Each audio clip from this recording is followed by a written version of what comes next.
Hmm. So that's that.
Right.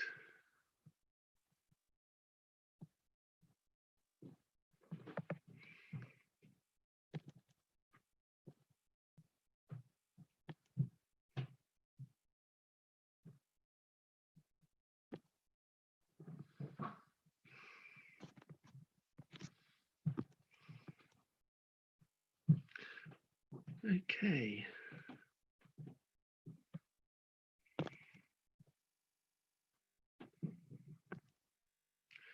So check that. Check that. Comments there. I can check here. I can check there. See anything.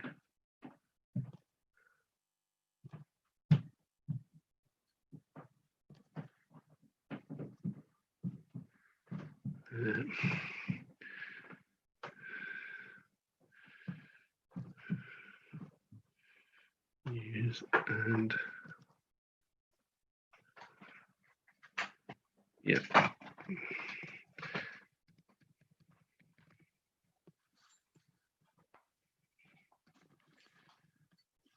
Okay, less than a minute to go.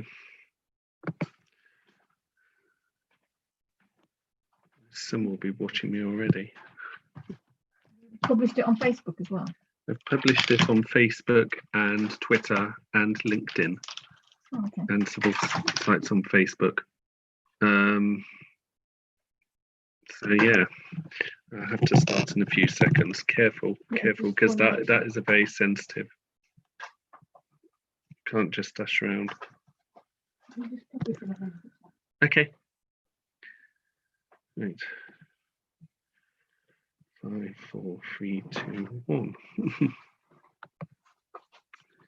I'll use the main screen. I'm just making sure I've got everything on standby. Right. Good evening and welcome to America's Decision 2020, the Mars Hill blog and my own coverage of the 2020 US presidential elections. Sorry, my words tripping over each other. I do apologise. We're being broadcast from the wilds of Hertfordshire in the UK, which for those of you who do not know is directly between London and Cambridge. Now for this next 6.5 hours, we will be watching with tenterhooks as the results start to come in what is one of the most polarised elections in US history, and with one of the highest turnouts. Now during this evening, we shall also be looking at the congressional and some of the Senate and governor elections, which have also been taking place today. Not least Lindsey Graham trying to keep his Senate seat in South Carolina. The Senate Majority Leader, Mitch McConnell, is fighting to keep his seat in Kentucky. But some polls say he'll keep his seat. And a former US astronaut and year-long resident of the International Space Station, and who's also the husband of the former Congresswoman Gabrielle Giffords, Mark Kelly, is aiming to represent Arizona in the US Senate, and he stands a good chance. Now, for the next few hours, I shall be keeping you, to paraphrase the ethos of the BBC, educated, entertained, and informed. And obviously, being in the UK from 10 p.m. as the time is now, or 10:01 till 4:30 p.m. 4:30 a.m. God, I'm getting tired already.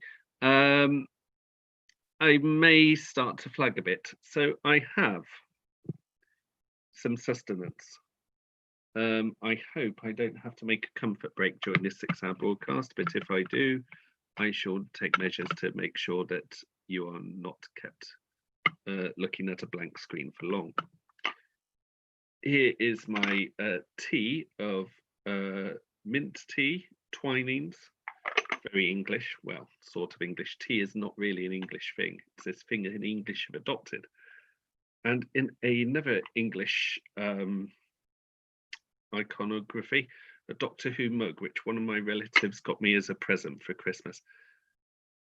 Not some Christmases ago. Obviously it looks good for the full visual if you're left-handed, but I'm not left-handed. I'm ambidextrous in some ways, but I'm not left-handed. I'm also sustained with some smoked salmon sandwiches and pork pie. Again, my English. And I've also, depending on how good or bad a night it is, I've got some Silver Oak Merlot, but that's going to be later.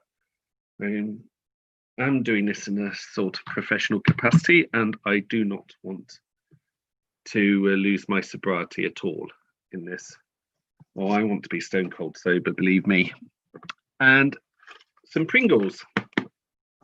But Pringles are very addictive, and I think I've eaten most of them. But hopefully this, if I do need a snack or anything to keep going, that is what I shall be doing. So, now then, I'm sure that as it's just gone 10 p.m, it's now 10:03 here in the UK. This election is going to be an almost all-nighter for us Europeans. But I can't speak for the rest of continental Europe, but I can speak for myself.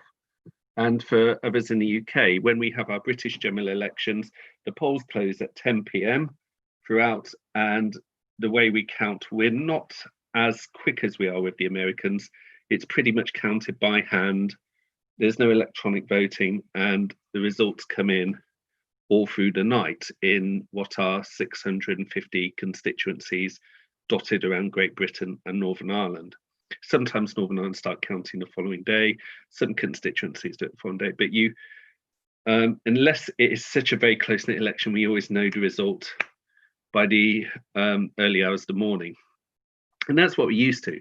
But in 2008, I went over to Chicago, where Barack Obama was already making his running in the primaries, and I saw firsthand the work that was done in his volunteer HQ in Chicago. And I was in the volunteer HQ on the night of Super Tuesday, the only national form of US elections that I've seen in my lifetime where I've been in the US when it's happened. In fact, that was the only time I was in the US that week in my life. And I was amazed that the results of those primaries were all done dusted from polls closing to the results known within 2 hours.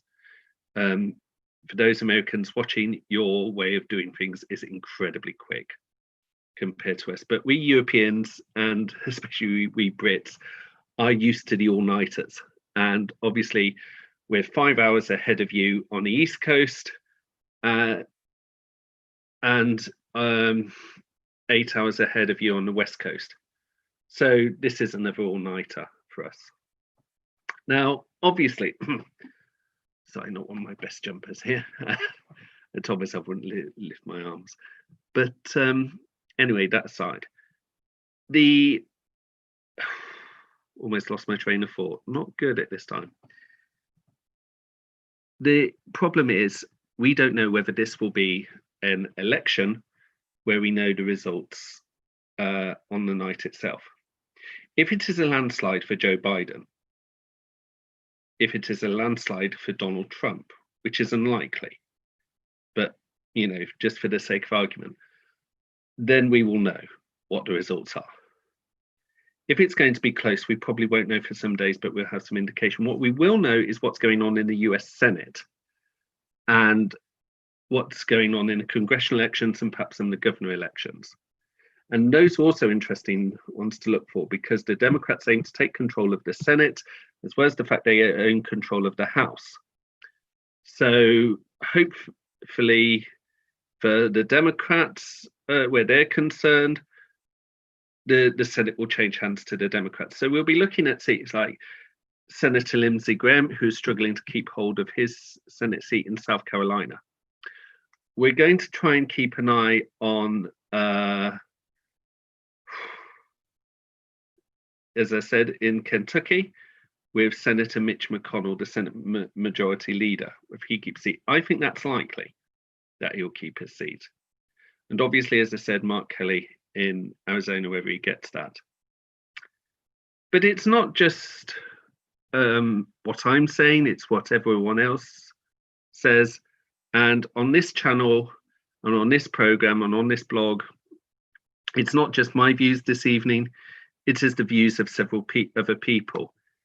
In a few minutes, I shall be inviting my wife, Rachel Bergin, to be interviewed about Minnesota. Now, this is not just nepotism. The fact that she's my wife is simply on the fact that I can easily ask her. Her parents worked in Minnesota for a number of years, and Rachel is well acquainted with the state, and she will know various things about it that I don't, and we need to fill in. And here is Rachel, my wife. Hello. Good evening, Rachel. Good evening.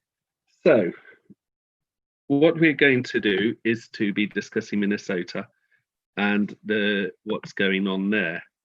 But more than that, your experiences of Minnesota and what you know of the state, Okay. which I'm sure you're more than happy to go along with, aren't you? Yes. So my parents in 1977, when I was a baby, participated in a teaching exchange for a year and they lived in the northern suburbs of Minnesota, taught in the northern suburbs of Minnesota. My dad played rugby, and for the rest of my childhood, we kept going back to visit the friends that we had made. And then in 2000, my mum got a job working for the governor and on education policy, and they lived out there for 5 years. So that's my experience of Minnesota. So obviously I'm very interested in what happens there, and I found it interesting that Donald Trump seems to be treating it like a swing state, and I suppose it is a swing state because the Democrats only won it narrowly last time, but it has been a Democrat seat for a very long time. It's produced 2 vice presidents since the war, hasn't it? What, Walter Mondale and Hubert Humphrey? Yes. Yeah. Yes, it has. But I think that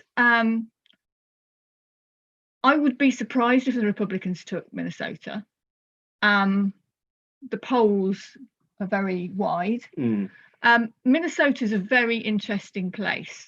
It's a very lovely place, lovely people. It's very prosperous. It's the most prosperous state in the Midwest, or it was certainly at one point. It's got very high levels of education, very high levels of university participation, very good healthcare and access to healthcare, and it is very politically engaged. And I suppose what's made it left wing has been historically it's Scandinavian, was settled by Scandinavians, settled by Lutherans and Catholics, and its long progressive political history, and also its relatively strong trade unions. There are iron ore mines up in the north of Minnesota. But like many states, it kind of, and actually what's happening in Texas very much shows this, you kind of have the urban vote, the suburban vote, and the rural vote. And the urban vote, the major cities of Minneapolis and St. Paul, are very, very blue, really blue. The rural areas of Minnesota are very red, and the suburbs kind of are purple and kind of swing. And I think that I was concerned with the murder of George Floyd because, of course, that happened in Minneapolis, and the riots and the protests that took place afterwards and the violence there. Yeah. That might. Was that a complete not so much? I mean, obviously the murder of George Floyd, but the riots and everything around that. Was there any shock there, or were you not surprised by some of the responses? I think that it really brought home to me that the social circle that we moved in Minnesota was quite narrow. Yes. And I think that I was particularly aware that it was very white, and that our social circle, unlike our social circle in the UK, was not racially mixed. People, there did not seem to be social mixing amongst different races. And so therefore, because of that, I didn't have really any engagement with the African American community in Minnesota, or in Minneapolis, and I didn't really know people in northern Minneapolis, which is the more working class, I suppose, more ethnically diverse part. And I suppose it was a surprise in that I suppose for a long time it was a bit of a backwater. You know, it's not Chicago, it's not New York, but of course as the city grows, and the suburbs grow. And the suburbs, if you think that like Minneapolis has a population of what, 350,000, and St. Paul has a population of what, 280,000, but the suburban area, the whole area, including the suburbs, the suburban sprawl now reaches about 3.5 million. And the perhaps with urban growth comes more deeper seated urban problems, and I think that it really opened my eyes to the fact that I didn't really know that Minnesota. I didn't know I didn't know the other side. I didn't know that the African American community had no engagement with that, and I think that was humbling for me, but also I suppose, exposed the divide. Because the other thing that, as a British person visiting somewhere like Minneapolis, is it really strikes you as a very wealthy place. The city centre has beautiful skyscrapers, lovely shopping malls, and the suburban sprawl is never ending, middle class, upper middle. You can go for miles with leafy suburbs, and never the twain shall meet. And your parents lived in the suburbs when they were So so when they first lived there, they lived in a place called Coon Rapids, which was in Anoka County, which was actually Michelle Bachmann's district, and was, I suppose, more middle of the road-ish. And Coon Rapids is now a relatively inner suburb. It was not in 1977. It was very much on the outskirts of Minnesota, outskirts of the suburbs. But when they lived there the second time, they lived in a place called Lino Lakes. And as I say, as the suburbs sprawl, more places become suburbs. And what Lino Lakes was what is known as an exurb. So it was kind of on the border between the suburban sprawl and farmland. Yes. So it was quite sleepy. The houses were quite spaced out. It had lots of lakes. And it was also indicative of the, at that point, the growth of the suburbs. That, you know, they just kind of built this. They just built this town centre in the middle of a field and like made a town. And I suppose when I remember that, and I remember how Lino Lakes grew very fast, I can see what's happening in Texas. Well, this is what I was wanting to ask you.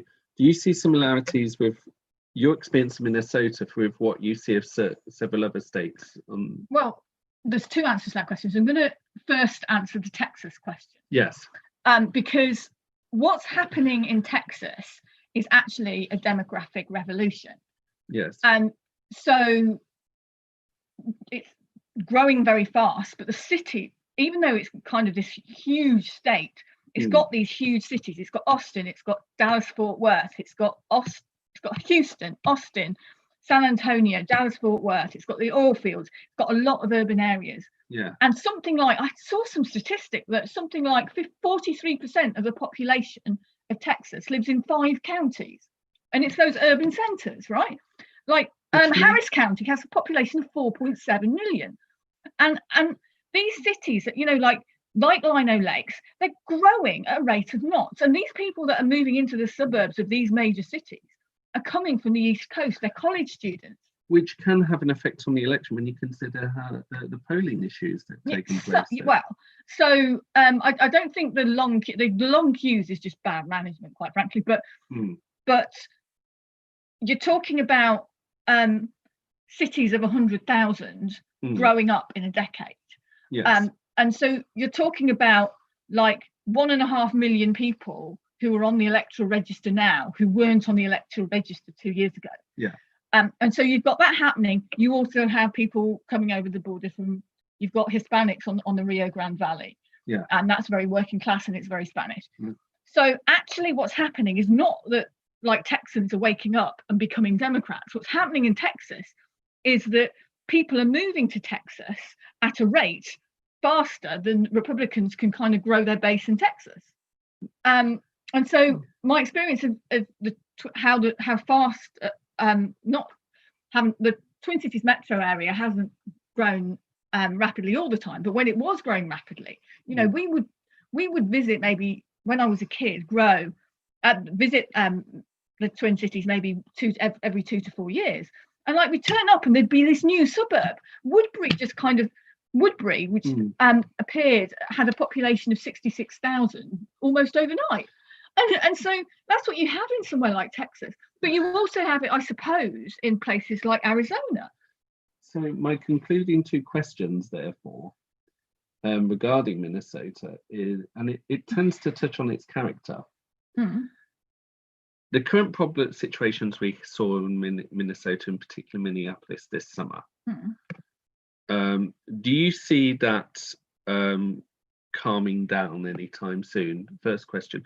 Second question is, based on your experience and knowledge, Mhm. how do you think the results will be in Minnesota tonight?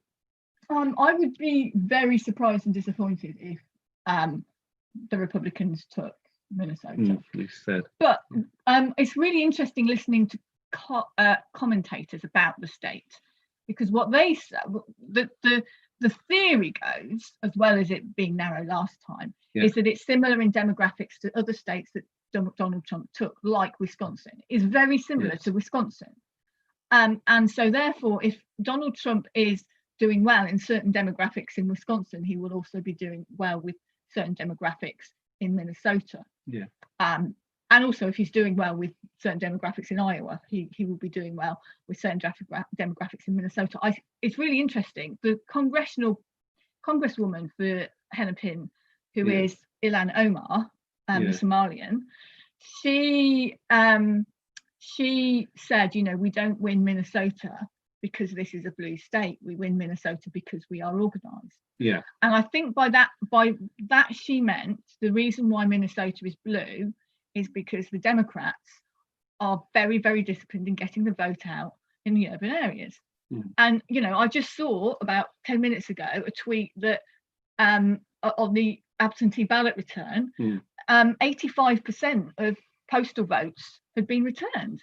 And that's huge. Yes. Especially if you think that the turnout in American elections is 55%. It might be nearer to 70% in this election. But if, that's indicative of, I don't think the entire turnout in Hennepin County is going to be 85%. But if it is, if that is indicative, then that's why we win Minnesota, because the turnout in Hennepin County is so high. The first question about the, do you think there will be some form of reconciliation between communities anytime soon? I suppose it depends on the result. I get alarmed by what certain church leaders say, and the way in which Donald Trump is able to mobilize white evangelicals.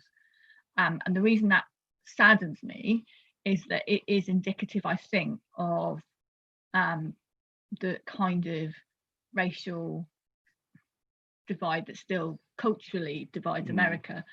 Because 90% of Black Protestants vote Democrat, and I think that there is a yawning chasm there, and I don't know how that heals, but it actually needs effort to try and heal it. And at the moment, I don't think that Donald Trump is doing anything at all to heal it. Quite the opposite. Yeah. Well, thank you, Rachel. You will be having a good night's sleep. Well, I won't. Well, you will be attempting to have a good night's sleep, whereas obviously, as you can see with me, I'm not going to even bother. But we're actually having this. Paul is actually having this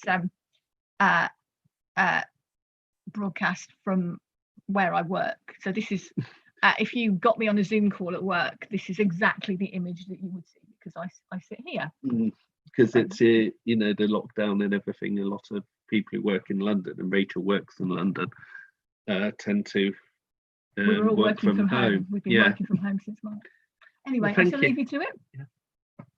And lots of love, and I will see you tomorrow. Yes, I'll try not to keep you awake. That was my wife, Rachel Bergin, who was talking about her knowledge and experiences in Minnesota. I think it's fair, before I continue, to do a brief rundown of what to expect this evening. Now, to be fair, I've not done a program like this before in my life.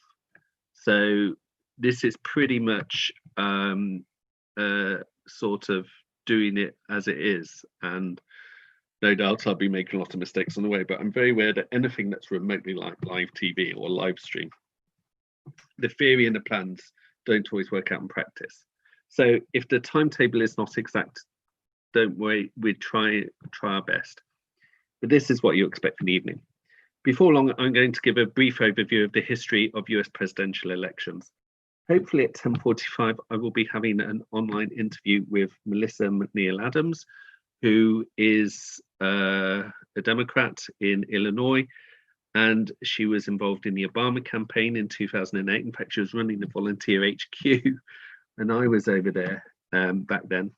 And 11 o'clock, the polls should be closing in Indiana and Kentucky, amongst other states. So I want to be looking at that. I will be interviewing Joshua Bergin, a Republican from Florida, no relation. Well, he might be. We might have the same ancestors, but he's going to be talking about his experiences of Florida. Just as an aside that might interest you, his sister, who's also called Rachel Bergin, was sat in the Florida House of Florida Senate for a while. And then I'm going to do what I'm going to do occasionally is to get feedback from you, the viewers. And we're going to hopefully have some kind of discussion. That'll be at 11:20. I'll be interviewing Robert Carolina, the former UK chair of Democrats Abroad, at 11:35. At 11:50, I want to do some news, mention what's going on. 12 o'clock, we'll be looking as polls close, Florida, Georgia, South Carolina, Virginia, and Vermont. I want to point out I'm not going to do every state as the polls close, only the ones that I think may be pertinent. If I did all 50 states, my goodness, we will not, it'd be overwhelming. 12:15, I'll be doing a brief overview of the Biden campaign. 12:30, I'll be doing a brief overview of the Trump campaign. Now, when I'm saying the times, bear in mind I'm in the UK and everything's 5 to 8 hours ahead from the US. So at the moment over here, it is 10:25 p.m. in the United Kingdom. And at 1 a.m., I will be looking at the result where the polls are closing in North Carolina, Ohio, West Virginia, Delaware, Illinois, Michigan, Tennessee, Texas, and obviously the federal capital, Washington, D.C. That's where I'm expecting things to fairly kick off. If they're going to kick off big time, if there's going to be a landslide, we'll know. If Biden gets Texas, I think it's pretty much game over for Trump. But again, we're in a world of unpredictables. We can't even trust the polls. It's highest turnout in American presidential history, or one of the highest turnouts. So we can't exactly say for sure. 1:20 again, I'll be wanting to hear some feedback from you. So come along to my YouTube site if you're watching me there, or my blog. I will be answering as many questions as possible, if there are any. 1:30, I'll be looking at Arkansas, where the polls will be closing. And at 1:35 a.m., I'll be interviewing Warren Morgan, a Brit like me, but who has extensive knowledge and experience of the American presidential election campaigns. Or this one anyway, he's been tweeting a lot about it. 2 a.m., I will be wanting to look at where the polls close at Arizona, New York, Minnesota, and New Mexico. Around 2:15, I'll be interviewing Megan Kaminsky, a Democrat activist in New York State. And at 3 o'clock, I will be looking at as the polls close in Montana, Oregon, and Utah. 3:15, we'll be looking at some more feedback. And at 3:30, I'll be interviewing the former US Senator Dean Barkley, who is briefly for 2 months an independent senator in Minnesota. He filled in the gap between the tragic death of Senator Paul Wellstone and the special election, the winner of the special election that succeeded him. And Senator Barkley, in the 2 months he was senator, it was when the Senate was almost 50-50 down the line. So he was lobbied a great deal by people on various issues, not least by the then President George W. Bush and prominent senators such as the late Ted Kennedy. At 4 a.m., I'll be wanting to look at where the polls close in California, Hawaii, Idaho, Oregon, and Washington. At 4:20 a.m., there'll be, again, news, looking at results coming, and the summary. Now, that timetable might be slightly altered about a bit, but that's the one we're basically aiming for. So I'm hoping that you will be having a good time, and I hope you're enjoying this already, and everything's all going well. it's all on tenterhooks, isn't it? We're all waiting to see what will happen, and we're all full of nerves. So, yes, it's and the polls haven't even closed in the first one.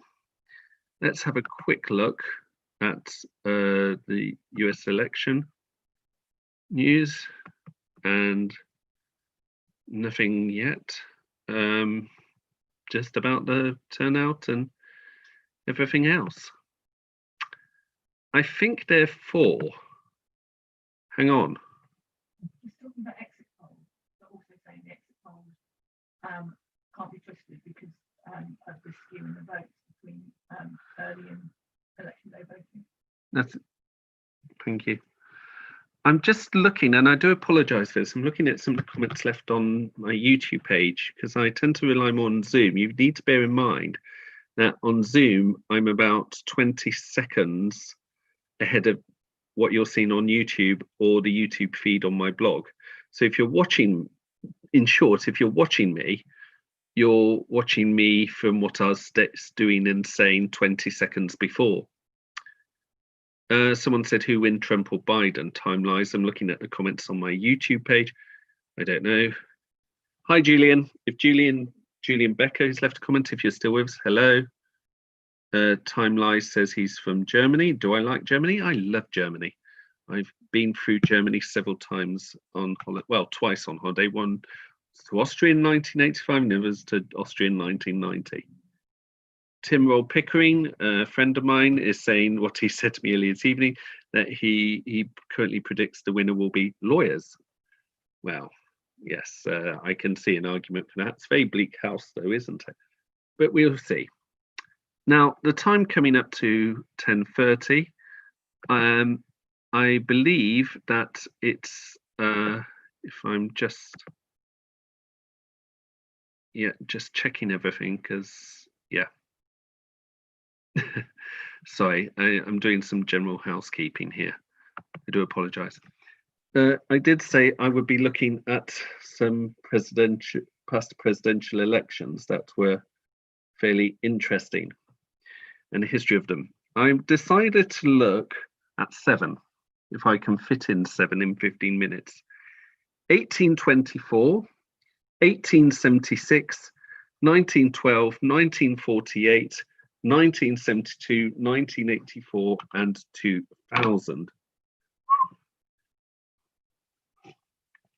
Sorry, I've been almost non-stop talking, haven't I, for a short while, so I just needed a sip of my green tea in my TARDIS mug. Interesting thing about the whole culture of Doctor Who, isn't it? When it started, a police box recognised as a police box. Nowadays, it's primarily known as a TARDIS. But anyway, US presidential elections. This current one that we've faced, has the highest turnout, and the results are all up in the air. But there have been several in the past where there have been similar stories. In the year 1824, there was the presidential election, I think one of the first real ties, and basically it was between the person who won the popular vote was Andrew Jackson, who was a war hero and I believe a former military governor.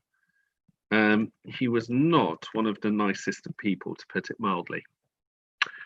But the 4 candidates in that were John Quincy Adams, who represented the Democratic Republican parties from Massachusetts, former Secretary of State. He was the son of John Adams, the second US president. Then, of course, Andrew Jackson, as I said, who was from Tennessee and again represented the Democratic Republican Party. You could fight against each other by the time of the election and represent the same party. In fact, all 4 candidates were Democratic Republican. William H. Crawford from Georgia and Henry Clay from Kentucky. Henry Clay was a noted senator who pretty much liked to play Warwick the Kingmaker. It was inconclusive, and it was a difficult election. And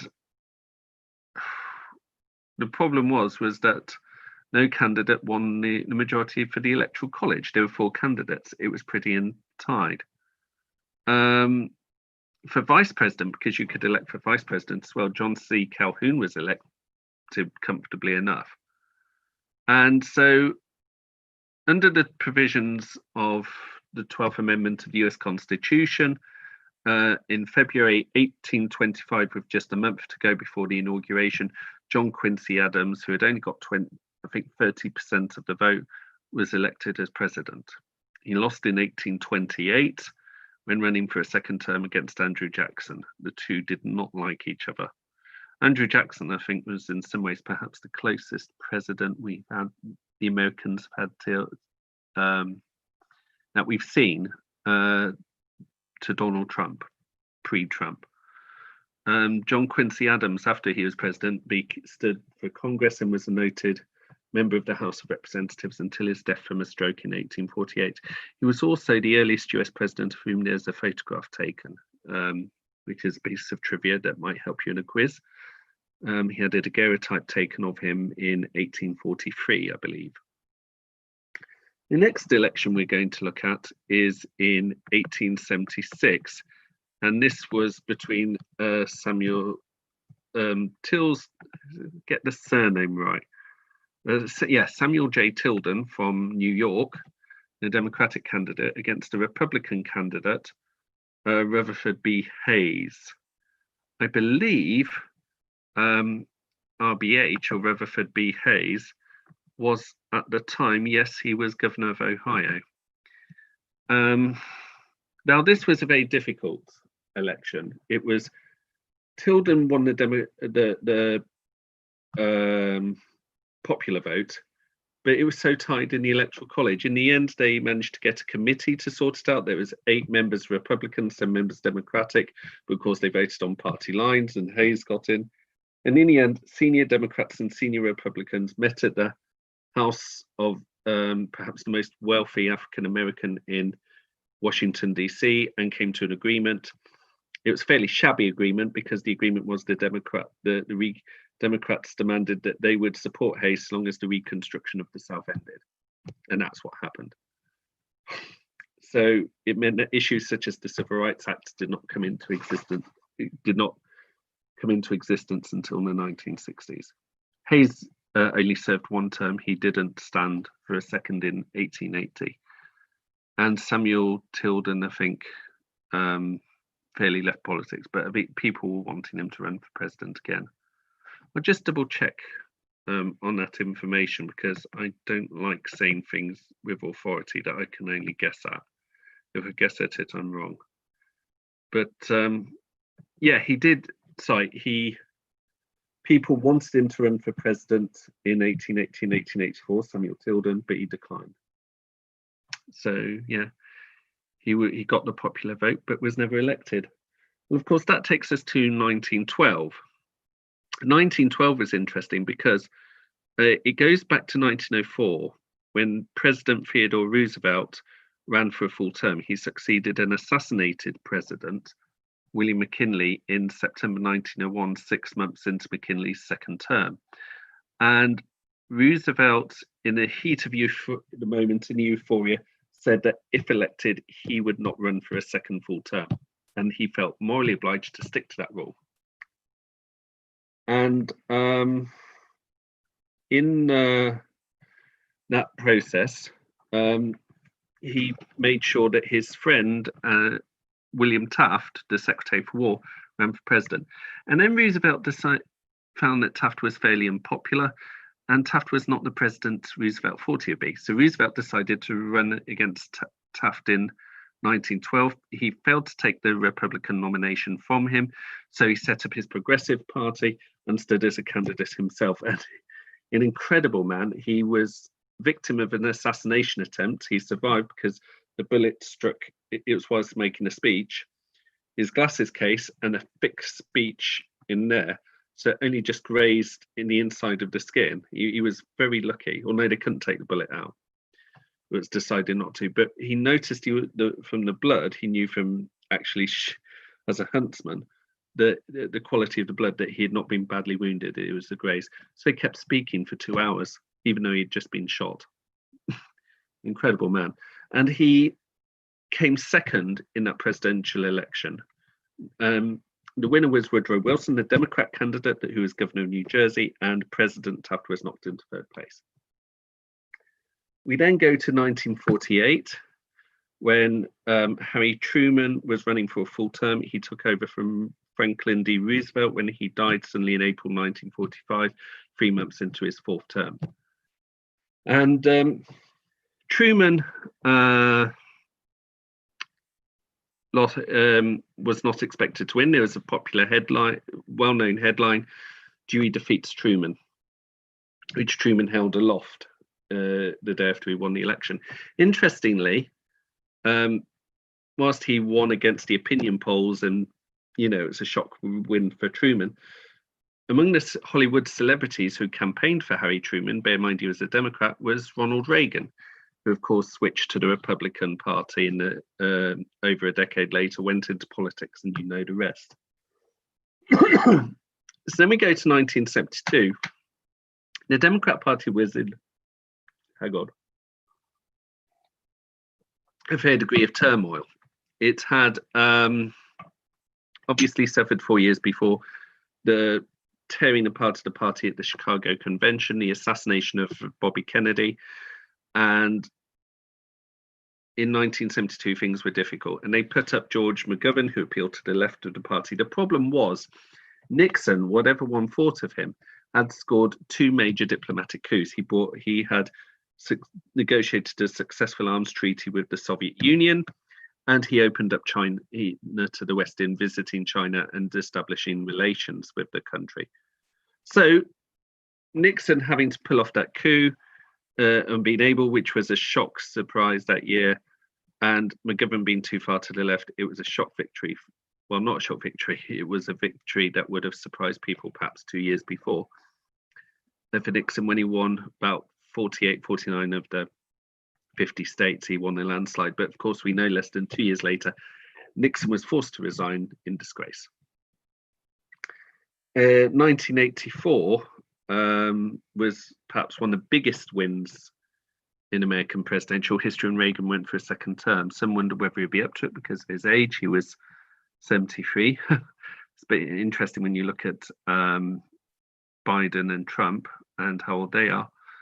And a brilliant second debate. Reagan did badly in the first debate. In the second debate with Mondale, he was asked about how he would cope given his age with stuff like any crisis where he would have little sleep and having to make tough decisions. And he said he would cope, and he would also not use Mondale's youth and inexperience for political gain. That wisecrack got him a lot of support, and helped cement that support, rather. I think people were looking to vote for Reagan. And he won 49 of 50 states, and Mondale decided his career in politics was over. He was previously, a few years before, vice president under Jimmy Carter. We come finally to 2000, where Vice President Al Gore stood against the governor of Texas, George W. Bush, who was the son of the previous president, George H.W. Bush. Gore won a popular vote. The Electoral College, it's tied. It went down to Florida. And then there was stuff about hanging chads on votes and having to do recount votes, etc. In the end, the Supreme Court in that December agreed with Bush, and Gore, rather than keeping it going, conceded and gave his congratulations to George W. Bush. One of our concerns with 2020 is if we come across a situation in this presidential election, would, say, for instance, Donald Trump be the sort of person who would graciously concede in there?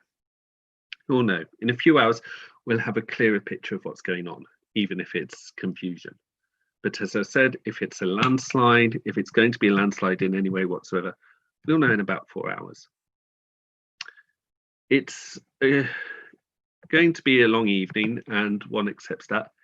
And in a few moments, I'm going to be interviewing Melissa McNeil Adams, who I've said before is the Democrat from Illinois. she won. She was in 2008. She ran helped run the volunteer HQ in Chicago when I was there, and she also, I believe, worked in the White House for a short while, looking after overseas interns.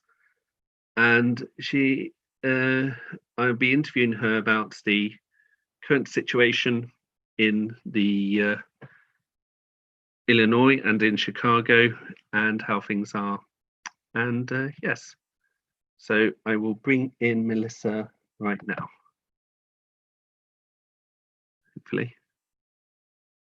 Hopefully, yes.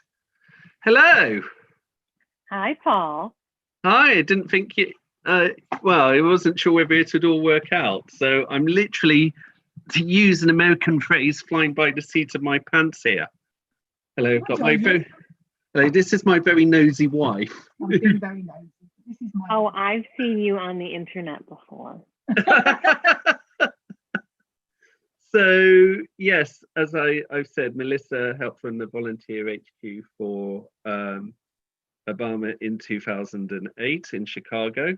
And I have him peering over my shoulder. Oh yes. Hi, Obama. Yes. And yeah, I was just wondering, so what are you have you been involved with any of the campaigns this year? I have not, because of this human. Oh yes. Oh, Oh. So she's great. She's usually not as quiet as all of this.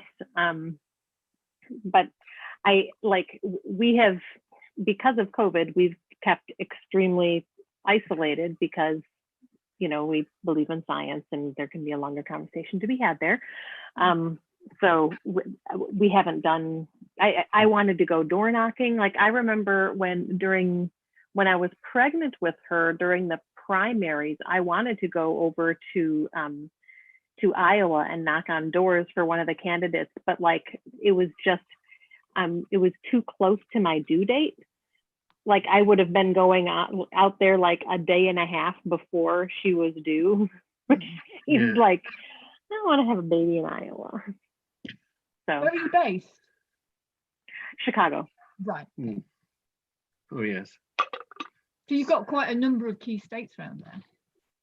Like yeah. Not Illinois, but you know, Wisconsin, right. Michigan. Well, the model for the Obama campaign, the model was because you know he's from Illinois and Hawaii, but we have more people. So, and he had been our senator. So the model for Illinois was in the Obama campaign was that we generated a ton of volunteers, which we then shot out to all of the neighboring states. So we helped to flip Indiana, which was incredible. That will not be happening this time around. It's okay. And so the big ones that I'm thinking about tonight are Wisconsin. That's where I'm from. So and a lot of my family is still in Wisconsin. So that's where my heart is. One of my friends sent me this thing, which is for my people. The cheese state. You're going to have to explain to some of our British viewers the cultural significance of cheese in Wisconsin. Oh my gosh. So let me just turn on the accent, okay? Because the people in Wisconsin have this really like very spread nasal accent, and it's kind of like Sarah Palin, but a little bit more cheesy. So the town that I grew up in was in southern Wisconsin, very very close to New Glarus, which is it's like a little Switzerland. It's really cute, and there's huge cheese production. Yes, California is also, they also make cheese there, but like we're prouder of our cows. So how do you see this campaign compared to past campaigns that you're actually involved with, looking at it from the distance you are? It's just a completely different animal because the Obama campaign and any previous campaign really relied so much on like person-to-person conversations and door-to-door, like knocking on doors. There's no knocking on doors. There's no GOTV where you've got your walk packet and you're knocking on somebody's door, because we have a wildly mismanaged pandemic going on. So like it has taken away the GOTV apparatus. But what's been really interesting to me is that the Biden campaign, they've really leveraged, because when in 2007, 2008, during the Obama campaign, we had, and then in the re-elect in 2012, social media had advanced even more. But I remember in 2007, 2008, they made this online platform called myBarackObama.com. Facebook had literally just become like, not just for college people, but like, I started my first Facebook account because I was on the Obama campaign, my only Facebook account. So now 2020, social media and like all of the different platforms that you can use have really pole vaulted as they tend to do. And so the Biden campaign has done a lot with doing call trainings, like the stuff that I used to do as the training director in Illinois for the Obama campaign. They were doing call trainings for people using Zoom. And then they had a platform, they put together a Slack. They would give you a membership in Slack. Do y'all have Slack over there? It's like an instant messaging platform. I don't know. I haven't heard of it. It's like GChat, but on steroids, kind of. And there's lots of different channels that you can have, and they really leveraged that platform to use it to like when I ran the calls, the volunteer center, when I met Paul 158 years ago, we would walk around and hand people like literal packets of paper and have them take notes, and then we would data enter that information into the computer, completely paperless this time around. And there is no handing somebody a call packet. It was all handled within this chat platform, which was fantastic. I do remember, I mean, comparing to 2008 and now, I do remember a sense of nervousness of, can Obama win? And there's a similar nervousness now, where you don't quite trust the pod, but this one, it feels worse. It feels a darker anxiety. Because there's the devil, and then there's Biden, I didn't. How do you like think? When I think back to 2008, my brother, whom I love dearly, is a Republican, and we have different political views. And so when I clearly voted for Obama, and then we won, and then I ended up working in the White House for the first couple of years of the administration, and my family came out to visit me, my mom and dad and my brother and sister-in-law and my 3 used to be young, but now they're college-aged nieces.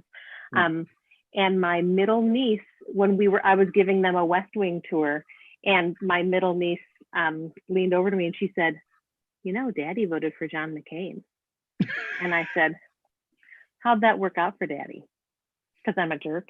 But like, it's completely like, John McCain was an honorable man, and I don't have any, I had no qualms, no beef against my brother for voting for John McCain, and he didn't have any beef against me for being an Obama person. But like, it's completely different now.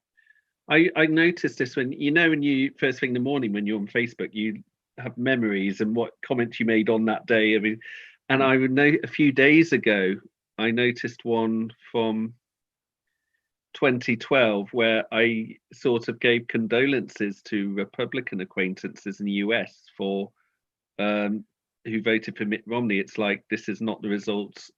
This is a result I was happy to see, for example, and others. I know this isn't a result you're not happy to see, and I know you at least wanted it from a good place, and therefore on that level I commiserate with you. This time I feel I can't do that to anyone who supports Trump. It's like, he lost, it's That's the part of the difference. I think it's really interesting. I think I was having a conversation with someone the other day, and I was like, "Hey, say that again, Rachel. I can't hear you." Sorry, I was having a conversation recently. It was about there was an article going around about this splitting families up. And I'm the first one. I'm always the one beating the drum of, we have to learn to disagree well. It's not a criminal offence to have a different political opinion. Right. We have to work together, and different people bring different perspectives to the table. But actually, when I reflect on what the consequences of another Trump term are, I can understand why, if, for example, you are LGBT and your parents are conservative, and Amy Coney Barrett has just been put into the Supreme Court and Donald Trump wins again, I can understand why that would create tensions in families, because, that vote has consequence. That vote says something about that other person, and how much you value that person, to a good family relationship. Yeah. I do. One other question is, how, in terms of the rural areas of Illinois, and how much I know, how low is the Republican vote there at the moment? Do you see any change with? This is me pointing at the reddest of red. Rural Illinois is extremely Trumpy. But fortunately or unfortunately, it doesn't matter, because Chicago is like this shining beacon of blue that, and that's one of the things. There's actually a lot of folks who live in rural Illinois who kind of half jokingly, but kind of half not even joking, say, hey, can we just form our own state and have Chicago be a state and then have the rest of Illinois be a state? Because Chicago is just so giant that we annihilate any vote that we have that over here with some of our parliamentary constituencies, don't we?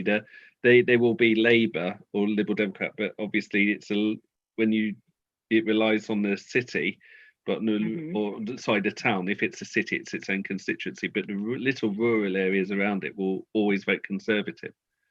Yeah. So I wanted to ask a question that relates to what I was discussing earlier Minnesota, because my family lived in Minnesota for some time. Because on paper, to some of the commentators, Wisconsin and Minnesota are quite similar. Yeah. But obviously, perhaps on a scale, Minnesota has been more blue for longer. How do you assess the difference? And also, you have the Twin Cities metro area now splitting over into Wisconsin anyway. Right. But how do you assess the differences between Wisconsin and Minnesota, and also Trump's attempt to get it? I mean, first of all, they say the word snow funny. They make the O very snoo. It's very almost Canadian. Kidding, not kidding. But my friend awakes. Oh, it's going to be okay. It's going to be fine. It's not going to be election day for much longer. So the big difference right now between Wisconsin and Minnesota is that Wisconsin's state legislature is out of control. Yeah. So the governor of Wisconsin is Tony Evers, and he's a good dude. He's a Democrat, and he tried really hard to make put some safeguards in place so that Wisconsin's COVID numbers would not blow up the way that they are. But Wisconsin got a lot of Trumpers in those rural areas, and Wisconsin is very very, very American, and I mean that in like the Americans like to think that they can do everything and solve everything, and they don't need anybody's help, and they can pull themselves up by their bootstraps, and they don't need that welfare except for how am I going to pay for my groceries? Like, they think that everybody else should be able to do it for themselves, that they can get some help. So I'm going to pass this baby off. Hang on a second. That's okay. Oh, Daddy. one baby for you, please. Thank you. Oh, sorry about that. It's okay. So because Wisconsin, their legislature has completely castrated Tony Evers and has taken away all of his ability to put any masking regulations in place. But actually, this goes back to I think that the state of Wisconsin, the state of the state, currently goes back to 2009 when Governor Scott Walker was governor, and they tried to recall him, and then the recall failed. Well, a lot of Republicans got real butthurt about that, so they are now taking that out on Tony Evers, which is like really, it's illogical to me. But of course, I have my own strong perspective. But like, ooh, we'll show that guy. We're gonna not wear face masks, and we're gonna go to the bars, and we're gonna hang out with our friends and get grandma sick. Like, what are you doing? I mean, it kind of touches one of the things that concerns me about this election. It's not the election itself that concerns me, whether Biden or Trump wins. Although obviously I have my concerns in that itself. My main concern is what happens afterwards. And one of those main concerns, of which there's several, if Trump loses, does he accept that, etc. One of them is clearly America's become very polarized over the last few years. How do we get it all back? How does it fix itself? Because America has to be united. If it's not united, it all kinds of problems will. Yes and no. I think that the United States of America has always been a little bit of a fallacy. I don't know that we've ever really truly been united. There are some terrible ways that we have been united in white supremacy, like to uphold civil rights atrocities and anti-civil rights, obviously, and slavery, and like there are times that there are things that have brought us together, the entire country, but it's usually like 9/11 brought us together, and George W. Bush really did a good job. And I say this as a not fan of George W. Bush, but he did a really good job of handling that crisis. And when COVID started to hit, one of my first 70 to 90 thoughts was, oh God, this is going to give Trump a real opportunity to lead in the way that George W. Bush was able to lead on 9/11. This is not good. But then he just ended up pooping in the bed. So,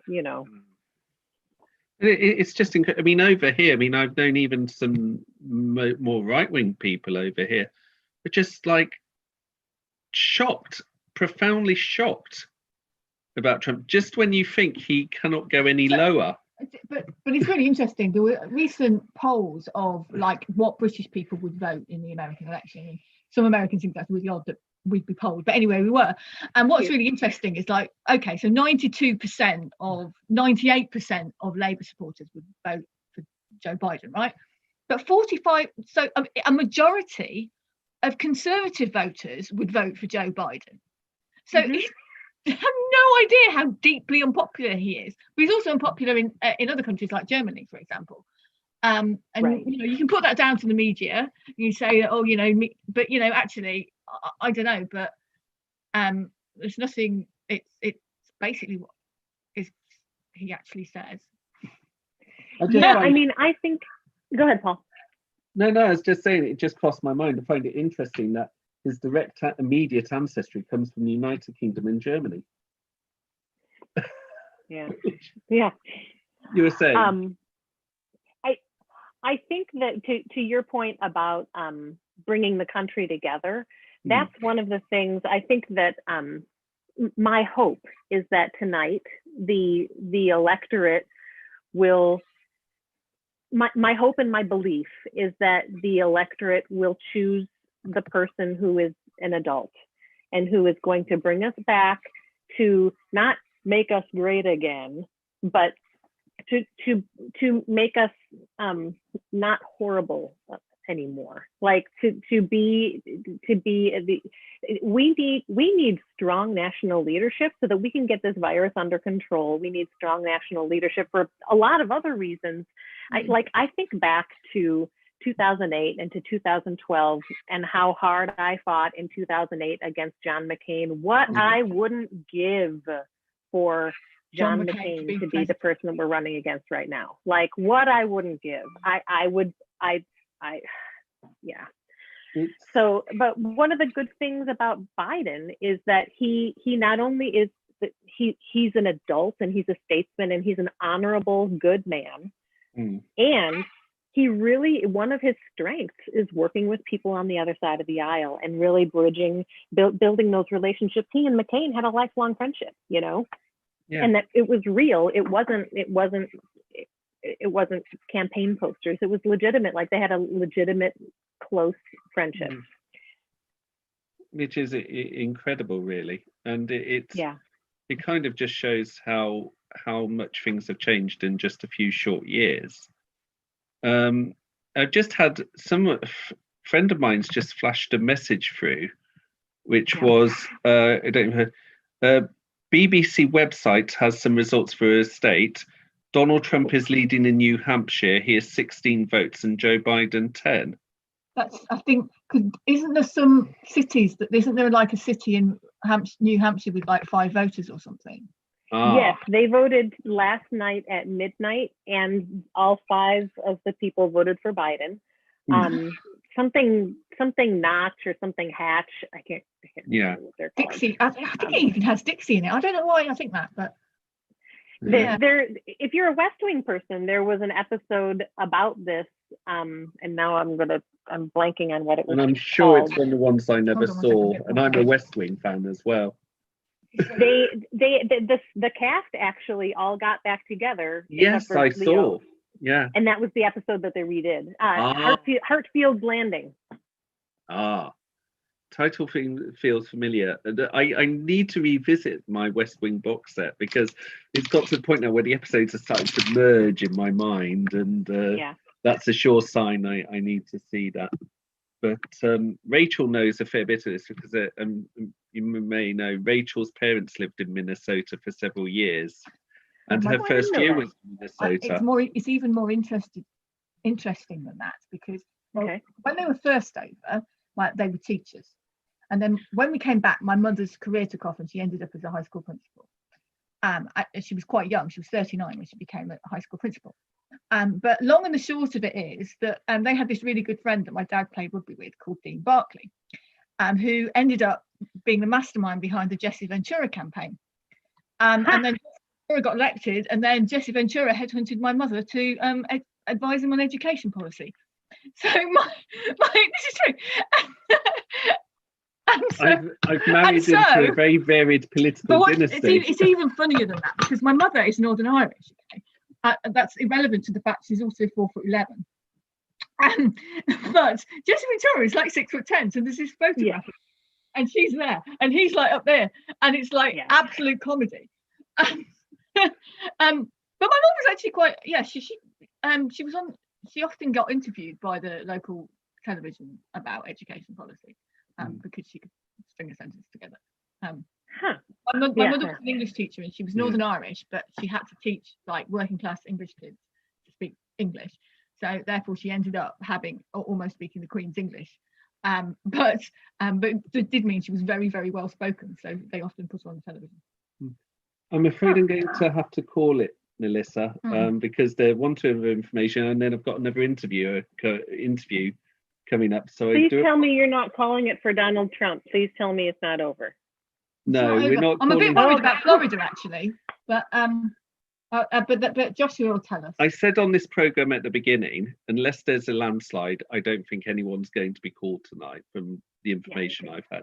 But thank you for being subjected to what seems like the British version of Morning Joe, and have a good evening and rest well, and don't get too. I hope you and your husband don't get too fraught with the results. And it's lovely, absolutely lovely to see you again. You often so lovely to see you too. Thank you so much. Well, the whole thing. That was one of the happiest weeks of my life being over there. I do. But, yeah. Thank you. Thank you. Cheers. Bye-bye. Right. So that in mind, we will be interviewing Joshua Bergin from who lives in Florida, and he lives in Germany. He lives in Germany. He's from Florida. See, it's good to have my wife here, who seems to become a co-presenter. Sorry, have I given myself a job? Not at all. If I wasn't happy, you would have felt the vibes from me. Trust me. But no, I'm very happy you're here. You're much better at this than I am. And she's much better. But anyway, in the meantime, we should there's theoretically flashed up about polls closing. This is a very big difference between American elections and UK elections, and that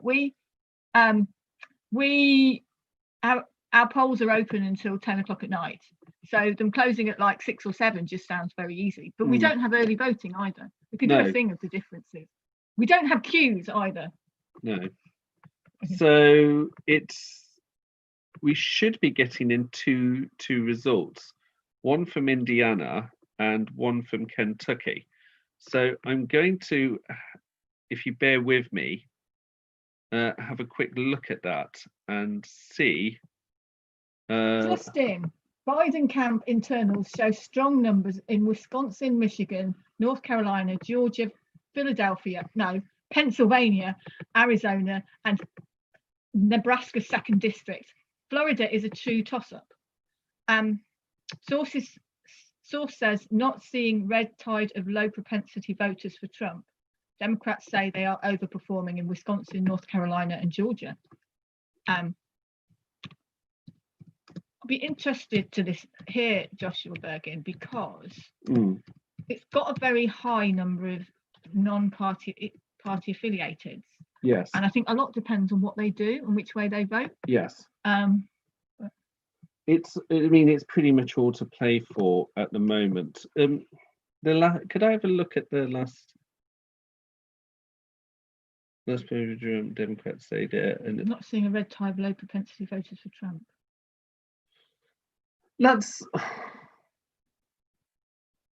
It's an interesting one, but we will see. At the moment, Florida's on track for registration. Anything from Indiana and Kentucky? I'm just going to have a quick look, but I don't think we have. Sorry about this. It's the thing about the feed being on my laptop, so I'm having to sometimes use it. So if you sometimes see me pointing at the screen, Joshua. Is he popping in? I'm keeping an eye to see whether. At 11:10. Yes, and I'm keeping a constant eye on the thing to see whether he's joining us. I haven't seen him. Joshua, if you're watching, the invite should be on one of the messages I sent you on Facebook. Just click on where I've said, and we'll be happy to interview. Yeah. So anyway, at the moment, according to Nate Cohn, at the moment, Florida is on track for an R+2 electorate by registration, about a point better for the GOP than our final Times Siena survey. Most Democrat underperformance is in non-white precincts, at least compared to our expectations. That said, Democrats gaining throughout the day. I do expect the Democrats to have a strong final hour. For example, in Pinellas County, the last 10 minutes of voters were R+6. Yeah. This was the first 10-minute period they held the GOP under R+10. And the first 3 hours were like R+23. We'll see how they close. I have to say that I do feel sorry for the journalists having to analyse these things in such detail. Well, there's nothing else we can do at the moment. It is that sort of before the party begins, isn't it, really? The lull before the storm. Yes. and we're journalists are having to kind of make things up, Absolutely. just like us. Well, I'm hoping we're not. Right. I'd like to think that we're a little more professional on that, but let's have a look. I'm trying to Robert Carolina. Oh, hang on. Not 11:20. Well, but we will interview. Yeah, let him in. And then, why should I message? No, I want to double check 1, 2 things. Hi, Robert. Oh, hello. Hello. It's sound and photograph, I see. How are you? I'm doing okay. Let me just fix my environment. And there we go. I just thought I'd log in a little bit early and see how things were going. That's fine. We were at a loose end. We were expecting Joshua Bergin, but he so far hasn't turned up. Oh dear. Why? No, it's fine. We'll carry on interviewing Robert Carolina, and hopefully Joshua will join us in due course. Yes, absolutely. It's great to have you, Robert. I did say. I'm happy to be here. But it's not like, what's the word? Where oh, you're not the one I wanted at the party. I wanted the other one. No, don't worry. Most of my interviews start this way. Now, and do you know what? Like when I first got into Zoom, like when people used to put those fancy backgrounds on, I used to say without like any irony, "Oh, I do like your house."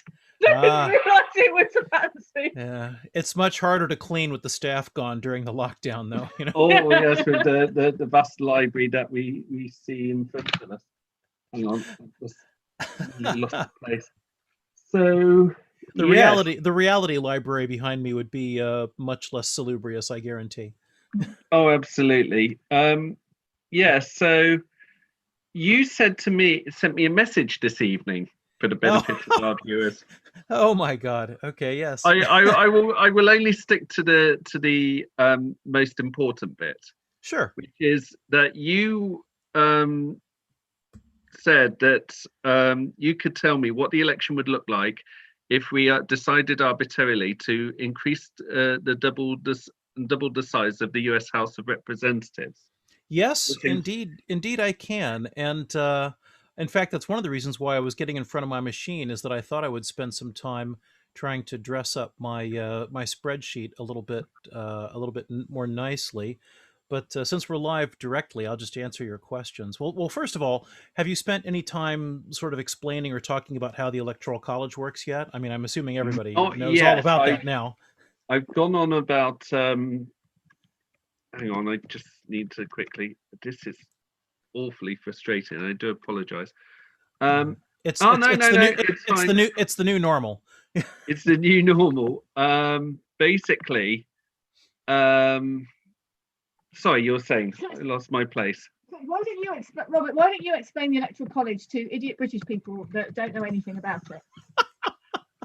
Okay, well, so to the 17 people in the UK who haven't watched any number of people try to explain this.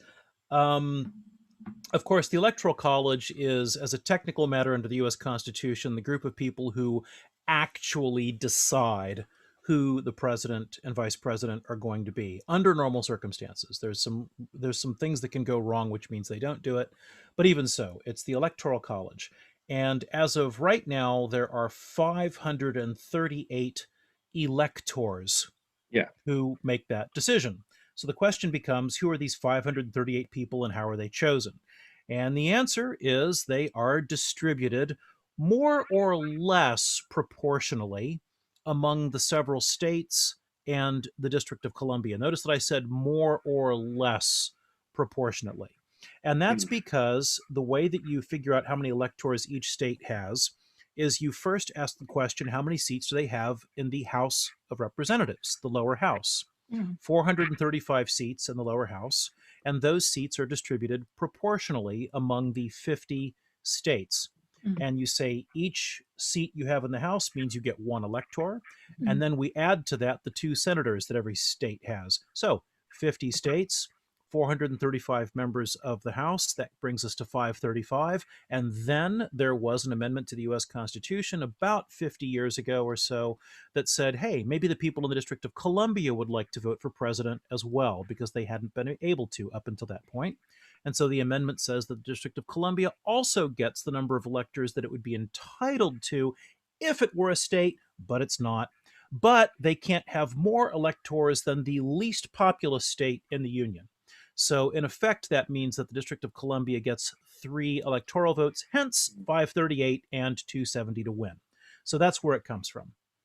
Right. And it is, and I mean, over the years, I suppose it's advantaged and disadvantaged various sides. But at the moment, it seems to be really quite acutely disadvantageous to the Democratic Party. I mean, well, it kind of looks that way because the results of the election in 2000 and 2016, I mean, in both of those cases, you had a Democratic candidate who won a majority of the national popular vote, but they were not able to win the Electoral College.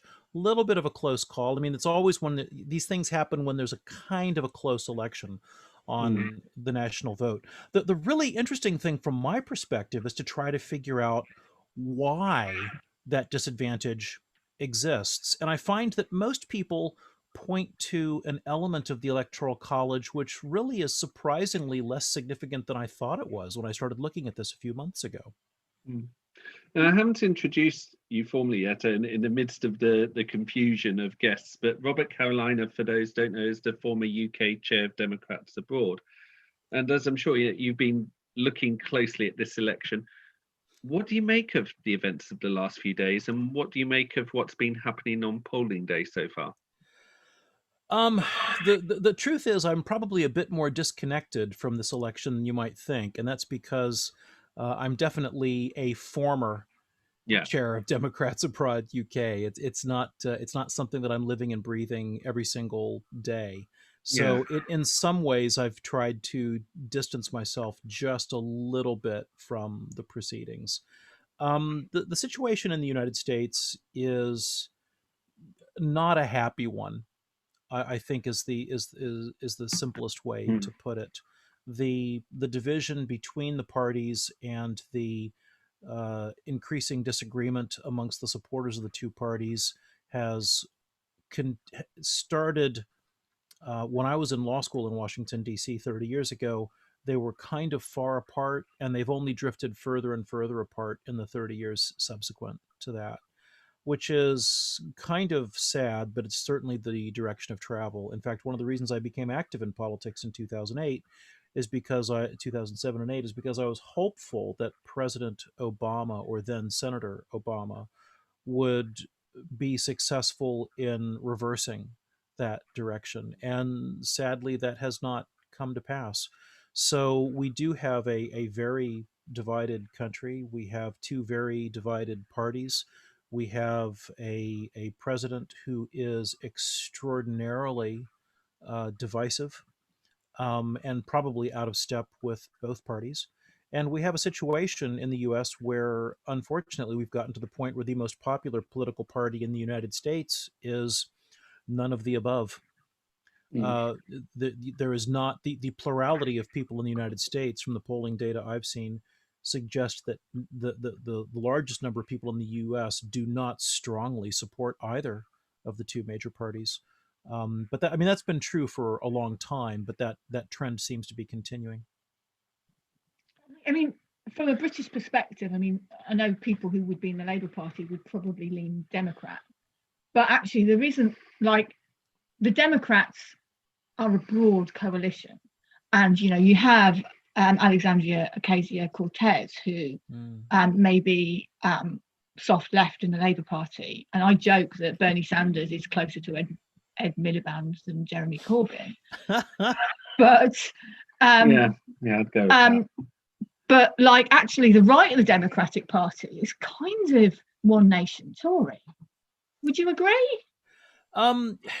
It's so difficult to map the U.S. parties onto the British parties because there's a lot of overlap in both parties.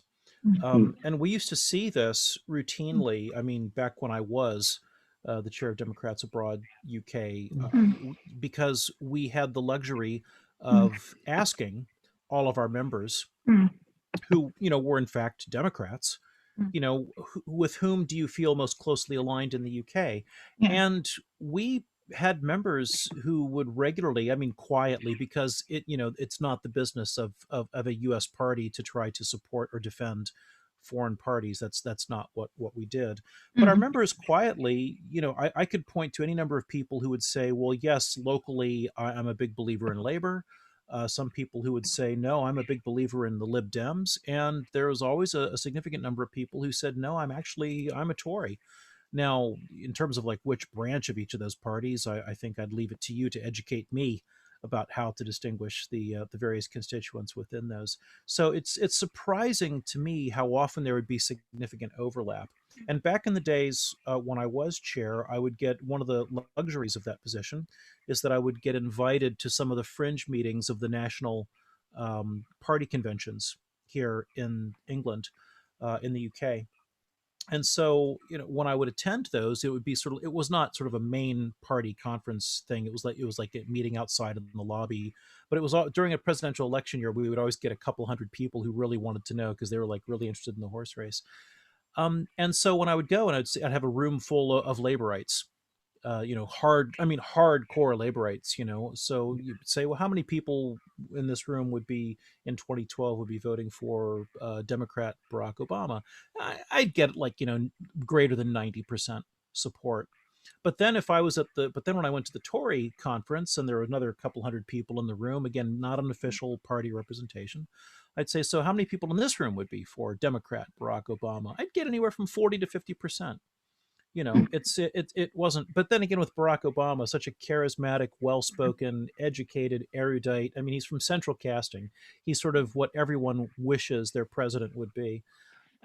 Interesting. There was a poll out recently that polled, interestingly, British people who they would vote for in the American election. And whilst, so 98% of Labour voters would vote for Joe Biden, about 50% of Tory voters would vote for Joe Biden as well. And that actually reflects what you're saying, that there isn't. I do think, I think actually, I don't know, there might be a difference of emphasis. So historically, the Labour Party would, its emphasis is on, public services and the NHS and a strong welfare state and economic policy, whereas the dividing lines seem to be more social issues. So whereas like abortion and LGBT rights would be a defining issue for the left. This is my perception.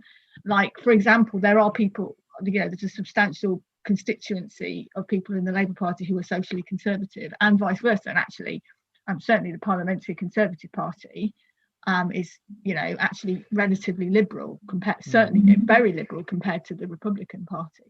But the dividing lines are different because obviously the Conservatives are. You put your finger on an interesting issue, which is, the role of social values in American politics, which is, from my perspective, for anyone who might be watching who hasn't met me, I've actually been living here in London for 28 years. So it's don't let the accent fool you. I've actually been away from America for a very, very long time. But having said that, the sort of like social value agenda is one which is difficult for people outside the US to fully embrace or to comprehend. And it can also be surprisingly slippery. I remember that I got actually quite a bit of grief from one of the attendees at one of the political party, one of the British political party meetings that I attended, again, as an invited guest. Not because I wanted to influence British politics at all. That was not my job. But somebody in the room gave me a huge amount of grief during the 2012 election because they correctly, historically pointed out, well, wasn't the so-called Defense of Marriage Act signed by a Democratic president in the 1990s? And that, of course, was the famous piece of U.S. federal legislation which alienated and disallowed benefits to gay partners before the gay marriage decision came from the Supreme Court. And it's not a proud moment in recent history. And I was really, and it can show you how quickly things turn. Although at the time I said, well, that may well be, but here and now in 2012, I know that as between me and my Republican counterpart, my party stands for marriage equality, and his party does not. So, these things can shift. The ground beneath you can shift very quickly, and sometimes without a great deal of expectation. But for better or for worse, a significant amount of U.S. politics, particularly at on the national stage, can be influenced by social policies, which in Europe we find frankly mystifying as to how can the political apparatus of the world's most powerful superpower be held up by these issues, which seem relatively easy to resolve. Answer: because they're not at all in a US context. So there would be certain issues that in the UK parliamentary system would be considered conscience issues. And by conscience issues, I mean, like, for example, issues like abortion, where historically Catholic MPs who are Labour would vote one way, but actually that there wouldn't be a whip on them, and that conscience issue is a sort of respect for the individual personal beliefs of MPs, and also, I suppose, individuals within the state.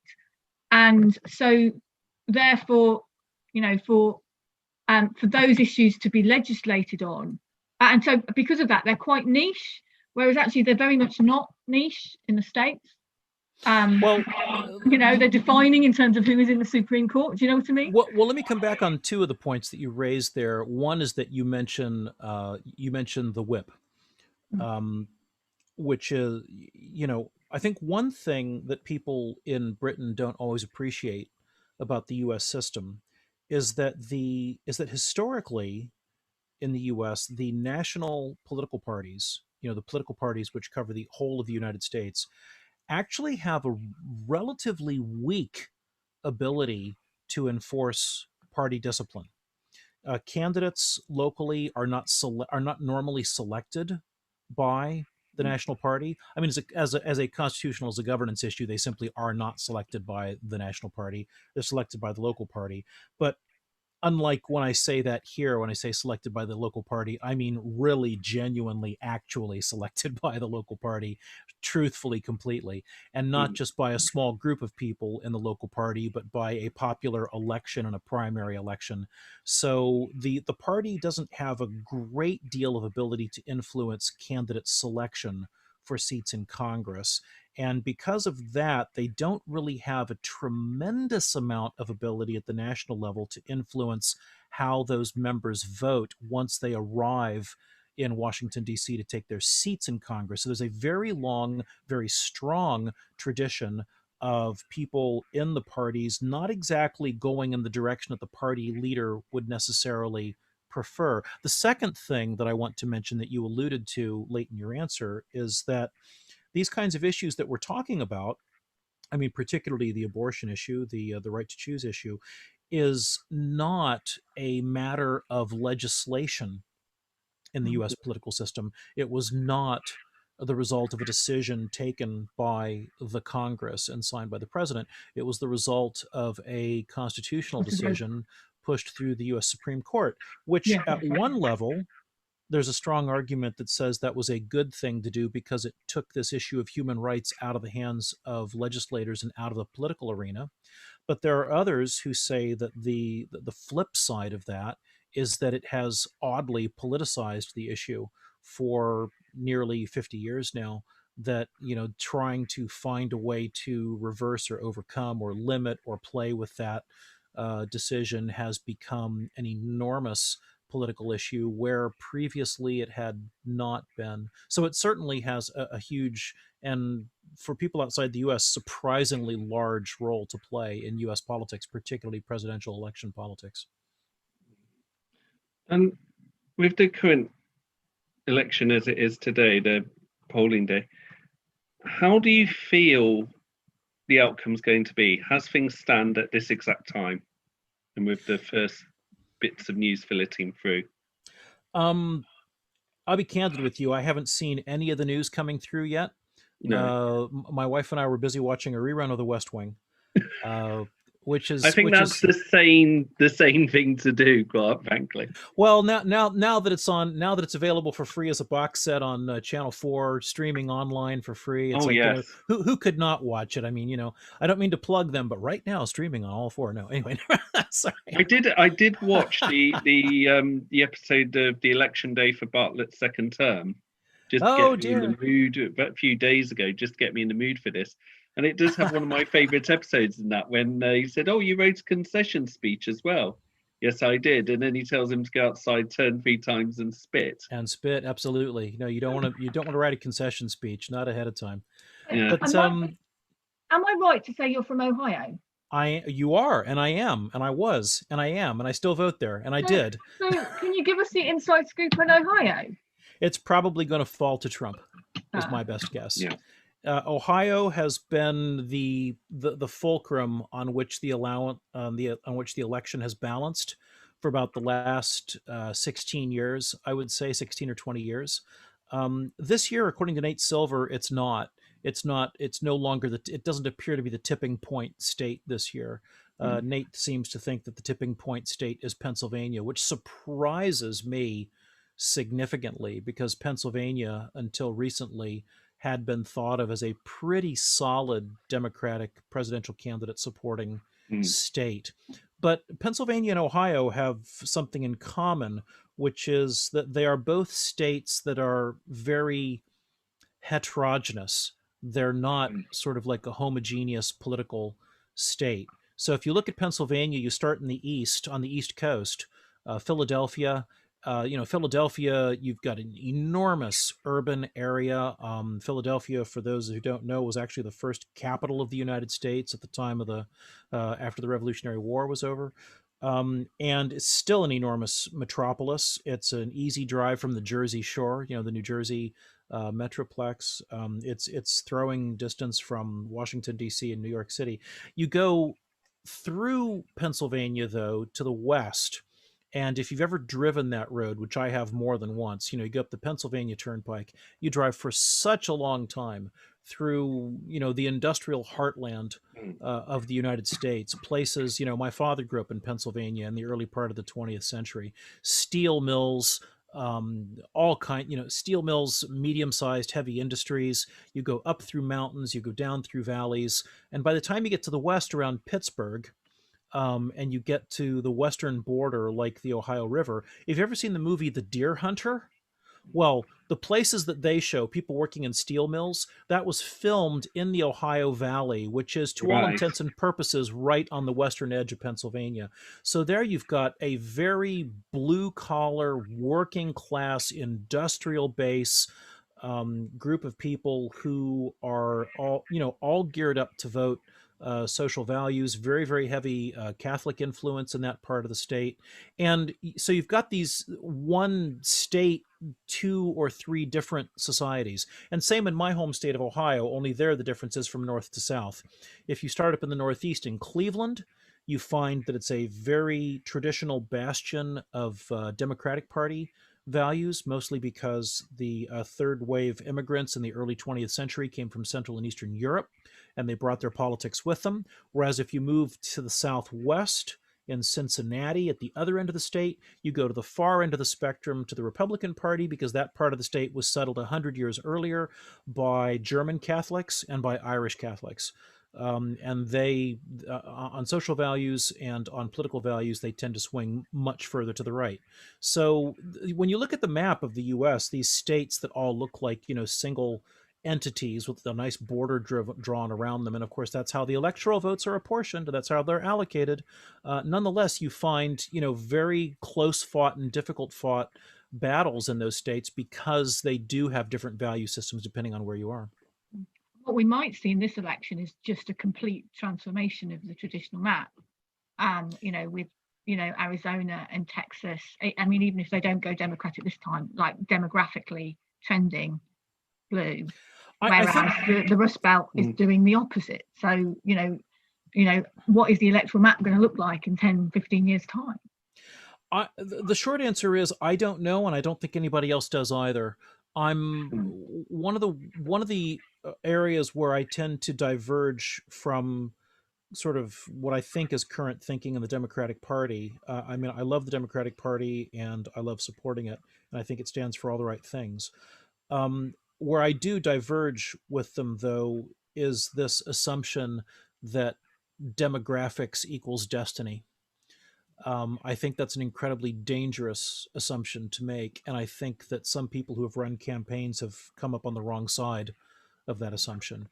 Just because a certain number of people from a given ethnic group or a certain number of people from a religious affiliation or a certain number of people of a certain national origin are suddenly rising in terms of percentage, well, that definitely means that they're going to shift. I think that's a very dangerous assumption to make, and I think it's wrong-headed, and we'll see. I don't know what's going to happen in Texas. I think it's going to be closer than we've ever seen in a long, long time, probably since the days of Lyndon Johnson, the great 1960s president, the successor to Kennedy, who was from Texas, who obviously won Texas as a native son of Texas. But we could see a Democratic victory there. I think that's far from certain. A lot of people in the Democratic Party have also been aggressive enough to forecast a victory in Georgia. I think that's also a little on the edge. I tend to agree that the biggest uncertainties, the battleground states in this election, Florida certainly is still in the mix. Pennsylvania, to my ear, strangely, is a big battleground state this year. That's an unhealthy sign from my perspective. Michigan and Wisconsin also as battleground states. I mean, the fact that Michigan, Wisconsin, and Pennsylvania are in play at all is a suggestion that what used to be called the blue wall, which is to say the Democrats' bastion of support. But bastion of support from whom? By whom? For what reason? By people who are blue collar, by people who work in factories, by people who are, in the words of the famous book, go deer hunting with Jesus. If you've read that, it's a great book which encapsulates this idea that there are working class people who naturally want to support a labor type party, but their social value system skews completely in a direction that might not match our party platform this decade or for the past 30 years. Would you take the view if Texas goes to Biden, it's game over for Trump? I would think so. Yeah. I mean, if Texas goes to Biden or if Florida goes to Biden, I think that's game over for Trump. And conversely, if Pennsylvania goes to Trump, I think it's game over for Biden. I don't know if it's game over, but it certainly looks really bad. Because I remember 4 years ago, I just came back. I mean, 4 years ago, I was just reflecting with Sonia, my wife, that, we were at the U.S. Embassy 4 years ago for the kind of election night party that no one can have this year. And then we went to watch the election returns with our fellow Democrats at another site. We left there at about 4:30 in the morning, London time, thinking this isn't really looking particularly good. And I got a call from BBC Radio at 6 a.m. London time. And they said, well, it doesn't look good, does it? And I said, well, I don't know. You have to wait until things are done.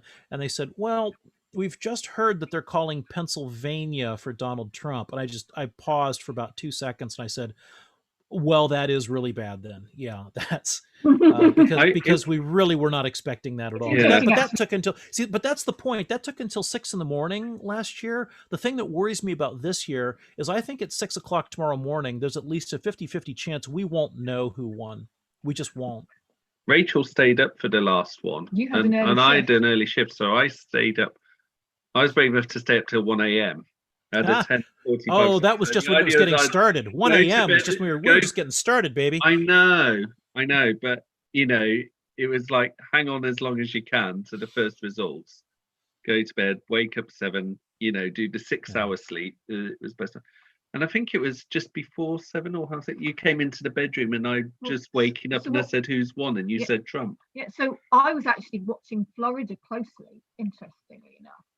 and I think I'd worked out and it was just using my A-level maths skills to try and work out if it was possible, like when they're counting it up, because of course, unlike in the UK election, they have the count, they declare the result. Whereas in the USA, they count the votes and then they tell you as they're going, right? And they tell you per county, and one's red and one's blue. Actually, let me stop you there, because I think this is a huge misunderstanding of what happens in the US. Right. When we get results from the US media about, we're calling Florida for Donald Trump, or we're calling Ohio for Barack Obama. The returning officers have not finished the count. Far from it. They're nowhere close to finishing the count. Those announcements are not being made by election officials. Mm-hmm. Those announcements are being made by U.S. media outlets. Exactly. So folks like CNN, CBS, NBC, ABC, PBS, Fox News, all the usual suspects. And those announcements traditionally are made off the back of exit polling, which they can't use this time because it'll be this year, of course, so many votes are being cast in advance or by post that nobody really has a huge degree of confidence in exit polls. Now, some states have started counting their absentee ballots in advance, and they will be prepared to make interim statements about where we are. Having counted 60% of the votes, having counted 80% of the votes, this is the current figure, the current official figure. And of course, all the analysts will be looking at those kinds of numbers. So in my home state, for example, I'm told, I haven't researched this closely, but I'm told that they started their tabulation process early and that they're tabulating as they go. Whereas a state like Pennsylvania, and this is where things get tricky, apparently by law, they do not begin the ballot count until Election Day has closed, which means they have an unusually, ungodly large number of these absentee ballots that normally they don't have to count. But now they do. And No, someone's just flashed through a question. From Graham Campbell, which is, do you think that the heavy campaigning by Beto for Biden in the state makes Texas toast for Trump? I think we kind of answered that earlier, haven't we? The short answer is I have no idea. I would simply be speculating. I don't know how much political clout Beto actually carries in Texas. I know that a couple of friends of mine who are Texans just think the sun shines out of his bottom. But that I don't know if that's real or if that's just wishful thinking by my fellow Democrats. So my understanding is what Beto did. But by the way, can I just say I love getting Texas toast into the question. I think that deserves extra points. What do you mean? If you're Texas posed into the question? Texas toast. Does that make him into Texas toast? I love the alliteration. If that's what he said. Yeah. Yes. So my understanding of what Beto has been doing is that he has been mobilizing the blue areas of Texas. And I mentioned earlier that, I understand that there's 5 counties in Texas whose population make up 43% of the population of Texas, and which is the major cities, Austin, Houston, Dallas, Fort Worth, and San Antonio. And that he has been mobilizing the blue areas of the urban areas plus the Rio Grande Valley. And that what he did in 2018 was he really got the vote out in the urban areas. But that what's harder is to get out the vote in the Rio Grande Valley. And I think that if we fall short in Texas, that seems to be where we will fall short, is in the Rio Grande Valley. Well, it's all possible, and I have to say, I have to tip my hat to you for a superior geographic knowledge of Texas than I have, because I have to confess I've never actually been in Texas before. I have a very funny story about that. Oh, you should definitely tell it. But coming back to the point you were making about, will this be a realigning election, or will this redraw the political map? I don't yet know if it will. Because like everything else in American politics for the last 4 years, I think tonight ultimately is going to be about Donald Trump. I don't think tonight is about America. I don't think it's about the Democratic Party or the Republican Party. I'm not even sure it's about COVID or foreign relations or anything else. I think, like everything else, it's about Donald Trump. And character. And so, I mean, he has reinvented politics in his own image, making use of the new mass media of the 21st century. I think he's the first politician to actually grasp the full potential of social media, because Lord knows he's really ridden it into the ground and made life miserable for everybody using it. But I contend, and I've been saying to my friends in the party for many years, he's simply an evil genius. He knows how to play new media in order to get all sorts of free media out of traditional media. And it doesn't matter what he says, but every news cycle, every week, every news cycle is taken up with what did Trump say, and almost nothing is focused on what did Trump do, or what has the party done, or what has Congress done. Yeah, yeah, if you could, it's just we're expecting a guest who has not turned up at all in 40 minutes. No disrespect this for might you. be poor communication on our part. It probably No. I think here's the thing. I'm an American trained lawyer, so I could do this for hours if I had to. I'm just filling time. I haven't, as long as you have. I'm just filling time. I haven't even thought about anything serious. Well, we were going to. In any case, even if everything had run as smoothly as possible, we would have signed off anyway with you by now. I do apologize, because you are, not to worry. You and Melissa and Rachel earlier in Minnesota have been great interviewees. But I just want to ask one last question before we finish, which is, let's assume for a moment Trump loses tonight and Biden wins, and it's decisive and it's clear to all of us. What do you think will probably happen in that scenario? Do you think Trump will go quietly? Do you think? I think that really depends on how you define decisive and obvious. I mean, if election officials come out and say that Trump has definitely lost Florida, because apparently they have a quick count, not a slow count. So there will be much better official data out of Florida sooner rather than later. Yeah. So if he's lost Florida, if he's lost Texas, if he's lost North Carolina, if he's lost Georgia, if he's lost Arizona, I mean, all of these places which Trump has every reasonable possibility of winning, if it turns out that all of those are losers, it'll make it even worse. He's lost Ohio for him. I think he will find it very difficult to resist that for more than about 12 hours. I think that would be extraordinarily difficult.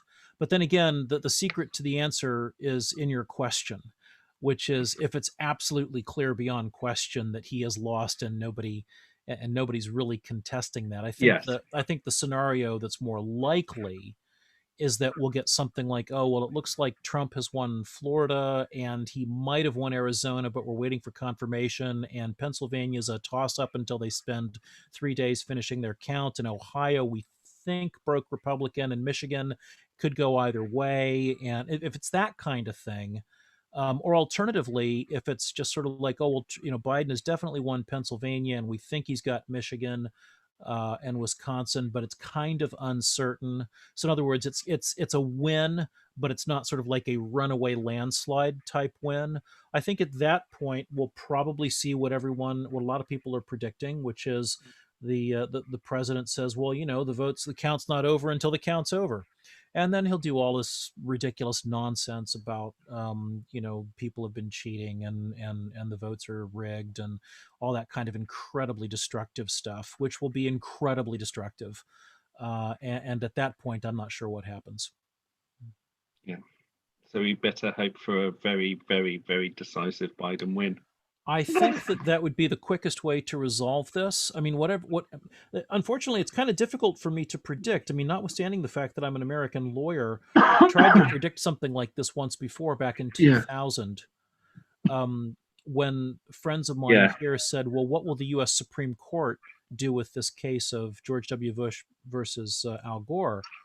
And I very confidently predicted, well, based on every precedent that I've ever read and all of my training and all of the constitutional law that I know, they won't touch this case. They will kick it back down to the state of Florida because this is precisely the sort of thing that the U.S. Supreme Court for more than a century has said they should not touch. And I got that absolutely, totally wrong because all 9 justices weighed in with a substantive opinion on the case. And that took me absolutely, completely by surprise. It still surprises me to this day. And as a result, I now no longer have, I'm in the worst possible situation for a lawyer, which is I cannot predict the outcome of what should be a predictable case that comes before the Supreme Court. And that, I think, is in a nutshell how many of us feel, that this is a predictable election, that we see it feels unpredictable. But thank you for your time, Robert, and yes, thank you. Lovely to chat. And your information. And I hope you have a good, relaxing evening as you possibly can, given the. I'm going to be much more relaxed than you are, Paul. I'm going to be a wreck, I think, by breakfast time. I think I'm going to be like. You're young people. You can put up with it. Well, I'm going to try. It gets harder as time goes by. I wish I was back to being 21 when I could do an all-night election and then go to sleep for 4 hours and then wake up full of the joys of spring. My body doesn't feel that kind of thing. But those days are over, buddy. Yeah, we're getting older. But anyway, all the best, and just hope to see you soon. Okay, take care. Thank you. Bye-bye for now. Bye. Right then, so we've still got all to play for. We're waiting for Joshua Bergin to turn up for interview. Joshua, anytime you want to turn up, please come along. We're happy to interview you. You may be distracted by all the goings on in Florida, actually.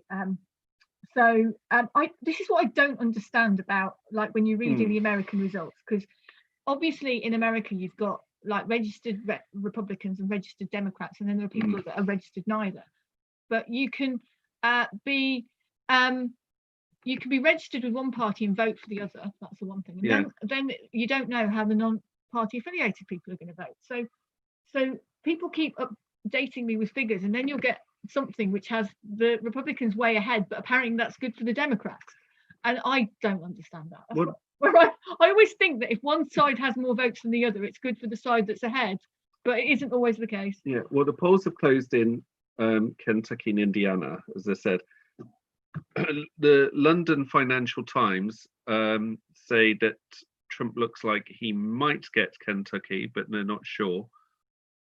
It's also said that the Trump campaign projected, to quote the Financial Times, a financial note of optimism on the president's chances in Pennsylvania and Florida on Tuesday evening. Well, of course he would, wouldn't he? So polls are closed in Kentucky and Indiana. It looks like Trump he is expected to win Kentucky, but of course, as you've heard earlier, we're not looking at Kentucky as a bellwether state. In a few minutes, the polls will close in Florida, Georgia, South Carolina, Virginia, and Vermont. And I will be looking at those as soon as possible. In the meantime, I think, as I said, I will quickly have a quick look at the news. Now, on the headlines on the BBC website, and the reason I'm going for the news is obviously with such an election as this, it might have an effect elsewhere in the world. But of course, on the first page, the top news is that polls are closing in the race for the White House with Joe Biden and Donald Trump. If we look to Europe, the headlines are involving in Sweden, which has not done a full lockdown compared to most countries. They probably suffered as a result. They're bringing in a rule of 8 for diners. There'd be more arrests over the tragic situation in Vienna, the terrorist attack there a couple of days ago. But they think that the Austrian authorities believe that the dead gunman may have acted alone.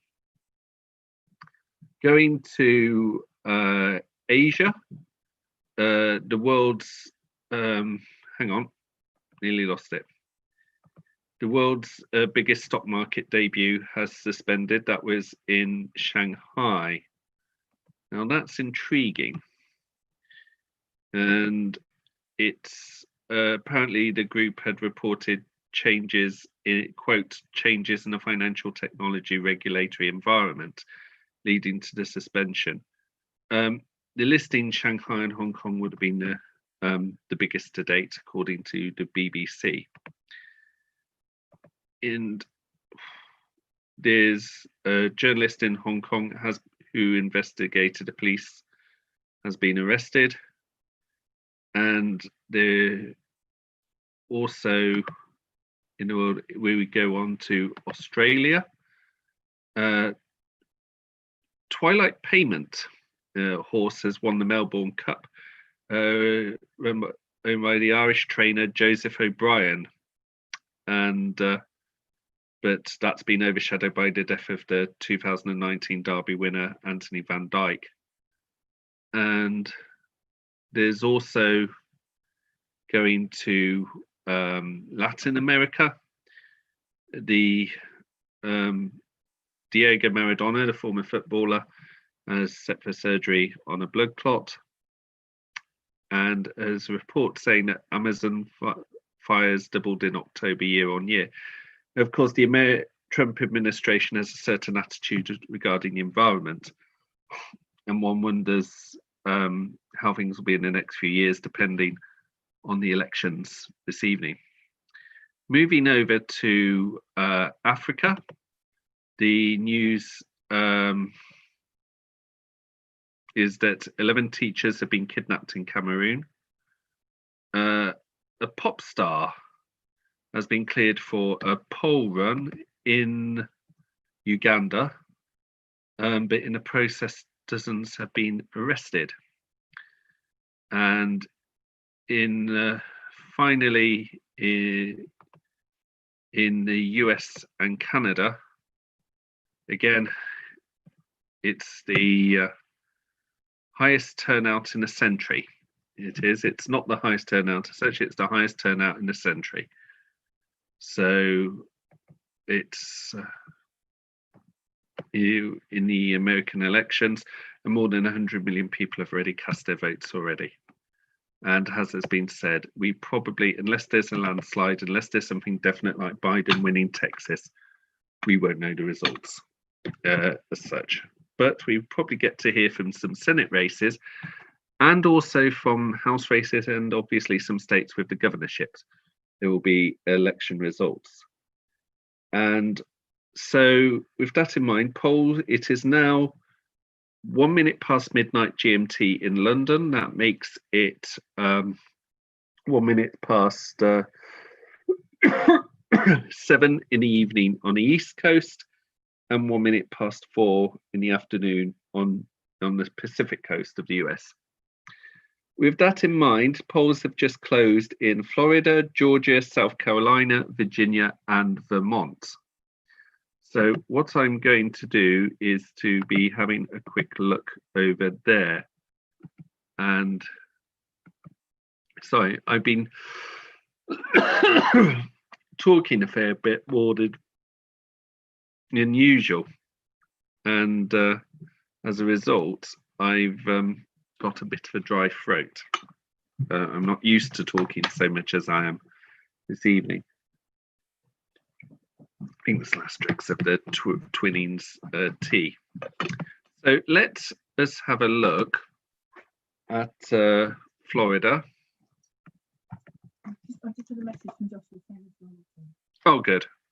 If you have just caught that, Joshua Bergin will be joining us shortly. There's been a high turnout in Florida. It's overtaken the 2016 turnout, just 5 hours into voting. But nothing as such yet. In Georgia, hang on, I do believe, yes, He's going to connect now. And in Georgia, it says nothing as of yet. Apparently the Democrats are confident, but I bet the Republicans are too. What, in Georgia? Yeah. Or positive or whatever. South Carolina, the polls just closed. My throat is starting to Donald Trump wins Kentucky. Well, that was not surprising. Yeah, it was saying that would be. So Kentucky has gone to Donald Trump, but that was to be expected. Anything about how the Senate Majority Leader has been doing? And I don't know whether that's an actual result or it called for Donald Trump. Right. It's, of course, obviously with South Carolina, we're looking at Senator Lindsey Graham, who's been severely challenged by Jamie Harrison. Virginia, if we have a quick look there.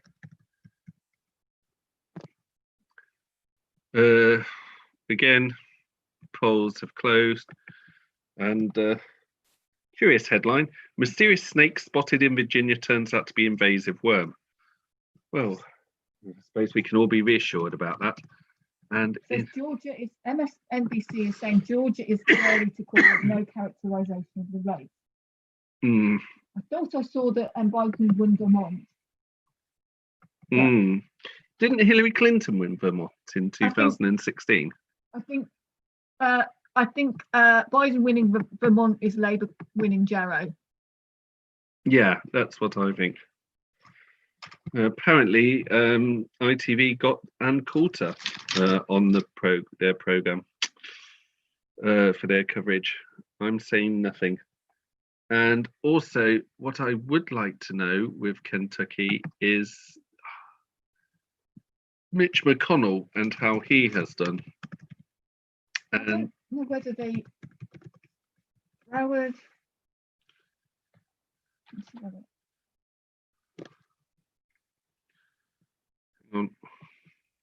In Florida, Trump down 5 points against 2016. It is at that stage of the night where you're just not sure. Anything before, from experience, anything before 1 a.m., unless it's something of Reagan 1984 proportions, cannot be trusted. And I don't think, it is Biden 2020, 49 states. That's, clearly not going to happen. Nothing yet about, someone said that Mitch McConnell is losing. That's a tweet. No, I wouldn't trust it. I wouldn't trust it. But 12%, after 12% of votes, this is how we have to be careful. After 12% of votes reported, Mitch McConnell is losing, but I don't know which votes are being counted. Yeah, this is the difference, as we said earlier, between the US elections and the UK elections. We don't report the results until all the votes are counted. Here, they're just counting as it is. But if Mitch McConnell loses Kentucky, that's... I don't think he loses.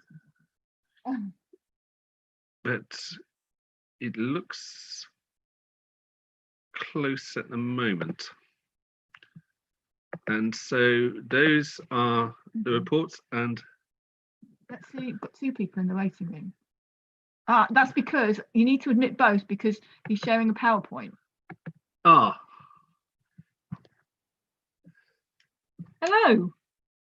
Hello, Joshua. It's connecting to the audio. Well, hello, guys. How are you? Nice. Hello. Joshua is in Germany, so at the moment, I imagine it's 7 minutes past 1 in the morning. It certainly is. So how wide awake or exhausted are you? Well, I'm fine. I just worry a tiny bit about the kids that are sleeping. They have school tomorrow, but hey, it's only election day in America once every 4 years or once every 2 years, however you're counting it. We live for this stuff, right? Yeah, absolutely. We do.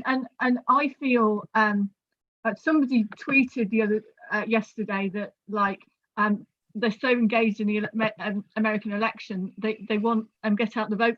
That they were getting up at 6 o'clock to deliver precarious get out the vote cards.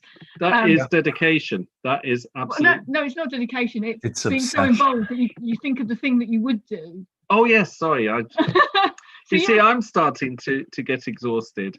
You must be missing the action though, being in Germany. We can't hear you. In a way, I am. One friend of mine basically commented the other day after a number of posts. She's like, "You're missing home, aren't you?" And I said, "Yeah, just a wee bit." Yeah. Okay. I think the exact quote was something about it's the most wonderful time of the year. Well, I have a cousin who jokes that it's basically Christmas and Easter for us, which is Pretty much. So, what was your involvement in Florida politics when you were involved? Good question. So at 15 was my first exposure. It was a local state house race, a special election. The governor then, Lawton Childs, had appointed the local state house member to a position within his cabinet, and so there was a battle royale between two local sons. You know, one the owner of a restaurant, the other of the owner of a chain of gas stations, and boy did they duke it out. Both at the First Baptist Church. One a Democrat, one a Republican. The two parties spent $1 million each or thereabouts, which is an unheard of sum of money on a singular house race. What would the electorate be? So, out of that, I think maybe you had 30,000 voters. Yeah. Total voters. We wouldn't be spending that amount of money on 30,000 voters. That's half a constituency. Like, imagine if we had that in half of. No, we wouldn't. It's always dodgy comparing British politics with American politics. It is, but again, a special election, meaning that was the only race happening. And at the time, what was at stake was control of the chamber. Right. So the Democrats had majority, and they were on the precipice. You know, there was a sort of constant tension on could the Republicans get enough to take the majority and then wrest away the speakership, something the Democrats had held since the Civil War. Ultimately, they did a few years later, but that was just one of those very special times. And even now, a special election always creates for a bit of energy that doesn't exist in a regular election. That's true. And so did you campaign in that election? I worked in that election, knocked on doors, built signs, did all the stuff that you do. And I was hooked. I mean, we won by about 300 votes. And I realized that, you know, the doors I knocked on, the signs I made, the envelopes and stamps I licked until I turned green had made an impact. And so I wanted back in a big way. And I've worked on countless House races, state Senate races. Probably the biggest race I've worked on was for Attorney General Pam Bondi a few years ago as her statewide grassroots director, where I was based in South Florida, in and around the three big counties there that we'll touch on in a little bit. Right. Okay. First of all, how do you feel? Have you been following the result, the news this evening from the US? I have been. And I want to be very plain. When you and I first talked about this, I said that my expertise was around Florida. Yeah. There are large media teams that have enormous numbers of resources and people to look at all the nuances and details around states around the country. There's just one of me, and the state I know best is Florida. The state where I'm straight away, I can drill into this supervisor of elections office, that supervisor of elections office. If I don't have a supervisor's office, you know, if for some reason they don't have the software that provides the data, there's somebody I can reach out to. So I have a really strong granular feel around Florida. And frankly, I just don't think it would be as fun to speculate about a state where I didn't have as much connection. You're absolutely right.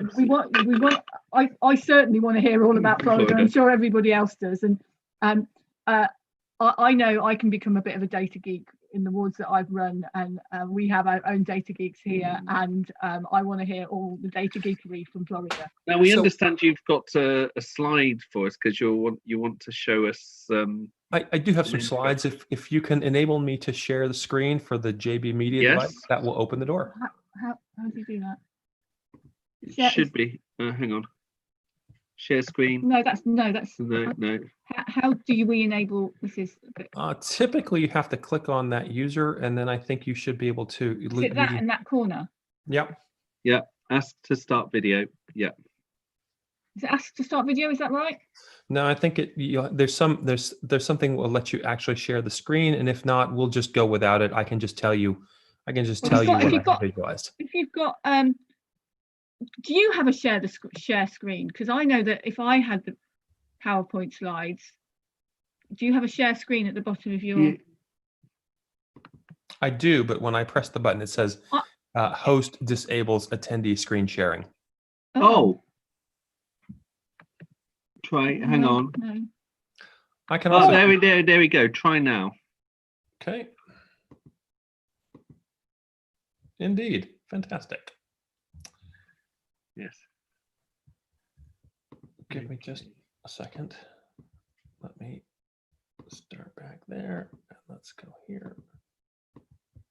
Have you got the camera on and the JB Media device? That might be an issue. I do not. No, we're fine. We're fine. Oh, brilliant. We don't actually want the camera on. Okay. I'm very grateful. All right. So taking it from the top, Biden versus Trump in Florida. Florida is a really big state. I know you look at it on the map and it's pretty thin and it's hard to understand scale. So let's start just with the simple things of scale. From Key West to Jacksonville is 503 miles or 810 kilometers. If we're looking at Key West to Pensacola, that's 832 miles. We're not talking about a significantly different distance between Jacksonville and Washington, D.C. It's not a big deal, but I just want you to have a sense of scale for distance and the fact that these communities, the state represents multiple communities that really have to be treated separately. It's not a unit. It's not a sort of a homogenous group. You have to deal with them in very separate ways. I would also point out that the far west 10 counties, the Panhandle, are all in Central Time Zone, which adds a wrinkle because as the polls are about to close right now in Florida, in parts of Florida, they will not tally and begin publishing the votes until the polls have closed throughout the entire state. So while Central Florida and Miami will close, what time is it now? It's 15 minutes past. In about 5 minutes, the Panhandle counties will remain open for another hour. So the tallies will not release until about 8:15. Or they won't release until about 8 o'clock for those other counties that are closing just about now. Population of Florida, 21.5 million. Current voter registration, about 14 million. So you have 67% of the state has registered to vote. Of that, somewhat evenly split. Now, this is something, a point that I'd like to make is that in 2008, Democrats led Republicans for registration by about 5.5 or 550,000 voters, about 500,000 voters. In the past, in that time, that number has dwindled quite dramatically. And in fact, that number has dwindled by 200,000 in the past 4 years. So since Trump has been elected, either newly registered or re-registered with a party change, it has exceeded 200,000 voters in the last 4 years. The total delta is 134,000 between Democrats and Republicans. Again, Democrats lead as they have since the Civil War. That comes out to 1.3%. So this is the total breakdown. 21.5 million of that, 5.3 million are Democrats, 5.1 million are Republicans. NPAs, non-party affiliated, represent another 3.7 million, or about 26% of the electorate. And finally, you have other, and these are the small parties, the Greens, the Constitution Party, more or less parties that are so small that they don't really have an impact on the election. But that's the total number there, about 215,000. So breaking it down, if we were a campaign, we would have at least 5 regions around the state.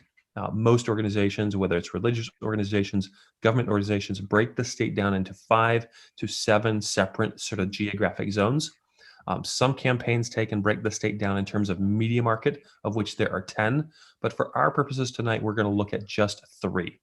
First, we're going to look at the Panhandle, which again is from Escambia County over to Jacksonville, Duval. Technically, this is, again, the campaign might treat this as 2 or 3 zones, but we're just going to look at it as 1 because it's the northern part of the state. This is the zone in which Donald Trump is going to be the strongest. He's going to collect the most votes there in this zone of the state to counteract what's happening in other parts of the state. Central Florida. This is the zone that's a bit more competitive in the middle. This is where you hear about the I-4 corridor. The red line sort of indicates or symbolizes the I-4 corridor. It doesn't truly follow the line of the interstate, but nevertheless, the interstate runs from Pinellas County through Hillsborough, Polk, Osceola, Orange, Seminole, Volusia, all the way over to the coast.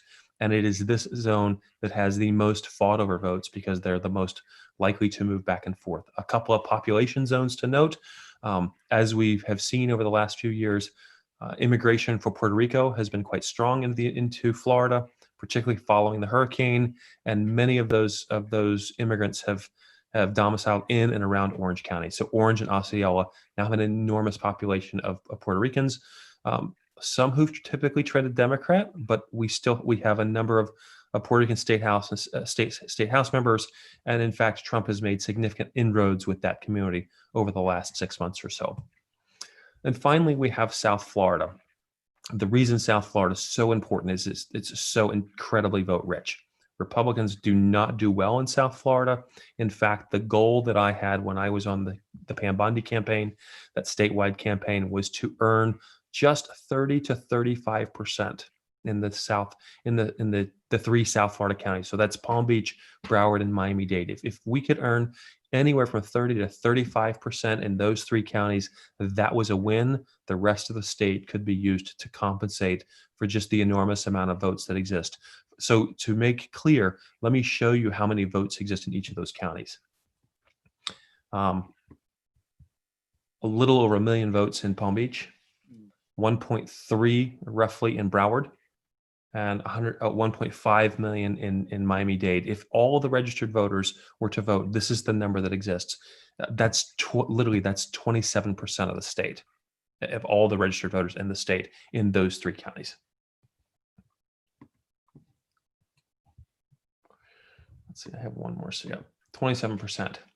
Finally, let's look into some breakdowns. So one of the things that I've been tracking religiously for the last few days is the tallies of early voting, whether that was by absentee or at the early voting sites.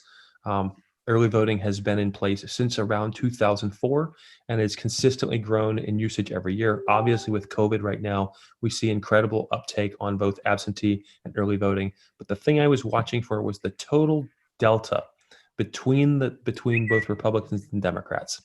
So in this case, the number of votes coming in is not as important to me as the number of votes separating. And I was watching I was looking at this in terms of energy. So in 2016, we can look down at the bottom of the list. In 2016, Hillary Clinton finished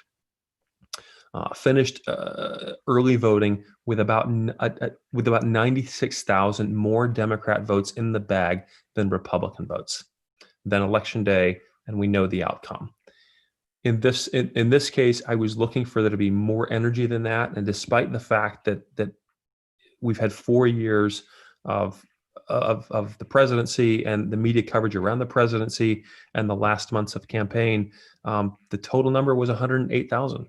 And this, to me, signaled pretty profound weakness for Biden going into Election Day. I would have been much more bullish on Biden if there'd been 160 to 180,000 vote delta.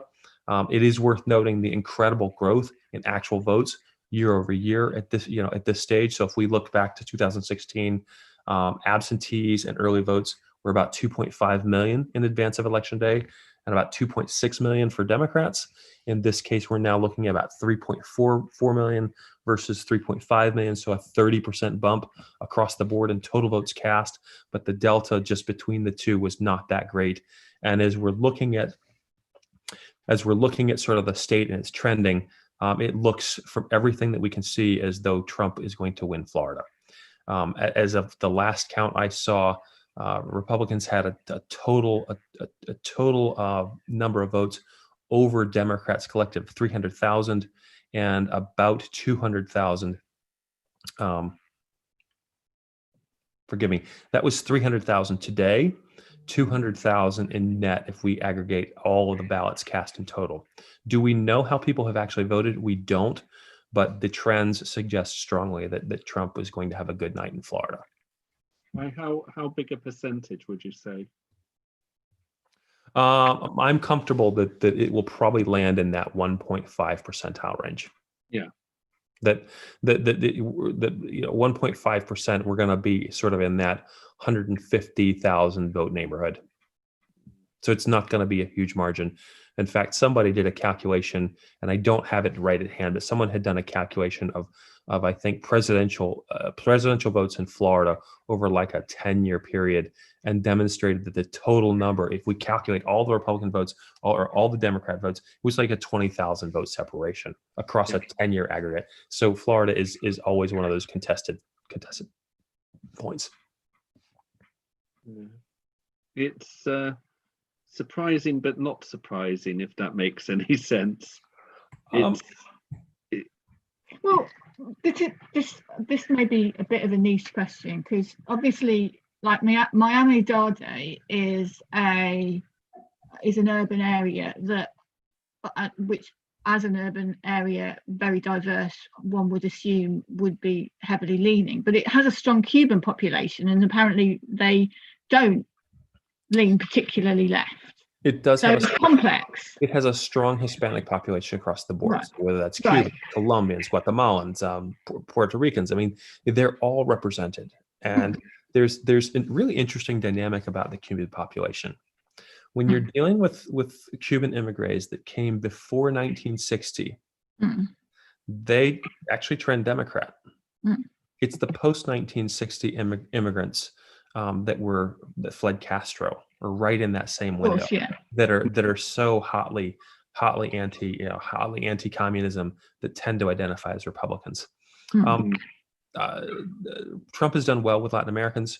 Trump is doing remarkably well with African American men under 40, which I think is going to be the sort of data analytics story of this election, regardless the outcome. The fact that a Republican president basically doubles is more or less going to double, if we're reading the trend lines right, he's going to double the support basis out of certain constituencies of African American population, election over election. That's almost unheard of for Republicans, and it certainly flies in the face of all the rhetoric around Donald Trump.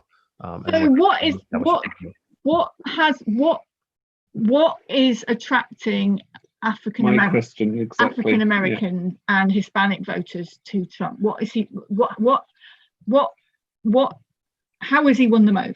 So let's make a clear distinction. It's African American men under 40. Right. Okay. It's not because the single strongest population for Democrats, the most reliable voter set at all, is African American females.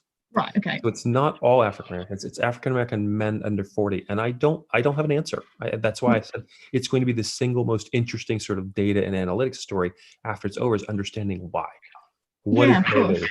Is it the fact that, after years of being aligned with one party, they're finally aligning with another? Is it sort of a cultural within community rebellion to say, I'm not listening to the pastor anymore, and my mama's not going to tell me what to do? I don't know what it is.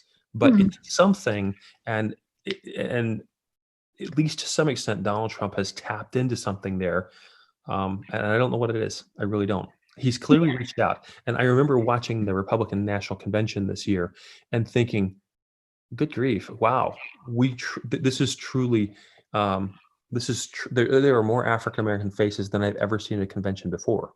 When I was a teen, we had two faces that were recognizable. We had J.C. Watts, the congressman from Oklahoma, and we had Condi Rice, and that was it. We didn't have much more than that.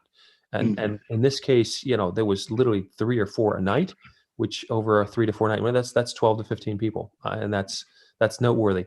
And I think it's also, if we're talking about the elections generally, and I know we're focused primarily on Florida. If we looked at Michigan right now, John James is competing for the United States Senate there. This is his second time to run statewide. His candidacy is looking very promising. If the numbers play out right at the end, which would make the second African American Republican in the United States Senate, bringing the total number of African Americans in the Senate up to 4. And there's a young fellow on the west coast of Florida, Byron Donalds, current Florida State House member. But unless something just dramatic happens, another African American male rising to the Congress out of the Republican Party, something that, again, a generation ago was impossible. Do you think the Democrats have been caught napping? Paul, I don't. Sorry, I'm just throwing questions as soon as they occur to me. I should. It's fair. I don't really know how to answer where they are, and I'm watching, and frankly, being outside of the United States affords opportunity to sort of dig in and pay attention and be analytical in the way that being on the ground and in the midst of a campaign does not. The thing that perplexes me about what the Democrats have done now for 2 cycles is that they have gone outside of their success profile. If we look to the entirety of the 20th century that we can think of, sort of 1930 and later, every Democrat elected in the 20th century and the 21st century was young. FDR was 42, John Kennedy 43, Jimmy Carter 55, Bill Clinton 45, Barack Obama 47. They were young, they were energetic, they were promising hope, they were selling hope and change in a body that aligned with that sort of ethos. The package was all, the profile was all there. It was all in alignment, and that youthful energy, the ability to sort of, I don't want to sell irrational hope. I mean, this is Bill Clinton on the saxophone crooning, don't stop thinking about tomorrow. It's Barack Obama standing there on election night and saying, this is the moment when the seas will cease to rise and our nation will begin to heal. It's hope that's almost irrational. And I mean that not in a pejorative way, but a positive way. And now two cycles, we've had people that are in their 70s. It doesn't work. You can't sell hope when you're nearly 80. I don't know why they've done that, and it doesn't make a lot of sense to me. If they had been smart, rather than spending the last 4 years just nonstop, attempting to bedevil Donald Trump, they would have poured some of that resource into identifying a middle American candidate who was young, energetic, that could sell what who could bring to the table, could legitimately sell what they offer. And they didn't do that. And for the life of me, I don't really understand why. It just reminds me of Brexit, because with Brexit, we were both Remainers. We were selling facts. So we were saying, look, if we leave the European Union, our GDP will fall by this. If we leave the European Union, we won't be able to sell X to Y. If we leave the European Union, we'll have a massive recession, right? Whereas what Brexit was selling was, we're free. We can be free. We can be rule Britannia. Let's do it on our own. So. And every time the sort of Remainers were like, well, we can't do that. That won't work. Do you know what I mean? And so then the left often resorts into this, facts or, rational choices, rather than actually often voting as an emotional choice. Which is sort of at odds with the current moment, because throughout most of my life, it's been the Republicans who have been a little bit Poindextery and too much, 1 + 1 = 2, as opposed to how you feel. You may have seen, I filmed and I did a little explainer video earlier in the year that looked at sort of presidential campaign music, and Republicans have done a terrible job over the years of picking sort of campaign songs that tap into the cultural zeitgeist in any way, shape, or form. But if you go back, you want to say something, Paul? Go ahead. No, I was just thinking. I mean, I'm obviously someone, particularly my generation, who's always looked at the Nixon administration with disdain. But I found, to my horror, that the Nixon 1972 campaign song, Nixon Now, was an earworm, and I quite enjoyed it. Which, I mean, all that stuff stands out, and I think it matters in a much bigger way than we understand. I think we sort of float through life, and in some ways, like the movie soundtrack that has a score that underwrites. I mean, some of these points of music end up really carrying a message, carrying a value and ethos set in ways that we don't fully understand. I tell you what, in reflecting on that video, of course, Bill Clinton's "Don't Stop Thinking About Tomorrow." I mean, that always was a strong piece for me. I have clear memories of that as a teenager. But my wife and I were in Kazakhstan during the 2008 election, during the early phases of the 2008 election. And I remember seeing the will.i.am videos, the half chant, half sort of spoken word bit using Barack Obama's voice, and then later "We Are the Ones." And I took those videos to her the moment I saw them. I said, "This is the next president," just on the power of that music. And of course, McCain had nothing to counter that. Just nothing. It is very. I mean, you mentioned "Don't Stop Thinking About Tomorrow" by Fleetwood Mac an example. I think the most clear one with us was in the 1997 UK general election, when the Labour Party had "Things Can Only Get Better," which had been a hit 3 years before by Dareem. And even now, that's more to the point, even associated with a certain wing of the Labour Party.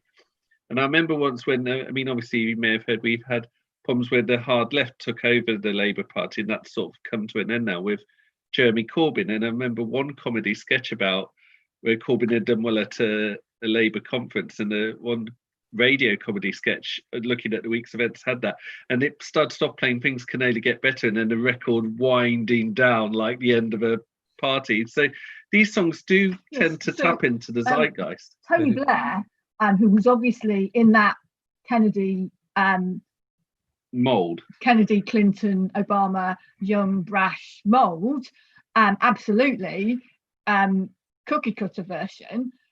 He had "Things Can Only Get Better." Yeah. And the thing is, that song is just like, it's a bit of a cliche now, but it completely stuck for years. Because it's now known as the song that connected with Labour's victory, then being a chart-topping hit 3 years before that victory. That it shows how songs have been. Thank you very much for your time, Joshua, and thank you for your thoughts and your comments about Florida. It's something to digest. I think we are all missing out on it's all kicking off in Florida. Yeah, I think part of it might be some people think we might be a lot of Democrats thinking we might be able to win without Florida, but we'll see. We've certainly seen that, and if they do, it would be only the third time in basically the past 100 years. So twice before Nixon in 60 won Florida without winning the presidency. And Bush 41 won Florida in 92 while losing the presidency to Bill Clinton. But what seems to have happened while we've been on air is that loads of results for Florida have come in, and it looks like Trump has done particularly well in Miami-Dade. They're now talking about Cubans, and it does look like Trump is on course to win Florida. But me not being able to understand these results, at some points Biden's ahead and some point Trump's ahead, so I don't really understand that. But that seems to have shook social media somewhat.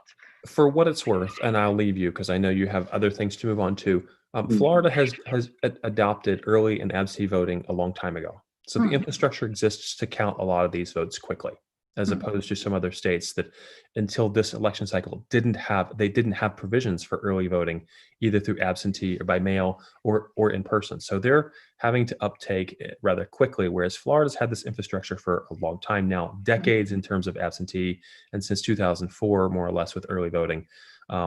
Once the polls actually close and they begin to run counts and publishing those counts, you'll see the first round, which the bulk of the votes cast of the cycle will be in that early and absentee group. You'll see those counts pretty early. And my guess is the trends are going to stay pretty solid all the way through, with the exception, and this is almost always the way it is, in those 3 South Florida counties, they will drag out until the last possible moment. I don't think you'll see formal results there, let's say anywhere nearing complete results there, until probably near midnight local time. Yeah. But nevertheless, about 5 a.m. over here. Nevertheless, there'll be enough indications you'll have some sense, even though they won't call it until probably midnight or thereabouts. Yeah. Okay. Well, have a good morning. Thank you so much for joining us, and thank you for your work in putting together that presentation. So enjoy. Have a great night, guys. And you. Thank you. Bye-bye. Bye. Okay. That was Joshua Bergin, who was Republican, or formerly Republican, from Florida. We didn't get to talk about that aspect. It is also the brother of Rachel Bergin, coincidentally same name as my wife, who served as a state senator in Florida a number of years ago. We're going to look at some more results at about 1 a.m. We'll be looking at North Carolina, Ohio, West Virginia, Delaware, Illinois, Michigan, Tennessee, Texas, and the federal capital, Washington, D.C. But in the meantime, I want to talk with you for a few minutes about the Biden campaign, and then for a few minutes about the Trump campaign. But unfortunately, I have to attend to something. If you could please bear with me, and I will be back as soon as I can. If you just give me a moment. Rachel? This is awkward. I do apologize. I need to attend to something. Could you keep our hosts entertained for about 2 minutes? Okay. I just suddenly realized, and I sincerely apologize for this, ladies and gentlemen. hold on, let me get my phone. God, I'm sure it's not like this in TV studios. This is what comes of it being, getting a lo-fi election result evening. Anyway, I trust that you're all doing fairly well, and I trust that you all are sort of digesting the news as it comes. I will pass you over very briefly to my lovely wife, Rachel.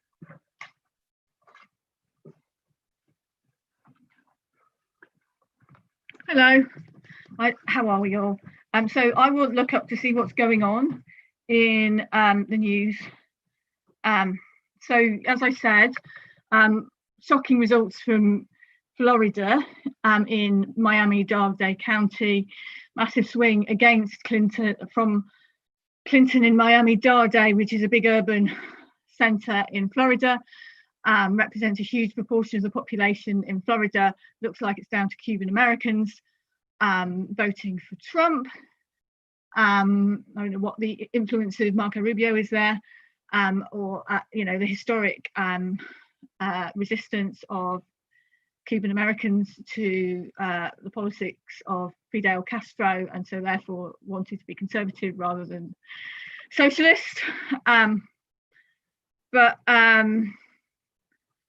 So, as I say, it's quite confusing when they keep publishing the results, because sometimes Biden is up and sometimes Trump is up. But Biden has won Virginia, so that's quite a big scalp. So that's quite important news.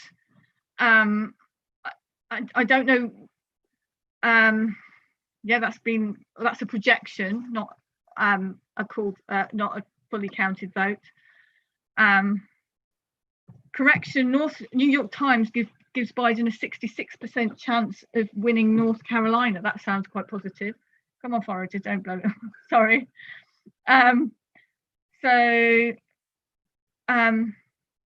Hey, we're over. So yeah, I'm not quite sure what's going on in Florida, but clearly losing the ball in Miami was not clever.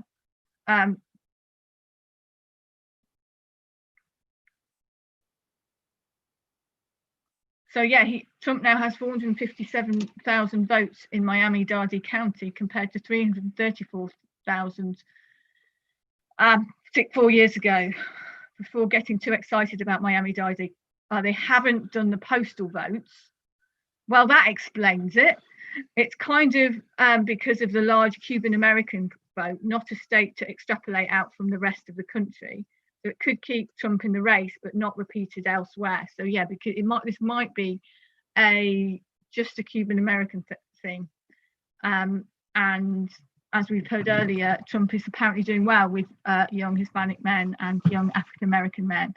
And that's an interesting question, and I think something that's kind of searching for those of us on the left why we would lose that demographic, rather than, I don't know, maybe take them for granted, and maybe that's a problem. So I did see West Virginia, I think, went to the Republicans, or at least the Senate race went to the Republicans. Of course, there's still voting going on. So let me see. Nate Silver always has something intelligent to say. Well, he was quite positive about Florida, but that was some hours ago. So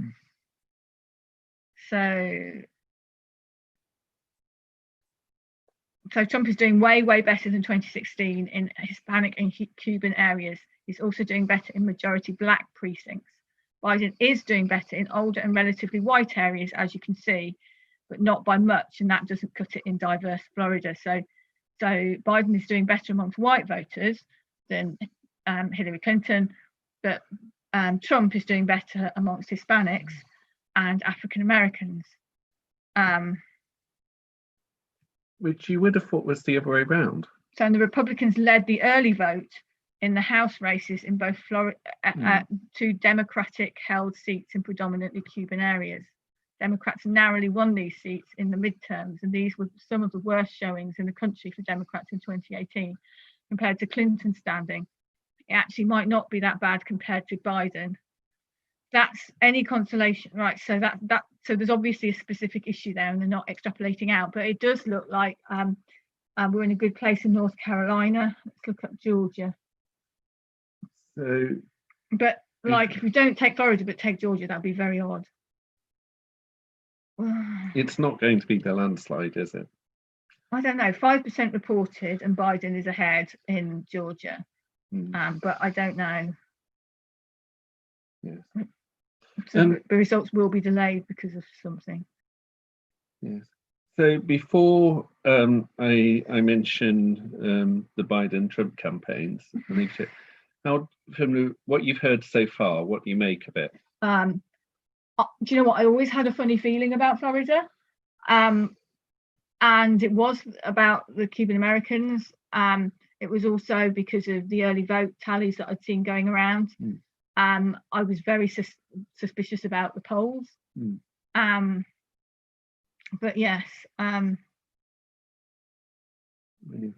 New York Times now projects a greater than 95% chance of President Trump winning Florida. On that note, I think I would take a quick break. Are you? Yeah, that's fine. But thank you very much for that. That's all right. That was the information.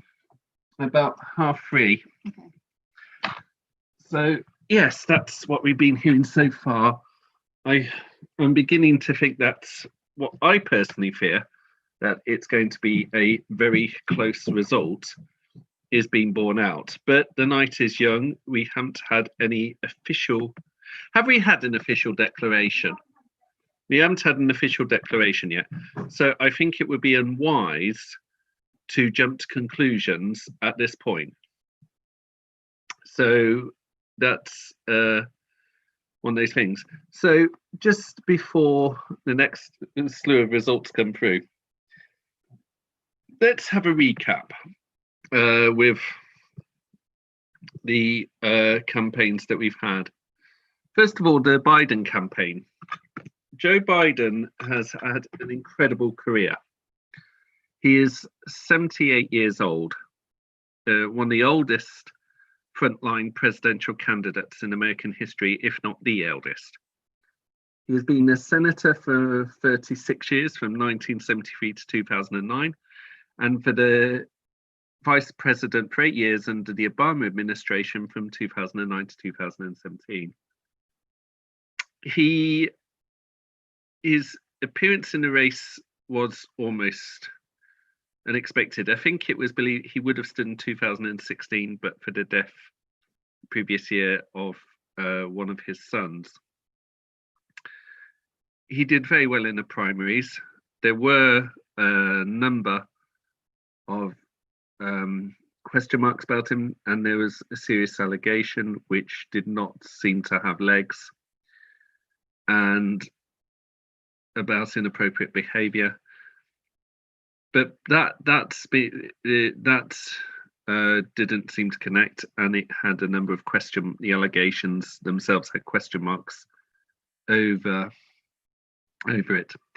But Biden himself is known in terms of faults. 2 faults come to mind. He can be too touchy-feely with people. He's managed to deal with that, or he acknowledges that. And but of some concern, he does tend to be gaffe-prone. But at the same time, he has shown some steely resolve, and steely resolve is something we've seen throughout his life. His first wife was killed in a tragic car accident weeks after he was first elected to the US Senate. And at the start of his career as US Senator, he would travel to Maryland, his home there, every morning and evening from Washington, D.C., just so he could see his sons as they go to bed and have breakfast with them the following day. In the primaries, he managed to do well against some fairly well qualified candidates. The presidential debates, the 2 he took in with Trump, the first one was awful, but that said perhaps more about Trump, although Biden did lose it with Trump once or twice. But I would imagine if any of us had to deal with the kind of verbal onslaught from Donald Trump with personal attacks on our family, particularly regarding the death of one of his sons, I think we would have found it very hard not to react angrily as well. And a few days ago, there was the bus incident where a few Trump supporters in cars tried to intimidate the Biden bus. The FBI are looking into it, and Trump typically, once that investigation nipped in the bud, he's quite happy, it seems, to see his opponents intimidated, if based on from what we've read. That seems to be the conclusion that one comes to. But one conclusion is sure. Joe Biden may not be the best presidential candidate.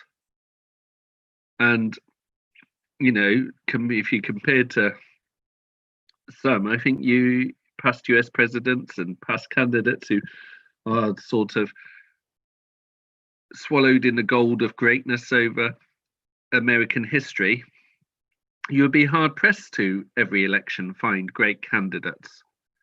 But he is perhaps the best candidate on offer at this time to beat Donald Trump. If any Democrat candidate could beat Donald Trump this election, it would be Joe Biden. Perhaps better than any of the others. It is Joe Biden who can make inroads into the Rust Belt areas. So there is the Biden campaign and how Biden is. Now the Trump campaign, it is incredible how Donald Trump manages to get the support that he gets. Over the last few months, he's managed to deal with small fry internal challenges. He has held rallies that go against the grain of his own official advice with regards to coronavirus. I mean, there was the White House event, which is seen as a super spreader event. Donald Trump was briefly infected with the coronavirus, and it was a miracle that he did not fall seriously ill. But he seems to show no concern for his supporters or anything else, because there is not a heavy emphasis on the need to wear masks, and a lot of his supporters do not seem to have a problem being in close proximity to each other and not wearing masks. This feels like criminal negligence from where I am. And his rallies do feel like a cult leader and his followers. There have been threats. There have been threats of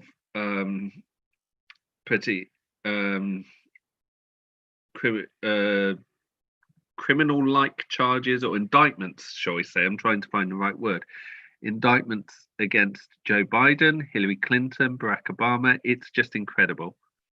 that we have a situation where we've got two presidential candidates and the supporters of each side want to see the other in jail. As in the candidate of the other, not the other's, full stop. He's criticised the FBI investigation into the bus incident regarding Joe Biden a few days ago. That's just incredible. And, you know, he's made clear if the results are not to his liking this presidential election, he'll contest them, almost as if he's expecting it. But we don't know how the presidential election results will be, even at this stage, even though it looks like Trump might win Florida, even though it looks like Trump's got Kentucky. We don't know how, and Kentucky is a typical Republican state anyway, we don't know how things will be. But this does feel like an election of character, as Robert Carolina touched on earlier in our interview of him, the UK former UK chair of Democrats abroad.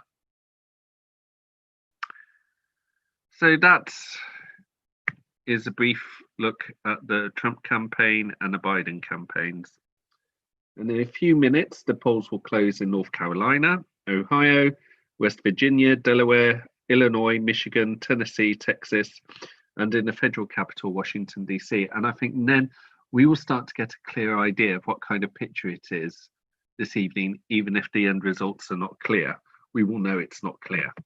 But I think one thing's for sure, we're not going to see a landslide. Ergo, it's going to be a few days difficulty.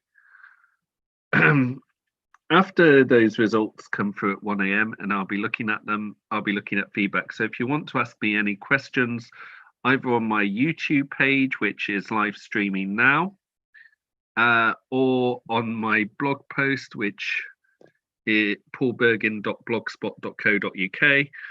You'll, if you want to leave any comments there, or indeed elsewhere, and please do not hesitate. We'll have a discussion, and we will go from there. But yes, it is a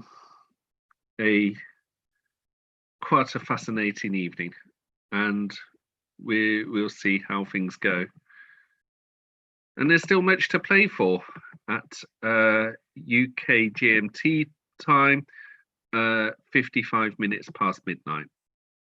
So, how things stand elsewhere. I'm just going to see what some of the most general news is. And it looks like people are feeling a bit discombobulated over Florida on Twitter, on social media. And I understand that, but as Joshua Bergin pointed out earlier,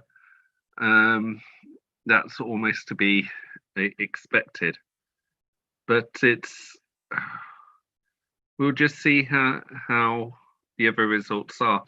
I think it's the polls closing in the following states I've mentioned and how those results are that will give a clearer picture, as I have said earlier.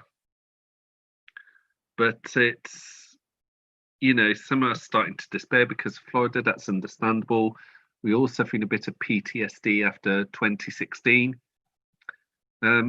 We don't know. We don't know. We'll see how things go.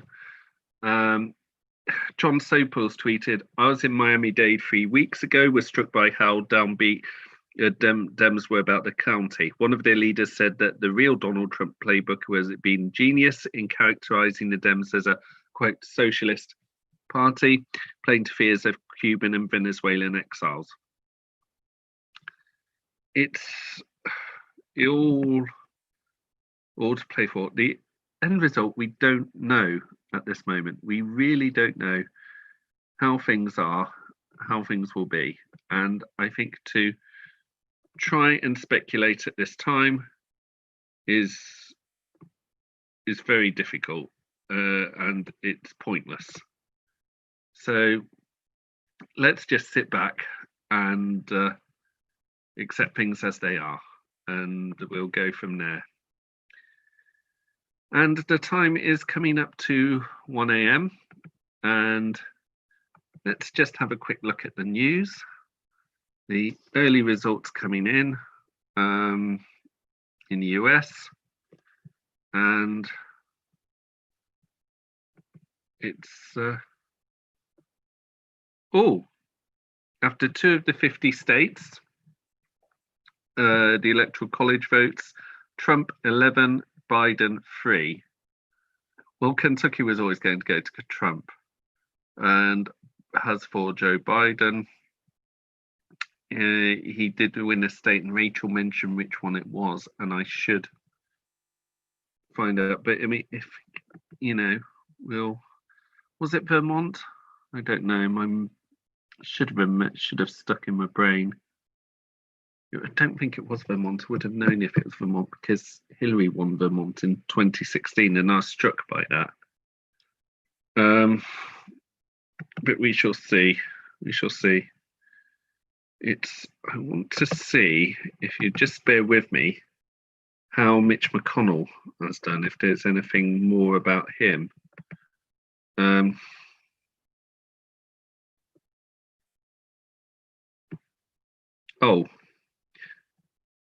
Kentucky Senate race results. Mitch McConnell is the projected winner in Kentucky. He apparently has 500,000 votes to Amy McGrath's 300,000 votes. Again, Kentucky is a Republican state. It was always likely that this could happen. There was just a chance that Mitch McConnell might lose. So, you know, this doesn't mean to say the Senate won't change hands, and it doesn't mean to say that Trump will win the White House. I just think what we're seeing so far is that things are going to be fairly close, and we should accept that. So we will go from there, and it's now 59. It's now 1 a.m. UK time, GMT. That means that it's 8 p.m. on Eastern Standard Time and 5 p.m. Pacific Daylight Time. And the polls will have just closed in North Carolina, Ohio, West Virginia, Delaware, Illinois, Michigan, Tennessee, Texas, and in the federal capital, Washington, D.C. So what's going to happen next, to just keep you up to date with the timetable, is I will look at those results in a moment. At 1:20, there will be feedback. So if you want to ask me any questions, I'll discuss it on leaving a question on YouTube page or my blog, which you will find at paulbergin.blogspot.co.uk, and please do sign in on that. At 1:30, we'll be looking at Arkansas, where the polls will have closed, and in 34 minutes time I'm hoping to interview Warren Morgan, who's a fellow Brit and who has had some experience in following the American presidential election, which seems to have really galvanized him. At 2 a.m, I'll be looking at the polls in Arizona, New York, Minnesota, New Mexico, where they should be closing. 2:15, I'll be interviewing Megan Kaminsky, who is an American Democrat activist in New York State. 3 o'clock, we'll be looking at Montana, Oregon, Utah states, where they will have had their polls closed. At 3:15, we'll be doing more feedback, some face-to-face talk. And at 3:30, I'll be interviewing Senator Dean Barkley. 4 a.m, be looking at California, Hawaii, Idaho, Oregon, and Washington. And at 4:20, there'll be the summary and news, and the news and then summary of what we'll have seen of the night so far. And then that will be it with me for the evening. I'm just hoping we'll see some results from Arizona with regards to Mark Kelly at 2 a.m. that will soon be clear. And also one of the things we're looking at with South Carolina, where is how things will be with Senator Lindsey Graham as to whether he has lost. And I'm just trying to work out. Yes, that was an hour ago. So let's just see how Lindsey Graham has done. If there's anything about him, and you probably know this before I do, in which case, Lindsey Graham, let's have a look. Yes! But out of only 4% of votes, well, I should read the small print, shouldn't I? Apparently, predicted Lindsey Graham's going to lose to Jamie Harrison. Jamie Harrison's got 54.9%. I shouldn't cheer it at, the fact the results has come through so quickly. But that's because that's only 4% counted. So it's a bit, but that's what's predicted. I do apologise. Obviously, as I'm doing this as an all-nighter here in the UK, I will be eating, sometimes going along, and some very nice smoked salmon sandwiches. Let's have a look at North Carolina and see how the results are there.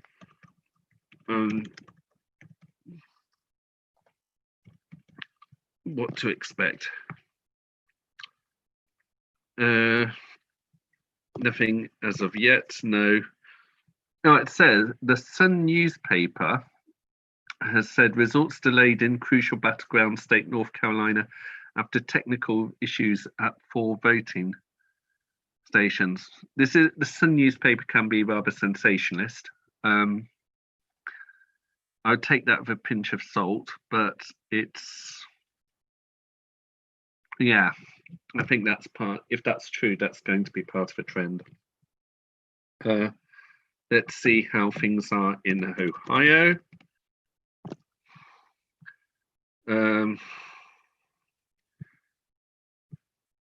Election results.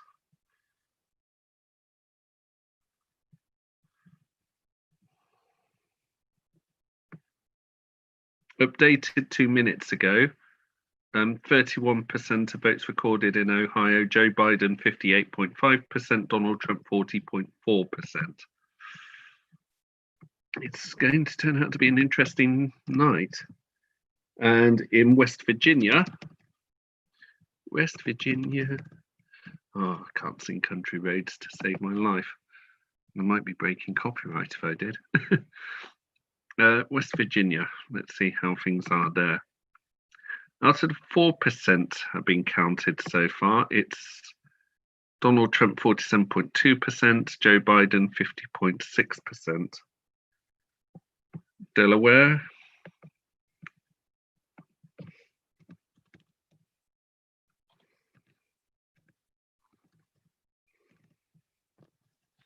In Delaware, we have, this is for a lot of the information I'm getting here is from the New York Times, by the way. If you're wanting to know my sources, they just seem to be the first. It's not out of any preference. They just seem to be the first up with. Nothing yet from Delaware. Illinois.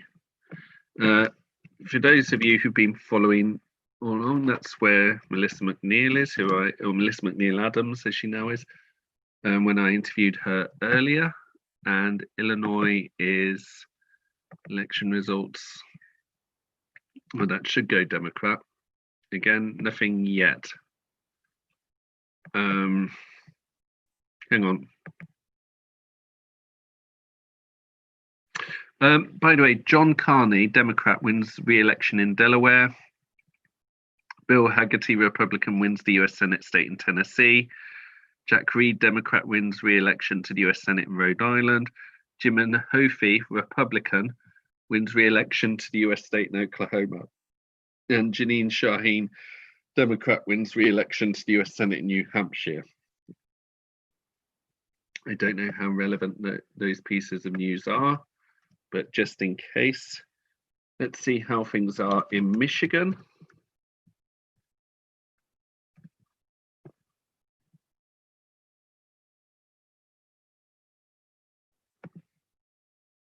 Apparently, nearly, according to Fox News, nearly 19,000 in Michigan registered to vote on election day.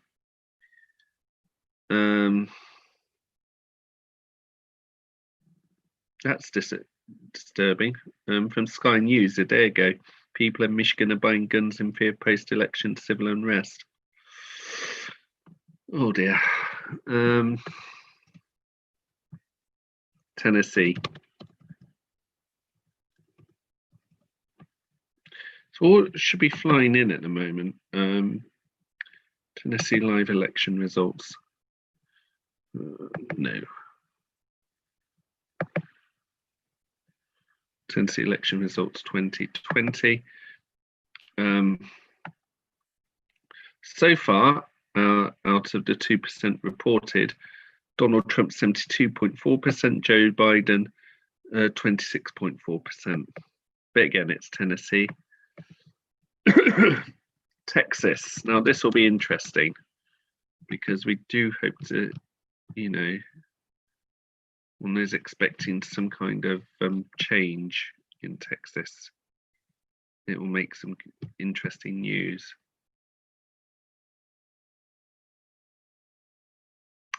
Nothing from Texas yet.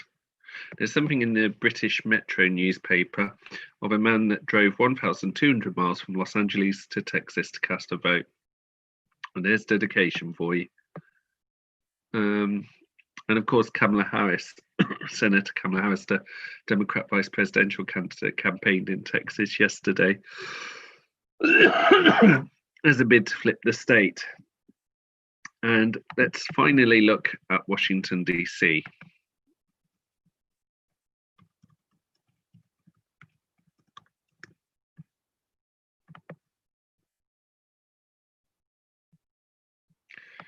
They're preparing for unrest. Well, a number of major cities are on either side.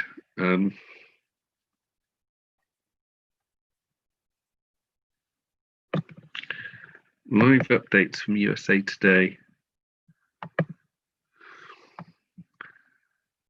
Nothing from 2 hours, apart from 2 hours ago.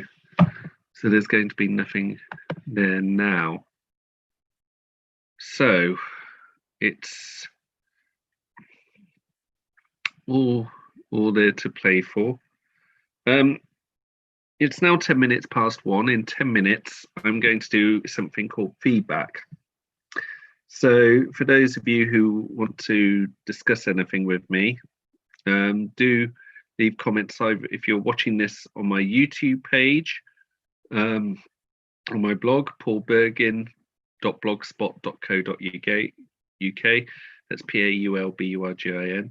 Leave a comment there if you wish, and we'll hopefully have a discussion. So this is when the news should really starting to break through at this time, in my experience. But again, we won't know fully for sure. But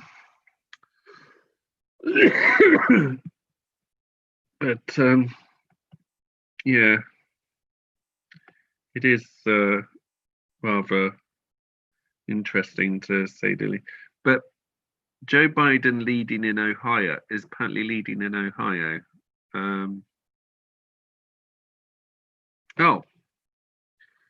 Key race alert from Texas. Joe Biden 58.7%, Donald Trump 40%. But again, we don't know if all the votes have been counted. They declared votes as they're counting them, and that's apparently it's only the first 10%. I would want to see a fair bit more substantive. But as I've said before, there's Robert Carolina said earlier, and as my wife Rachel has said, Joe Biden wins Texas, it's game over for Trump. But we're going to need to hold on through for the evening and to see how things develop, to say the least. And it's been quite a night, or quite a morning so far. I'm going to need a long rest tomorrow. My throat is starting to get seriously dry, and I've already drunk a lot of tea, and I suspect I'm going to hit the wine, which is not perhaps good. I did have a wine glass, I'm sure. Did I hear? No. I'm going to get a drink just quickly, and yes, and as I've said before, in a few minutes time I'm going to do feedback. So if you're watching this on YouTube, ask me a question, I'll answer it. If you're watching this on my blog, leave a comment on my blog, I will answer it, and we'll hopefully have a discussion going, and it should be quite exciting. And yes, at 1:30 we'll be looking to see what the results are, you know, how things are with, not results, but how things are when the polls close in Arkansas. Be interviewing Warren Morgan at 1:35, and at 2 o'clock we'll be looking as things come in Arizona, as polls close in Arizona, New York, Minnesota, and New Mexico. Please bear with me for one moment.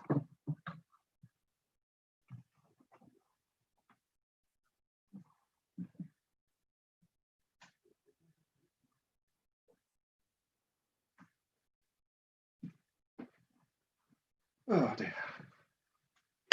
Here we go. So, here we go. Hope no one signed in, panicked, and then decided to sign off again. But it's, yes. Let's see how things are. And it's now 1:14 a.m. I think that what we're going to be looking at here is a close race as things stand, and Biden will scrape through. This is guesswork, and I'm not. Do not take this as my. This is a gut feeling. Biden will scrape through, and then we will have a Trump contesting, and then of course that's going to be a bit more of a difficult situation. But we shall see, and hopefully that's how things go there. Perry Gilpin on Twitter has reminded us that polls are open till 8 p.m. in LA. That's in California, and that's 8 p.m. their time. So that's 10, 12, that's 4 a.m. Yeah, that goes along with what I've said. And less than 1 hour till polls close at 8 p.m. in Minnesota. So that's, again, corresponds to 2 a.m. GMT. So we do have Martin Luther King III has asked voters to stay in line. If you are in line, stay in line. If you know someone in line, call them and tell them to stay in line. Clearly going of how important it is to keep voting. It is a tough one. It's a tough one to predict, put it that way. It's, Senate projections. Cory Booker, Democrat, wins re-election in New Jersey. Jack Reed, Democrat, wins re-election in Rhode Island. Ed Markey, Democrat, wins re-election in Massachusetts. Well, that's nothing unexpected. Let's again look and see how Lindsey Graham is doing. Kirk Brown on Twitter has said, still early, but the Associated Press has Jamie Harrison pulling ahead of Lindsey Graham.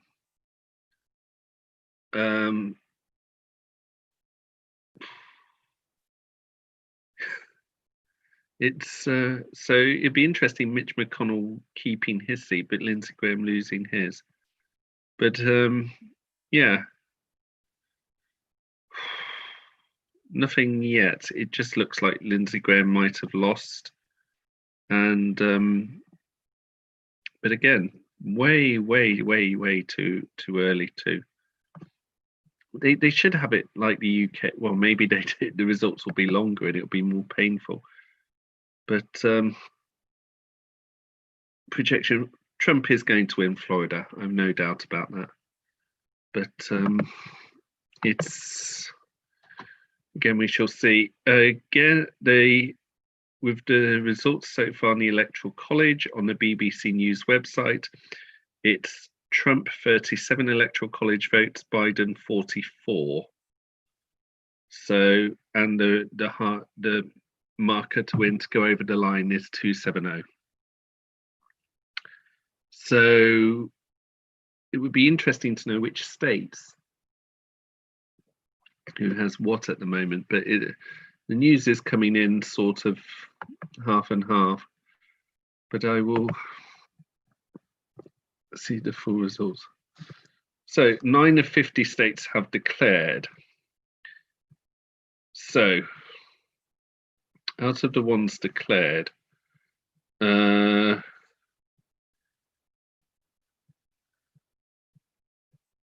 not saying.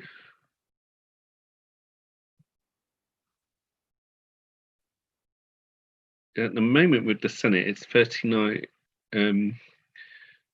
Democrat, Republican 33. Bear in mind, only a third of the Senate is up for election. So that means we've only had, what, 6 results so far?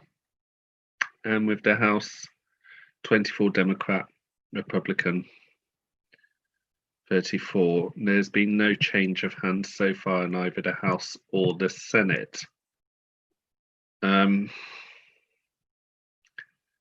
States where there's current results so far seem to be Oklahoma, Tennessee,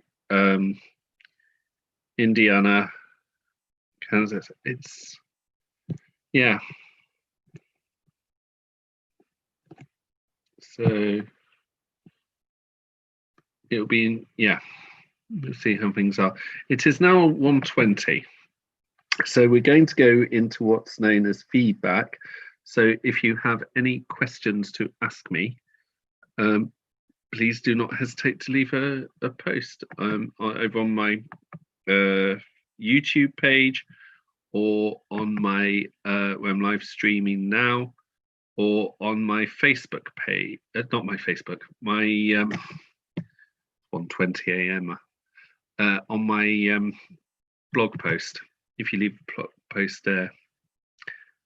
Liz Saul on my YouTube thing said, some UK results do trickle through like this. Yes, that's same. But Robert Carolina's left a post there saying, hang tough gang.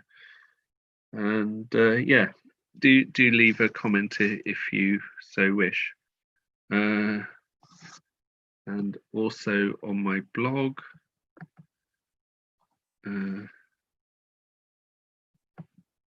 someone's left a message on my blog, and I'm also going to check on my Facebook page. So if you're following this via Facebook, on my events, see how things are there, and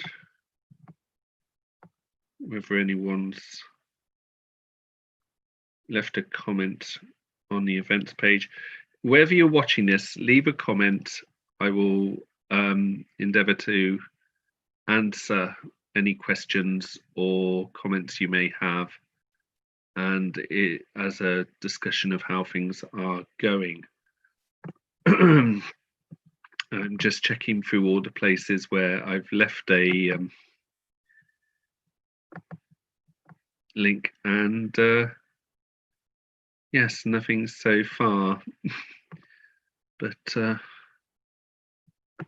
do talk if possible, and let me know what you think, or whether you don't have an opinion at all and you're not sure. You know, don't be shy about saying that. It would be good to hear from you. This is what I'm here for. So yes, just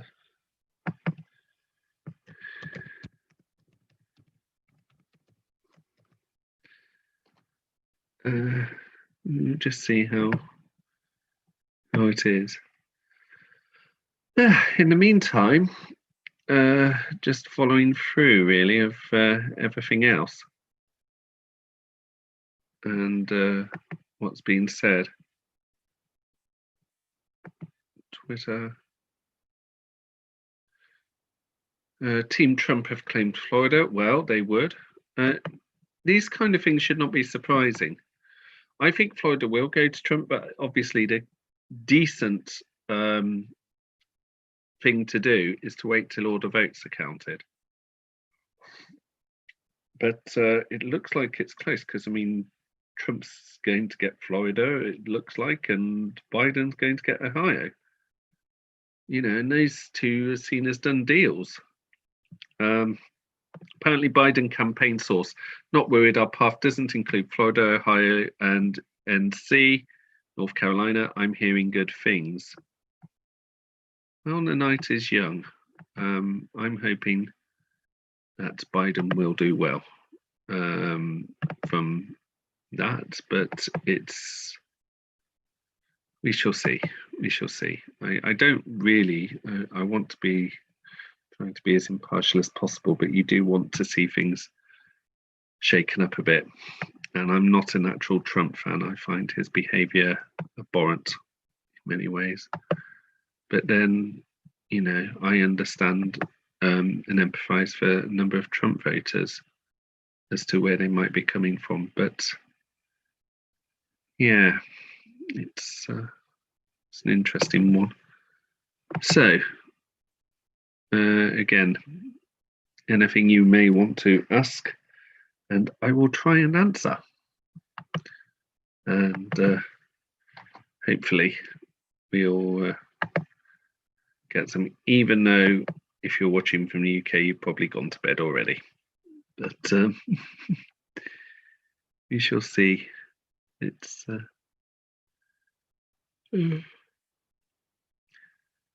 all a bit long. Okay.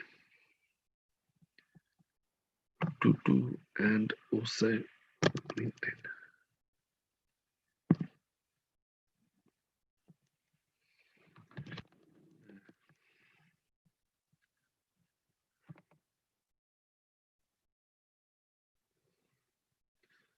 Yes.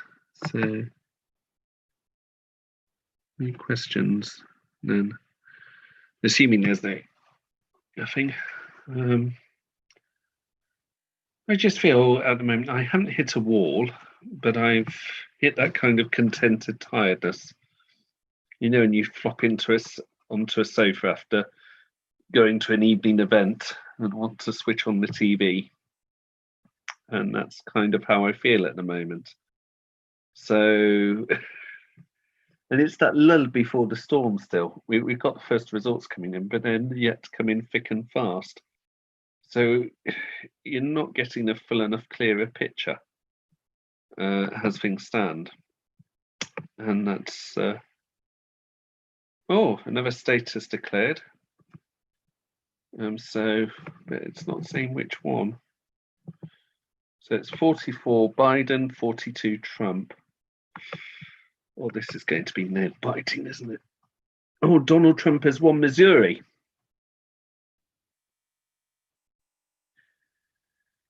Tom Blenkensops tweeted, Trump looks like he'll keep Florida, but could prove Pyrrhic. North Carolina, Ohio, Pennsylvania, all in play for Biden from what I see. Georgia too. That looks good, but he has had, well, Missouri is a kind of, yeah. Biden has multiple paths to victory. Trump does not. This is George Eaton. And that's what you need to remember. Oh, someone's tweeted Brian Taylor Cohen. I'm not sure whether, I think at this stage this needs to be taken for a pinch of salt. Biden set to take Williamson County, Austin, Texas suburb with 95% reporting. Biden 50.6%, Trump 47.4%. Yeah, we need to take that with a pinch of salt at the moment. just generally. But if, again, as I've said before, and I will keep saying until we get a full a full view, Biden takes Texas, it's game over for Trump. But I don't think it's fair to declare until we get all the votes from Texas. So, you know, go figure, as the Americans say. Some questions. Tim Roll Pickering. West Virginia just called for Trump. It was once one of the most reliable states. How can the Democrats win it back in future? Oh my goodness. Oh, I wish I knew that. It's I don't know. I think generally Democrats need to. Joe Biden was one who was keen to make inroads, but I think the Democrat Party as a whole, its supporters, need to, whilst it's understandable to feel contempt, to make the difference between being contemptuous towards Trump and not being contemptuous towards his supporters, and trying to make notice differences between the troublemakers and Trump supporters and those supporters who do so out of a sense perhaps of some desperation or perhaps naivety. That's, if I were a Democrat, that would be the way I'd look at it. Peter Boyle has said, Missouri went Trump 57-38 last time, so no surprise. No, I'm not that surprised about Missouri. So I'm not really. Again, any further questions to mention on my YouTube page or my blog, please don't hesitate to mention and hopefully get some discussion going. It's coming up to 1:30. Arkansas polls close. I want to see if anything comes from that. And then in a few minutes, hopefully, Warren Morgan will come through and we'll have an interview with him. Oh gosh. At least I'll be able to get other people talking for a while. And yeah, it's we shall see. And at 1:30, let's go and have a look at seeing how Arkansas is.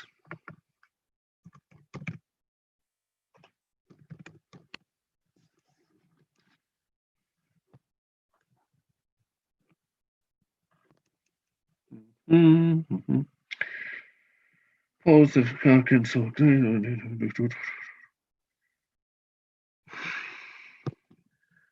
So apparently 6 electoral votes. Politics IR projects Trump to be winner for Arkansas. Again, amazing how confident some are just mentioning that. I mean, I know there's exit polls, but really.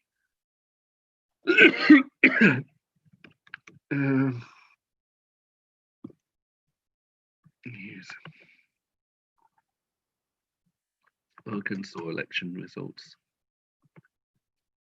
Again, nothing as of yet, other than one projection of Trump. But then it is a red state, and that's partly what one goes on from that.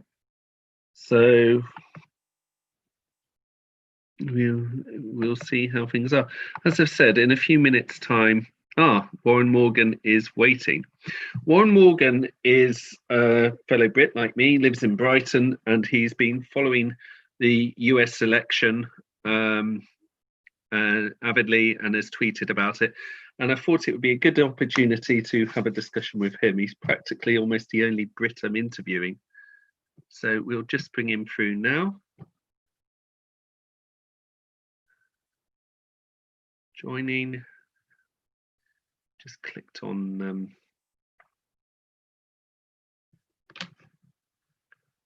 Good morning, Warren.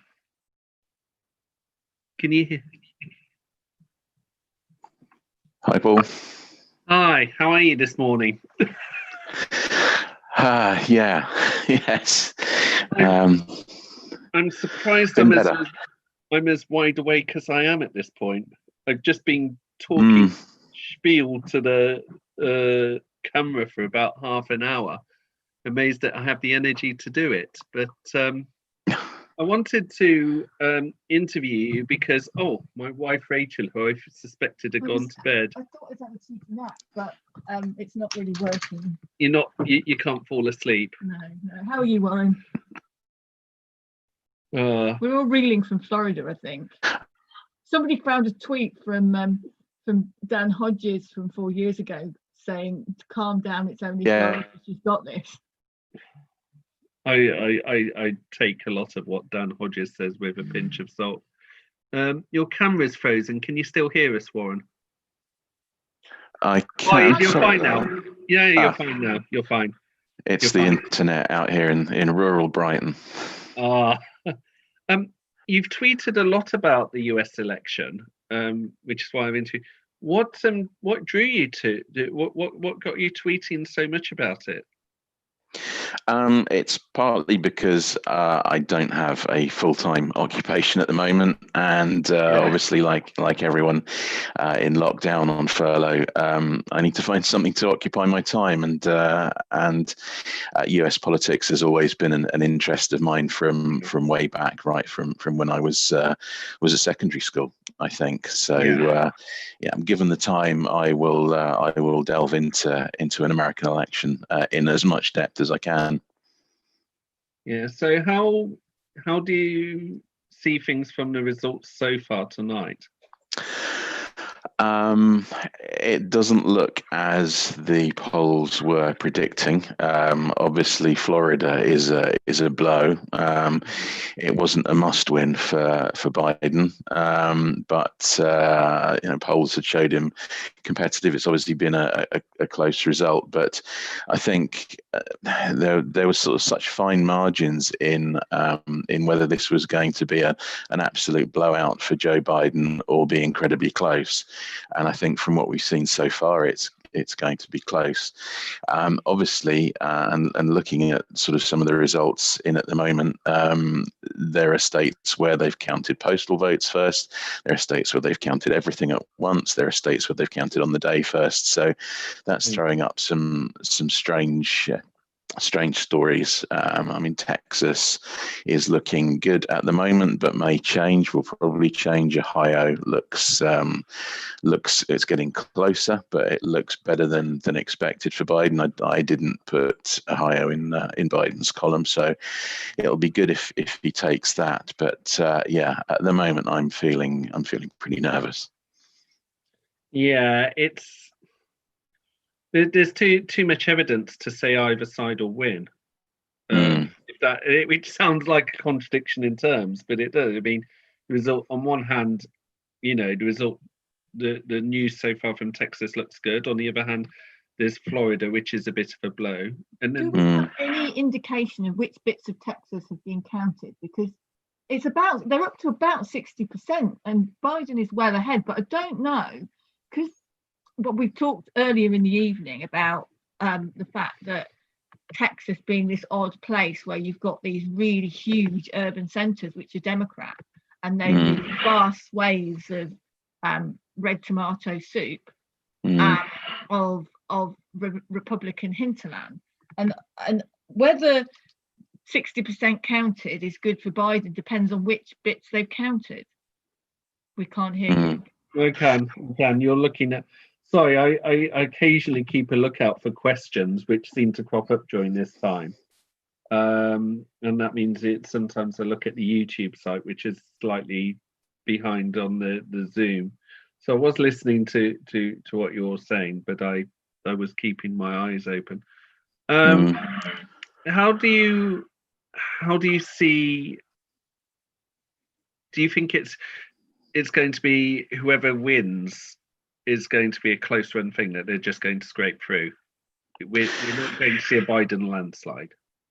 No, I don't think so. I think it's going to be close, and that was really the nightmare scenario in terms of Trump being in a good position tonight to be able to declare victory before some of those mail-in votes and early votes have been counted in places like Pennsylvania. And Pennsylvania at the moment is looking good for Biden, but again, we don't know what kind of votes those are that are being counted, whether we're seeing the blue shift or in other states the red shift. So it's a lot harder to follow really than previous elections. So I'm just looking at North Carolina with Biden ahead at the moment, which I don't think was. I get the Carolinas mixed up all the time. I can't remember which ones he was supposed to win or not. North Carolina was the one that is the one that Biden had a better chance in again. Which I mean, more than which 60. The problem is we don't know which 60% of the vote it is. Michigan, Trump is ahead, but only 7.6% of the vote is counted. This is the thing that bugs me when you only have tiny fractions of the vote counted and people make assessments. It's it's looking at North Carolina now. It's early vote. I think they were saying that's been counted, so we don't know if Trump's going to catch up. It's just trying to sort of second guess all of these votes as to is Biden outperforming the 2016 performance enough? That's what did him in Florida, not performing well enough in Miami-Dade, and then not outperforming in other counties. So you've got so many variables in so many states. Otherwise, the safe states are falling as the safe states were predicted to fall. I saw some worrying figures about Virginia, which I think was Democrat last time, where Trump is leading. But again, that I don't know if they're counting the figures on the day and haven't counted the postal votes yet. So it's all happening so fast. Yeah. So Ohio would. Sorry, go on. No, questions are from Peter Boyle, who I know is a Labour activist from Hertfordshire. Seeing as the election results are so far in line with 2016, which is going to be the first to change in either way? Well, I don't know the answer to that. Do you have any? Well, that's the. North Carolina, possibly. Seems to be the one that CNN are focusing on. Pennsylvania, I think we're all expecting to drag on for some time. So it's the other sort of Rust Belt Midwest states that we'll be looking at. Obviously, if Biden sort of recaptures that red wall, then he's squeaked it probably. But Ohio certainly indicates that he's doing better up there. So Ohio, with 49% of the vote in, has Biden 11 points ahead. That's encouraging. But I don't know. Well, actually, it looks like it's coming from all over, actually. Though no result. No, I'm trying to look at where the white bits on the map are. But actually, they're all over. You see. The screen will be too bright. So Columbus and Cleveland and Cincinnati are very blue. Dayton is very blue, obviously. But yeah. Assuming that, sorry, you're going to say something and I jumped in. No, go ahead. No. Whether the Democrats win or lose as a result of tonight's elections, it looks like we didn't do, the Democrats didn't do as well as was hoped. Where do you think the Democrats went wrong, if they went wrong anywhere? It's very difficult to tell. I mean, everything that we heard up until results started to come in looked encouraging. They were performing better amongst suburban women in polling. better amongst non-college educated whites, not quite so well in terms of Hispanic voters and black voters, but not by a huge chunk. And obviously with Trump having won last time, 3 states with less than 1% of the vote, Florida by less than 2, he really didn't have much of a margin to lose. So if he's added to his totals against, all of the opinion polls really, bar some of the real Democrat-leaning ones, and outperformed his approval ratings. I mean, approval ratings are the one key indicator that most presidential races generally adhere to within a couple of points. He seems to have outperformed that. There was no evidence of a late swing. There were very few undecided voters and third-party voters to squeeze. So I don't know at the moment. That's a total mystery to me as to where the extra votes have come from. There were no indicators of shy Trump voters. In fact, quite the opposite. More shy Biden voters, anecdotally anyway.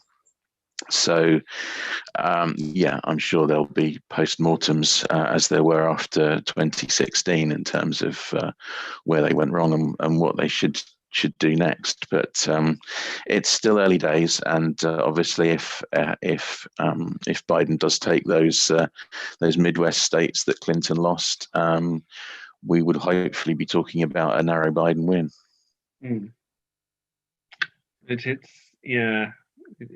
It's all to play for. How are you feeling about everything at the moment with the elections? Hello?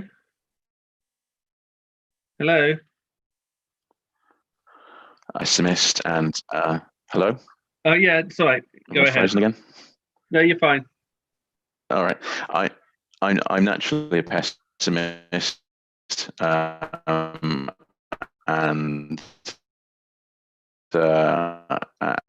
this isn't as good as we're predicting. So I'm not optimistic about it falling the right way. Which I can't believe I'm saying that after 2016, and after the polls were so emphatically in Biden's favor this time around. But of course, Trump always had that 10% chance of winning.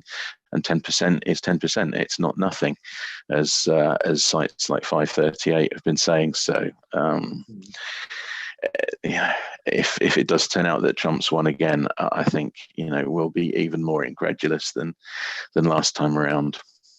How do you think things are with the Senate at the moment? I would imagine that the Senate will, if Trump has won, Senate could be on a knife edge. It remains to be seen how those Senate races will play out. But obviously, if Trump is doing better, then he will pull those Senate races up with him. It's the ones in the sort of northeast Rust Belt states that they might benefit from. The Carolinas as well. But Georgia, they were going to make some gains there as well. So I think they needed net 5. I've heard Lindsey Graham struggling, or read Lindsey Graham is struggling. But he was struggling. I don't think he may be struggling tonight. Well, Jamie Howson was ahead last I saw. There's going to have to, the polling industry is just going to have to go back to the drawing board, because I know that actually a lot of pollsters were, they'd redone their models. They had, gone, really sort of worked, added in the non-college educated whites and all of that. And if after all of that, Biden was ahead, if Trump wins after this, is the polling industry dead? Because, or is it pointless? I don't know. They weren't that much out last time. In fact, the polls were out by less last time than they were in 2012. It's just that in 2012, Obama outperformed the polls and it delivered the result that everyone thought was going to happen, even though it was a narrow race. So it was the surprise defeat in 2016. This will be, well, even bigger if the polling averages had Biden 9%, 10% ahead. He will probably still win the popular vote again. but yeah, it looks like Trump might be in with a chance of winning the Electoral College. So yeah, I guess they will look at whether the pandemic has had a role in how people have responded to polls or how they've been reached. Obviously, there were some particular problems with polling, as I think everyone's acknowledged in Florida, with sort of micro communities that are hard to get representative samples of. But yeah, it will certainly, I think, dent people's trust in polling even more. And it leaves one wondering how things will pan out in 2024. Yes. I think, if Trump is re-elected, then we are in a whole different world. I think, without sounding too hyperbolic about it, democracy is on the ballot, and he has done immense harm to the institutions and to American politics in 4 years. What he will do with another 4 years, it just doesn't bear thinking about, really. What you would get in 4 years' time, and how much there would be an opportunity for a change of leadership is anyone's guess at this point. Yeah, it's but the night is young, and there's still room for hope. Absolutely, yeah. It is all going to come down to Ohio, Pennsylvania, Michigan, and Wisconsin, I think. So yeah, but yeah, it does worry me that. Yeah, so I was saying Texas is a bit of an interesting one so far, don't you think? I haven't seen the latest on Texas. What are the figures there at the moment? Let me see if I can find some. Texas Senate. Well, let me hold on. Let me see if I can do a search. Yeah, just type Texas and then because the view I've had is if Biden wins Texas, then it's game over for Trump. So it would be a really weird evening. And what I've heard before our conversation was that things were looking positive with the votes counted so far in Texas, but of course not that many were counted. But it would be a really weird evening if Biden won Texas, but lost Florida and lost. And not won Arizona or Georgia. Yeah. I think everyone expected Arizona and Georgia to go first, and North Carolina as well. So with 62% in, Biden 50.8, 50.8, Trump 47.8. But again, I don't know which way round they are looking at this. It looks like it's going to be close in Texas. Well, I don't know. This is. Well, 60% of the votes are in, and it's that close. I mean, it's whether they've counted early votes from the urban areas rather than on the day votes from the rural areas. There is that, and how that all balances out in the end. Yeah, but it's 61% in, 61% in, 51% Biden, 48% Trump. But we don't know which. Yeah. So we're all saying the same thing. And what seems to happen in North Carolina and Georgia is that they're counting the early votes first, and it looks it looks like things are better than they actually are.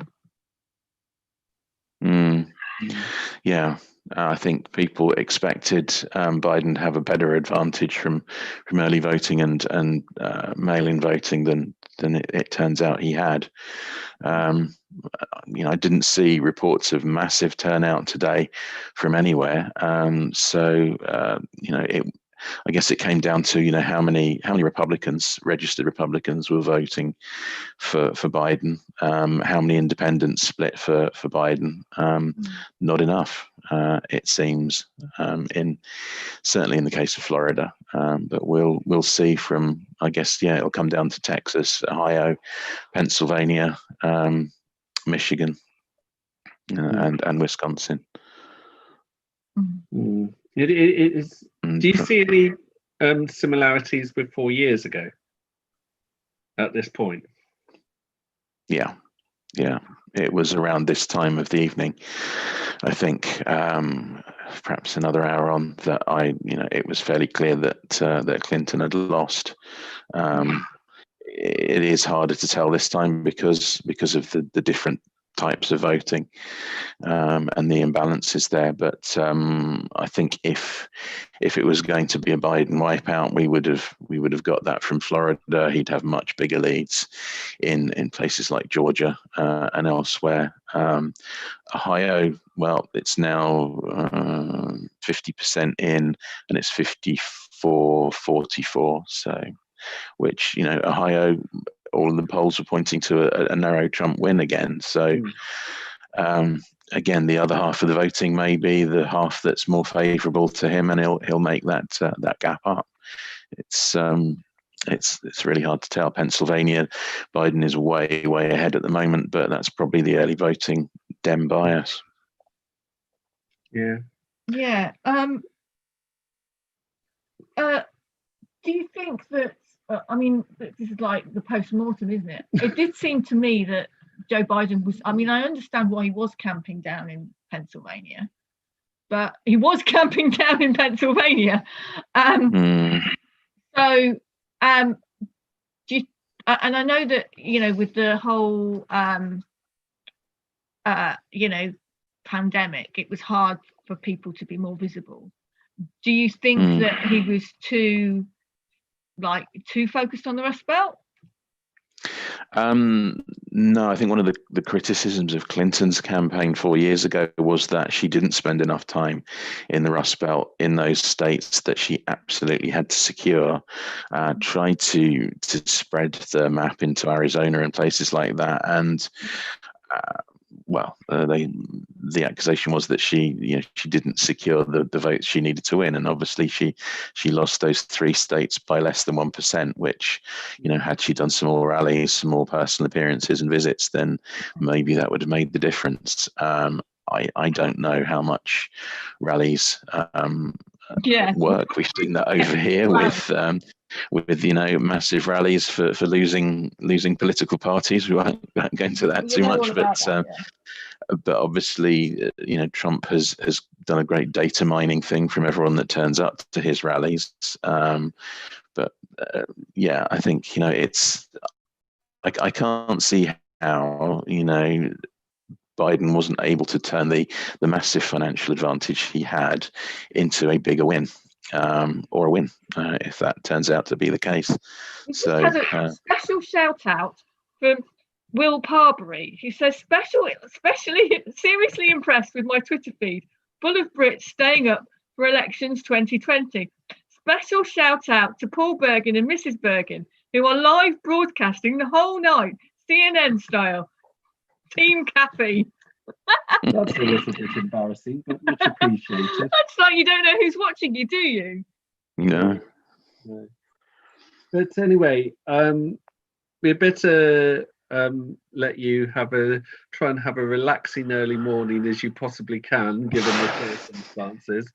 Try not to drink too much coffee. It can it can also work as a depressant as well as a buzzer. Yes, I've done my coffee for the day. Yes, and hope you have a good morning as possible. And you. Hopefully, the next time we're in contact, that the news is somewhat more, Absolutely. Yeah. Well, thanks for having me on, and have a good rest of your broadcast. Yes. Thank you very much. Another 3 hours to go. Okay. Cheers. Bye. Thanks. Bye. That was Warren Morgan, who is a resident in the is Brit who lives in Brighton, who's been looking at the US elections closely on Twitter.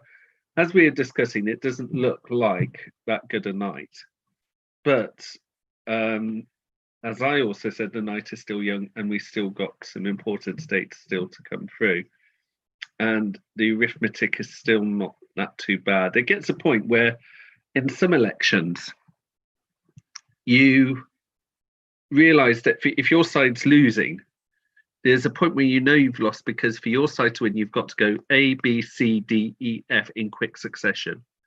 And the laws of probability means you can't do that.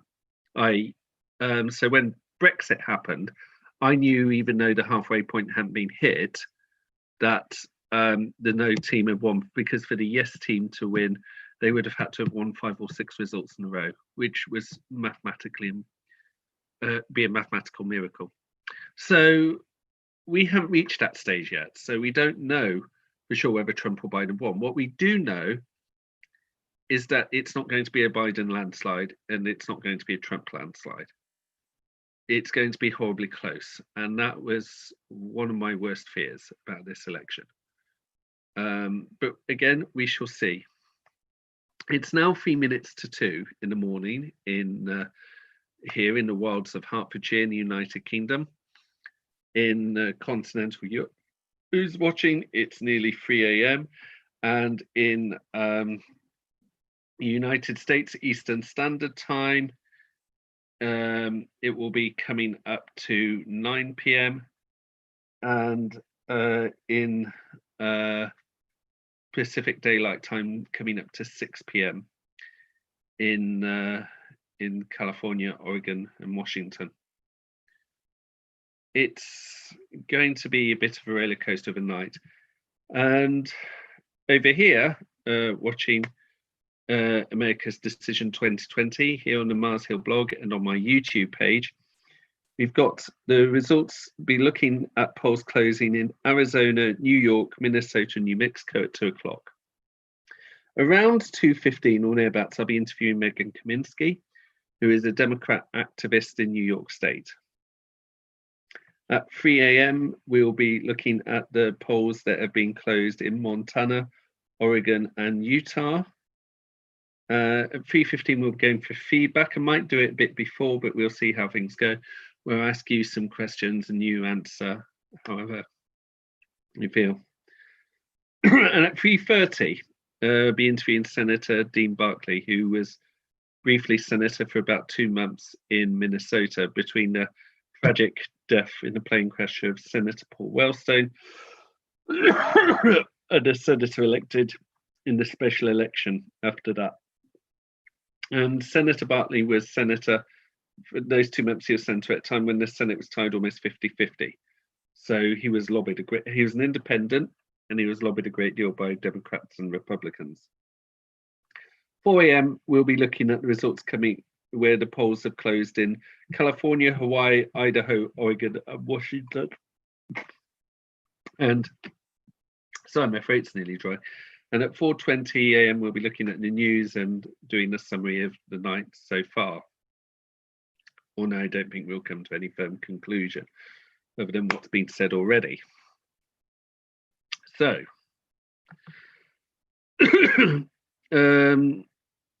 there is at 2 a.m. just checking to see if anyone's left a comment. Not so far, but we'll hang on in there. Let's look at the results in Arizona, if there are any.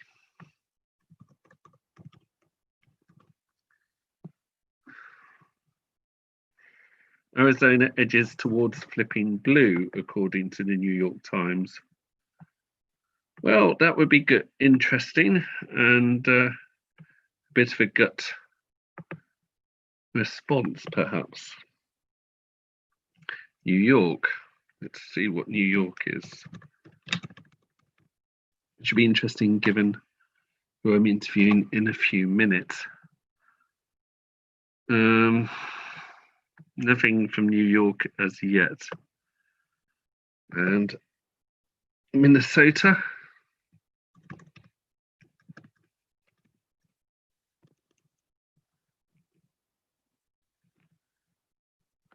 So to election results. Nothing yet from Minnesota. And New Mexico.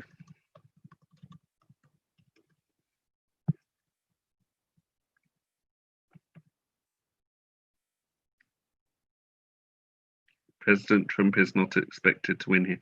Right, news coming in just now. Joe Biden has won New York and he's won New Mexico, whereas Donald Trump's won North Dakota and Louisiana. Donald Trump's also won there Wyoming and Nebraska. Donald Trump's also 8 minutes ago, it's announced he had won Indiana. 23 minutes ago, Governor Phil Scott, Republican, wins re-election in Vermont. It's a bit of a mixed bag. And yes, Donald Trump won Arkansas. It's announced half an hour ago. So let's see what the BBC News have said. With 12 of 50 states declared so far, the Electoral College goes Biden, Democrat 73, Trump, Republican 48. So that's a bit more hopeful from the pessimistic conversation had with Warren Morgan just then. Well, hopeful for the Democrats, at least. And we'll just see how else things are.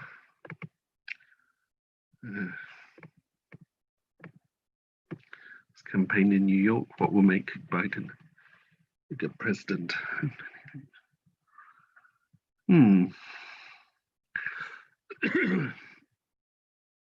So I was just reading stuff out loud, which is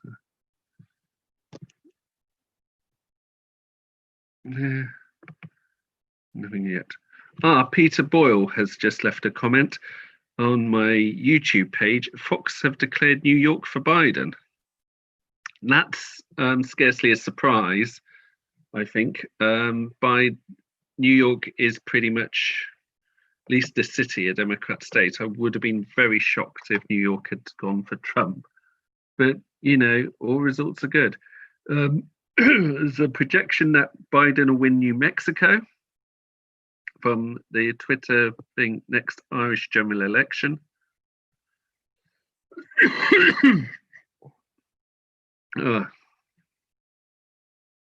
Everyone's worrying about Florida still on Twitter. My throat is going to be ripped to shreds this morning. I'll tell you that for nothing. And yes, we'll see how things are there. And yeah, again, news coming through about Joe Biden winning New York. If Trump, poor Danaher's been retweeted by Barandina Smedley. If you're watching, Barandina, hello. One of my followers who said she might be watching. If Trump wins Florida, it will be time for pundits to finally stop talking about the Latino vote because it's meaningless to lump Latinos together as a blob of voters. That's true. Their political priorities vary enormously depending on their and their family's political history. That goes along with what was discussed with Joshua Bergin a few, well, I'll say a few minutes ago, just over an hour ago. So, that makes sense. Sorry, just had a moment of hunger. And yeah, we'll see how it all goes from there. I'm saying that phrase a lot, aren't I? It's not even a phrase, but it is generally a lot to pray for. Donald Trump has won Nebraska. That's not really a surprise. Donald Trump has won Louisiana, ditto. It is coming in thick and fast. Bonnie Greer's tweeted that Bernie Sanders would have lost most of the rest of Florida, all of the South, and probably a lot of the Midwest. Texas would not have been in play. Shall I go on?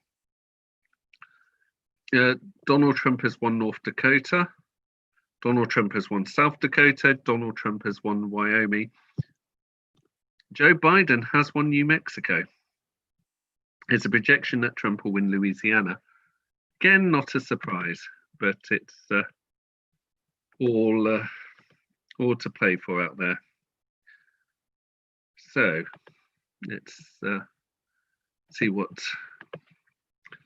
how it looks with the Electoral College, with those results coming in after 13 of 50 states declared. Joe Biden has 80 Electoral College votes and Donald Trump 48. And again, much to play for. Someone's tweeted, guys, if Trump wins, we'll have bigger problems than polling. Yeah. Yeah, we'll see. Oops, I nearly signed myself out of my Zoom thing, which would have been absolutely, yeah, that would have ended the whole program. I do apologise. Neil Perryman has tweeted, this is an effing nightmare and it is only 2 a.m. Look, it's not going to be a landslide, but there's still some important states to come in. Let's just take a breather, okay? We don't, we'll see how things go. It's, we're still at the calm before the storm. The results are starting to come in thick and fast, but nothing decisive yet. The only thing we know so far is that neither Trump nor Biden will win a landslide. It's going to be close. And yes, that has its difficulties. But as things stand, at about 2 a.m., 2:08 in the morning, 9:08 in the evening on the East Coast, 6:08 p.m. on the West Coast of the US, it's pointless, dealing with that until the day after the election. Then we worry about the closeness of the result. I think, incidentally, Senator Hillary Clinton, the former senator and Secretary of State Hillary Clinton, was right to advise Joe Biden to not to concede nothing on election night. It is now clear it is way too close to dare do that. So again, we shall see. And yes, it's all a bit mad, as they say, and we will be going on that. And also, anything else, any new results coming in?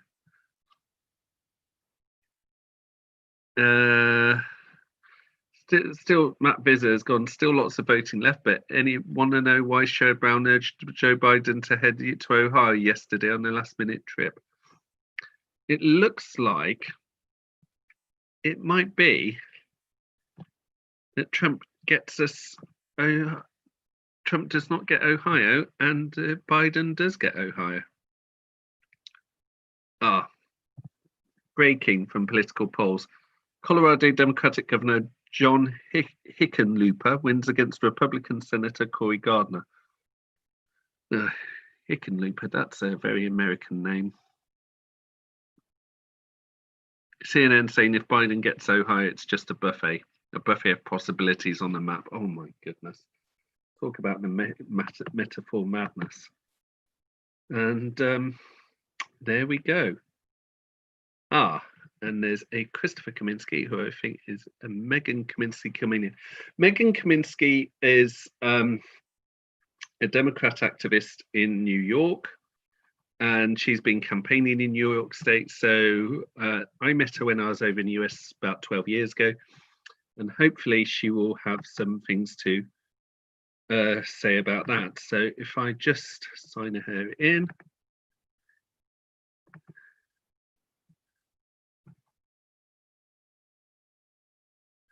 Hello. Hi. Hi. It's been a long while. I was talking to somebody about you, and I was like, we met in 2008. Yeah. Yes, in Chicago at the volunteer HQ. Mm-hmm, but exactly. Yeah, I'm a bit more grey, but that aside, yes. I think all Americans are grayer these days. So how are things in New York? I think we're very stressed out. we know that, I mean, New York has already been called for Biden, but yes, and that was never in question. But people in New York are very stressed out about how the rest of the country is voting. Yeah. How was the campaign in New York? I worked on a Democratic campaign in Albany and Schenectady County in upstate New York. And it's a swing district, but I work for an incumbent that's very popular. So it was a easy campaign. Yes. And how do you feel it's going at the moment this evening, generally? Well, it's the anticipation is very difficult on all of us. Yes. The early voting numbers in New York were amazing. A lot of people came out to vote. We had 9 days of early voting, and they expanded voting hours because so many people voted. Yes. Do you have any concerns about Florida? I definitely do, but I know we can win without Florida. Like yes. After 2000, I was hoping we could win a presidential election without Florida because there's a lot of problems with Florida for Democrats. I can understand that. And what's it about as a Democrat activist in New York, how have you found in the more conservative areas the response to Joe Biden, and how do you feel about Joe Biden and as to what sort of president he will make if he is elected? I'm more liberal than Joe Biden. Yes. I did not support him in the primary, but I kind of, rallied behind him at the convention. The convention kind of changed my attitude and was like, all right, I'm going to volunteer for him now. And I volunteer once a week with a group of young professionals in New York, and we call swing states all over the country. And there are a lot of conservatives in upstate New York. And there's actually a store, a New York for Trump store in the district that I work. And so there's a lot of Trump flags and Trump signs in the area, but there's it's like 10-1, like Biden signs to Trump signs. But people like their guns in upstate New York. So yes, enough to play for, really, isn't it? It's a bit of a difficult one. And what are you making of the Senate race so far in the House? I haven't seen a lot of data on the Senate, to be honest. Yeah. Somebody was hopeful for Amy McGrath, and I saw just a thing on Facebook, and I don't think, unfortunately, I would love Mitch McConnell to be beaten, but I think he's going to win. He's actually, I hate to break this to you, Megan, he has actually won. That doesn't shock me. No. I did hear he might be in trouble, and I did mention that at the start of this broadcast, but I did say that, I would take it along the lines of I'll take it with a pinch of salt, because there's evidence to suggest he'll win. But again, it's a tough one to play for. I do hear Lindsey Graham's in trouble. Yes, so I have family in Charleston, South Carolina. Yes. And I've heard a lot about Jamie Harrison, and I'm very excited about his race. Unfortunately, my family's Republicans, and they definitely voted for Lindsey Graham. Right.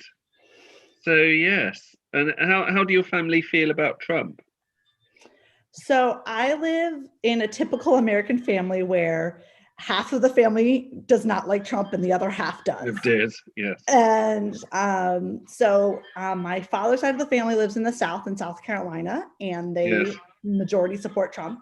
And my mother's side of the family is from Connecticut.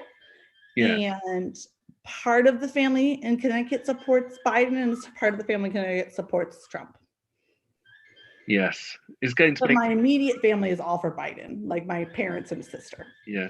But it's going to make Thanksgiving very interesting for some families, I think. Oh, we've had some interesting conversations in our family. Yes. How are you all coping with the coronavirus during the campaign? Is it how much of a limit? How I campaign, here. The coronavirus, I have to go stop that. No, that's fine. I totally get that. It's okay. coronavirus is not as severe of a problem where I live as other parts of the country, but people are very nervous about it. So I've worked on campaigns where, the biggest part of campaigning was knocking on people's doors and talking to them about canvassing them and asking them for their vote and, having door contact. And we couldn't do that this year because of COVID. So we did lit drops. We paid for an auto dialer. So that's like a big thing that the Biden campaign uses. This thing called Through Talk, which is how you can call thousands of voters instead of just 100 an hour.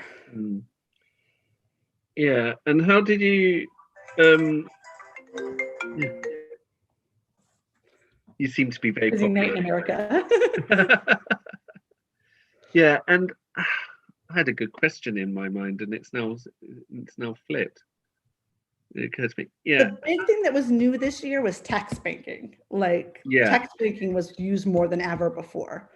Everybody reminded me to vote by text. I got so many reminders by text to vote.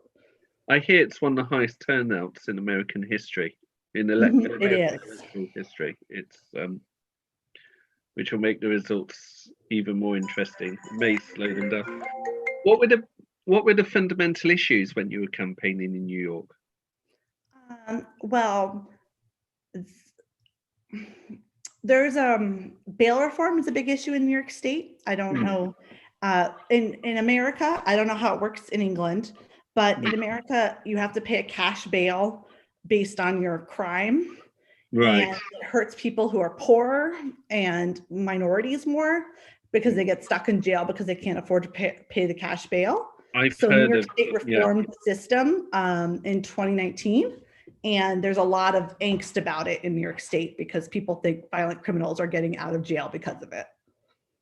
Yeah, I've heard of that kind of thing before, and it is quite depressing to know about it when you know some of the details and some of the case studies. Yes. From that. As rich people can pay their way out of jail, while poor people languish there on smaller crimes. Yeah, and they could end up there for a very long while if they don't have, which is not good. And how optimistic? What's the general feel in this evening? There's obviously the results are coming in among your friends and family, what's the general feeling at the moment? Anxiety is the highest thing. We just don't. We were burned in 2016. Democrats had a very painful election night. And there's this PTSD from it, and people are scared. They don't trust polls anymore. They're just they need to see the results, and we're all on the edge of our seats.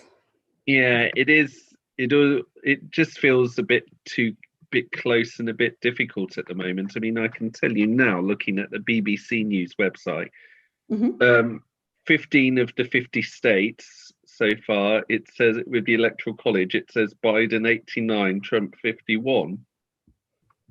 And normally you'd think, okay, that's good, but there's just this feeling of the calm before the storm. But I think I think we'll have a clear idea. But it doesn't look like either side's going to have a landslide. No, put it that way. It's I wanted one, but I don't think that's what's going to happen. No. Do you think Biden? Do you think Biden's likely to win the popular vote? Yes. Yeah. So it's just the Electoral College. That's not a guarantee to win the presidency. No, it's not, and a bit difficult. Yeah. Anyway, it's been good talking to you, Megan. Yes. And thank you for your time. I hope you have a relaxing evening as you possibly can. And well, next I'm going to watch returns on my local race, so I'm going to concentrate on that. And yes, I find out about the national. Yeah, well, just take it as it comes. But it's good to see you again as well. Nice to see you. Have a good night. Okay, and you. Thank you. Cheers. Bye. Bye. Right. Okay. Right, that was Megan Kaminsky, who is a Democrat activist from New York, as I'm sure you can guess from that. I have to be careful because when a lot of the guests saying goodbye, I'm so used to having Zoom meetings where we all leave at the same time. So I'm nearly clicking end. So I'm nearly ending the whole interview, which is a bit mad. And so, yeah, I have to be a bit careful of that. But so with that in mind, it is now 22 minutes past 2. We do with some more feedback, I think. So if you want to send me any comments via my YouTube site, or if you're watching on Facebook or on Twitter, so on Facebook or my blog, Mars Hill, if you want to leave a comment, please feel free to leave a comment and we'll discuss it, discuss things from there. And that'll be much appreciated. And yes, I think, let's have a look. Anything yet? I still seem to have same dedicated number of viewers, which is very encouraging, and that is quite something. But if you want to leave a comment, please feel free to do so. And let's see what some of the latest news is. We do have prostate. Second bottle.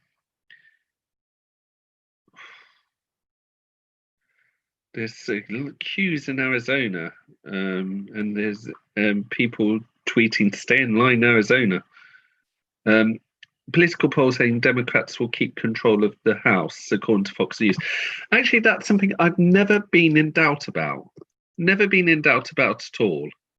I do think that the House will remain Democrat. It's to do with the sort of person Trump is. Trump can only lose huge amounts of support, not gain it. So if the House went Democrat in 2018, I could hardly see how it could, especially after all that's gone on, how it can go Republican in 2020. And my throat, honestly, next time, if I ever do this again, I think I will get some cough mints and put next to it, because my throat is easily drying up and I have to be very, very careful. But it is interesting one. No comments as of yet, but please do write, sign in if you have any concerns, any questions, and that will be much. Here we have one. Peter Boyle.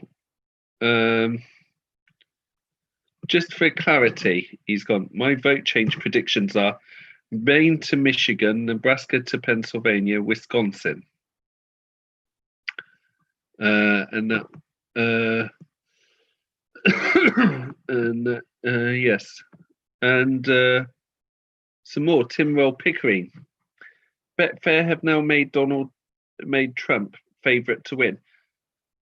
I can understand that, given the current polls at the moment and the unpredictability in the result in Florida, etc. But it's still fairly close. I want to see how Pennsylvania does, and I want to see how Texas does before I make comments like that about who wins and who loses. Although there's now 17 of 50 states declared, Trump has 63 electoral college votes and Biden has 89. But it's is looking all to play for. It's Texas still looks like it might go to Biden, but we shall see. Now, I would have said earlier that if Biden won Texas, it's game over for Trump. But it now feels a little bit too close to say about that.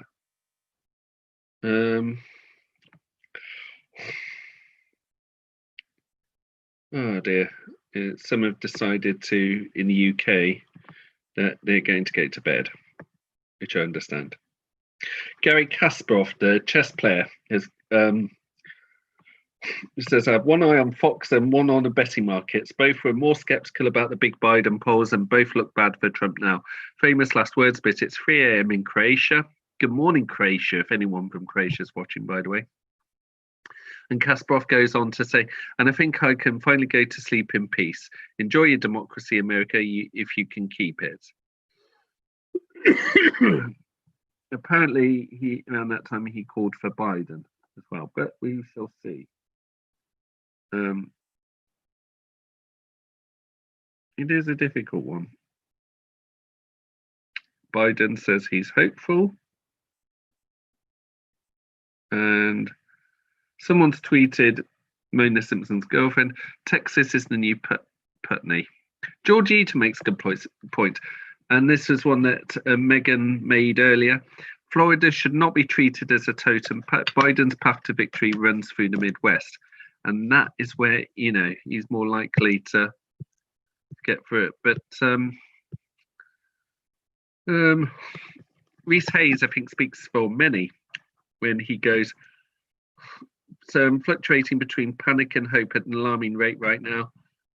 Can anyone point me in either direction? So yes, it's all interesting. Any more comments, please do not hesitate to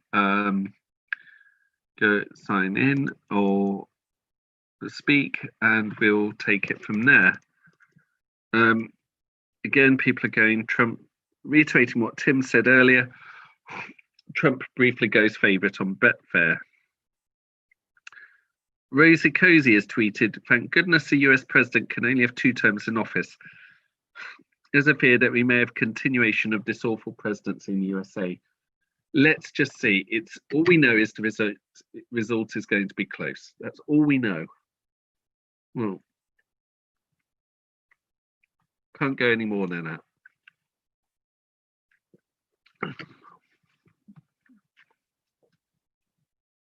But yes, it's all a bit difficult. Projection: Jeanne Shaheen, Democrat, wins re-election in New Hampshire.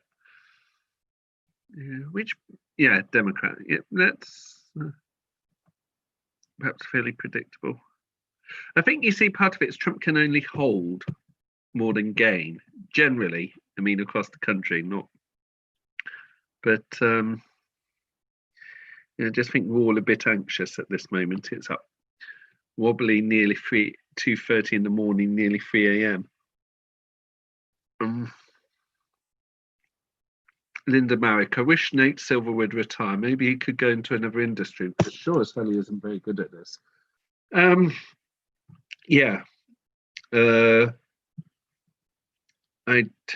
We're all human. I think that's the fair point to make, really. But yeah, we shall see. We shall see. It's now 2:31 a.m. If you're still following, please do not hesitate. Please do share whatever comments you wish to make, and we shall see how things go. We've now got just general feedback now. At 3 a.m. we'll be looking at the polls closed in Montana, Oregon, and Utah. There'll be more feedback at 3:15, and at 3:30 I'll be interviewing Senator Dean Barkley, who is senator for a couple of months representing Minnesota during the special election. Hang on, and we have Peter Bores just sent me a comment on Facebook about the US Senate that Cory Gardner's been defeated by John Hickenlooper, Democrat. Yes, I think I'd seen that earlier, that it's a Dem gain. Let's hope we see a few more of them. Let's see how Lindsey Graham is doing.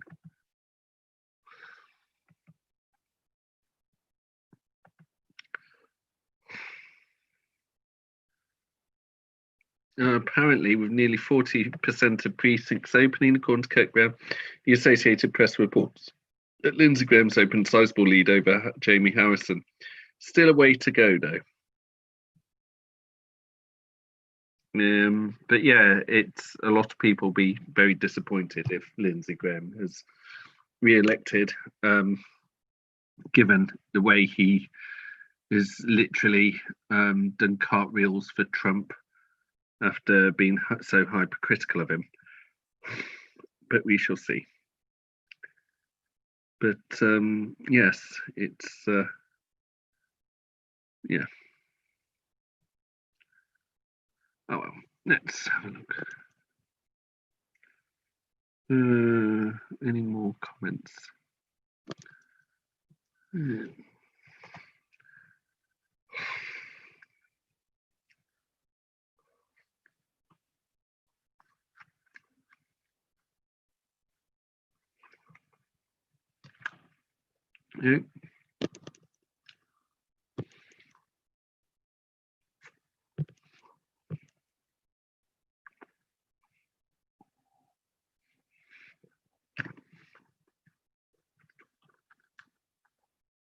It is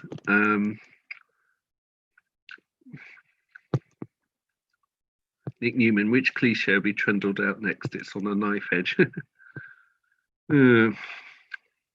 Caroline Flint.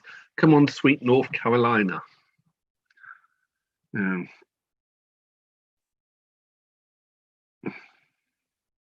is Pennsylvania doing, by the way?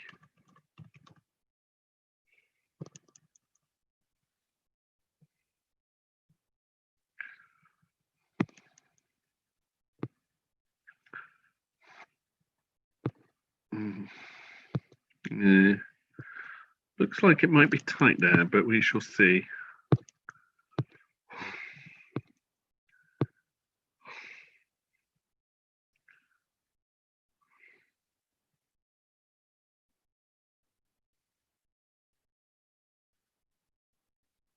It's all going a bit quiet at the moment, but yes, it's all.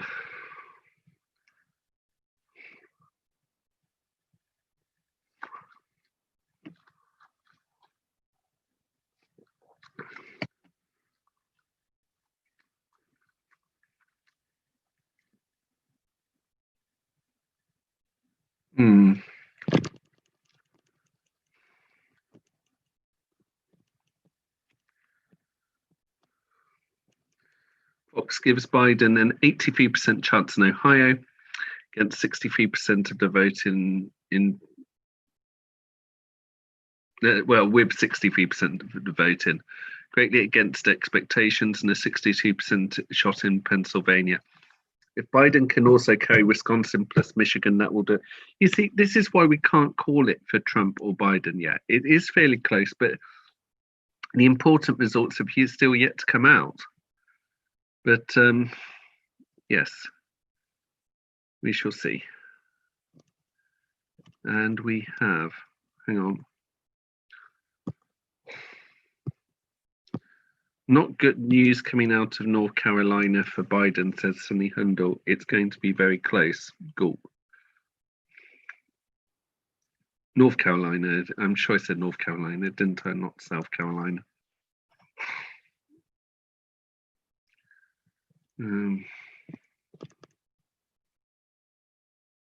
After 18 states counted, the Electoral College is Biden 89, Trump 72.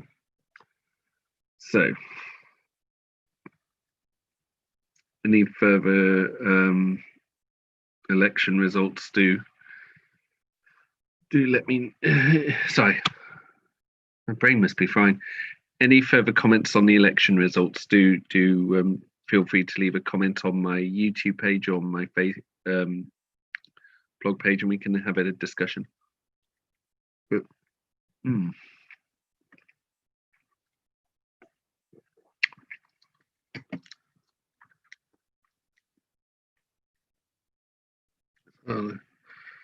see how it all goes through. Peter Phillips, is this going to dribble towards Trump again? Again, we shall see. This is a nerve-cracking evening, isn't it, really? Jonathan Reynolds, not the sort of night you can go to bed on. Well, I don't know. I'm quite happy to just continue through this at the moment. If any further comments, do let me know and we can discuss this. But yeah, it's all to play for. Oh dear. Oh. Yes.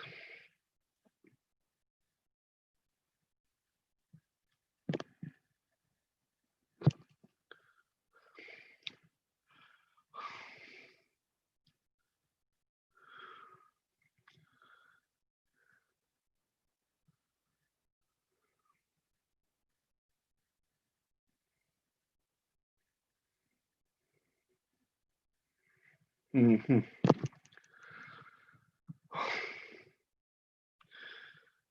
Michael Foster's tweeted trend: early votes favour Biden, election day votes favour Trump. That might be why we get the kind of disconnect that we're seeing this evening. But again, it's way too early. Way too early.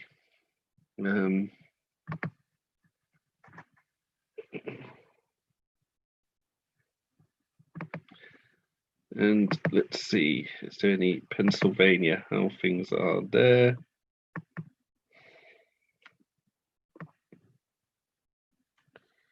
Again, nothing different.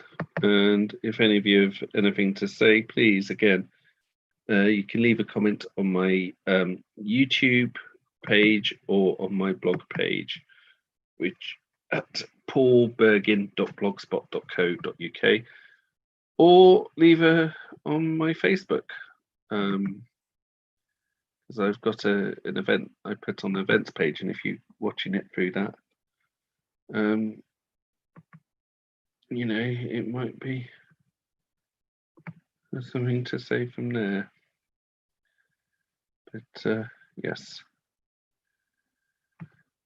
a long evening.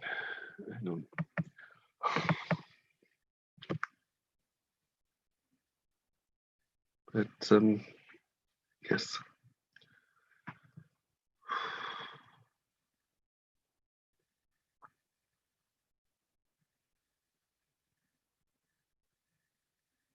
You shall see.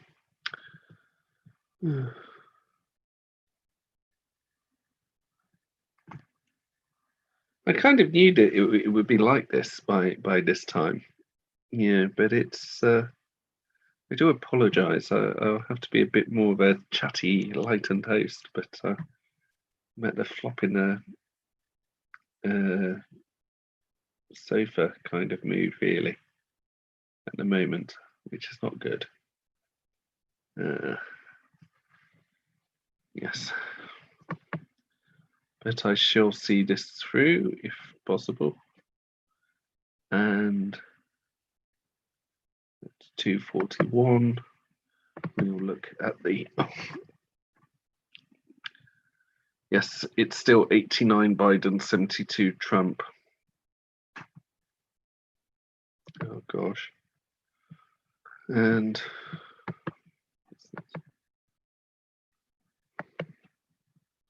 but it looks like Biden's doing very well in Texas. So let's look at Texas and see how things are there.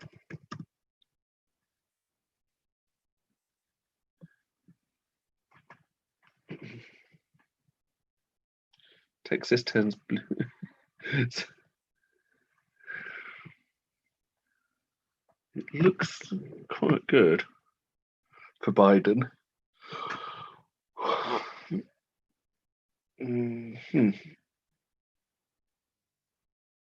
Someone's pointed out that if Ohio and Texas both flip, then Trump is in the 6-letter word. Not words I would use, especially on a program. But yes, this sentiment is concerned. He is in trouble. In trouble, shall we say?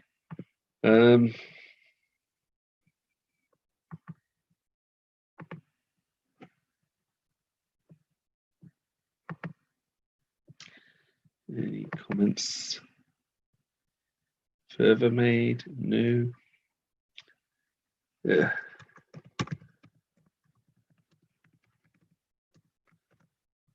It's all to go for, really.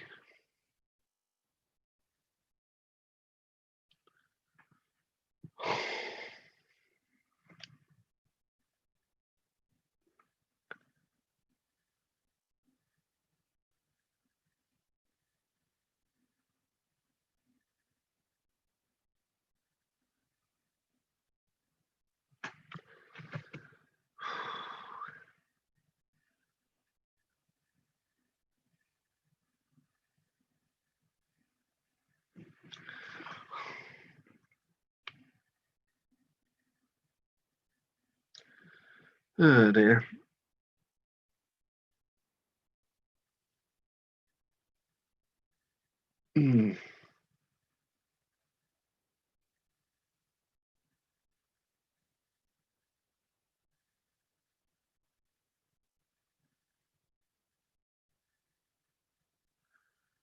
All right.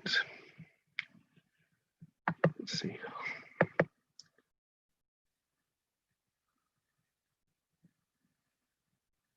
Barandina Smedley has tweeted, I don't know what to make. Report from my lawn. Big gibbous moon means only the brightest stars are visible, as in a child book's book of constellations.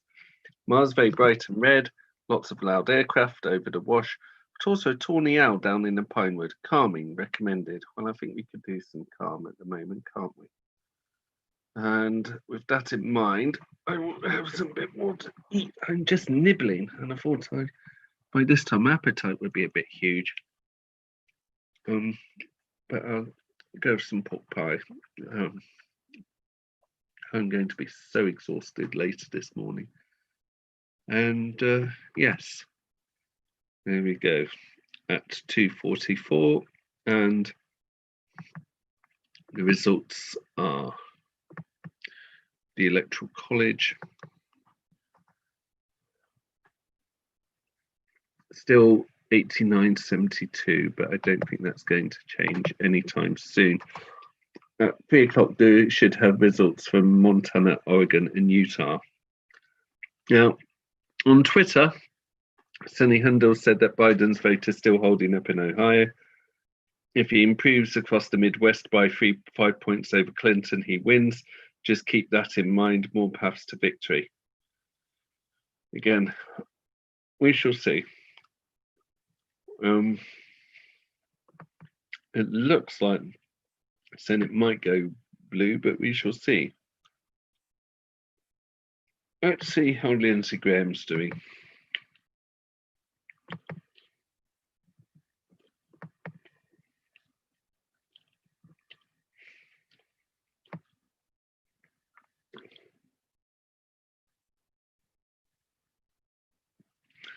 It looks like Lindsey Graham's won. Lindsey Graham 55%, Jamie Harrison 44%. Oh dear.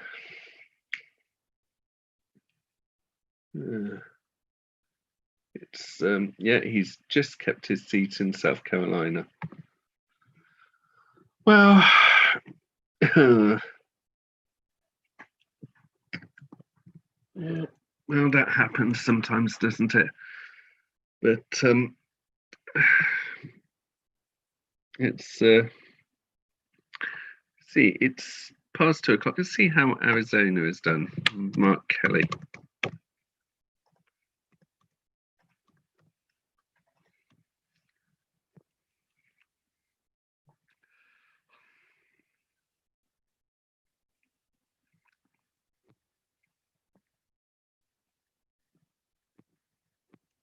Nothing yet.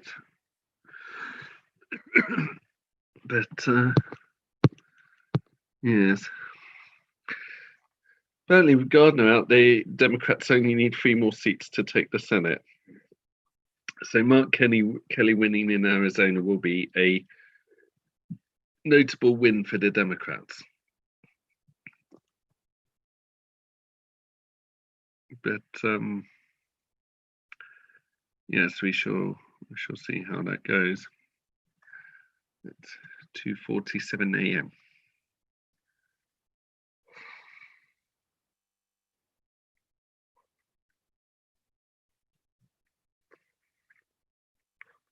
Oh, Tim Pickering has said on in YouTube, in other news, New Jersey has voted to legalize marijuana. Well, I wonder if anyone will see that news through the haze.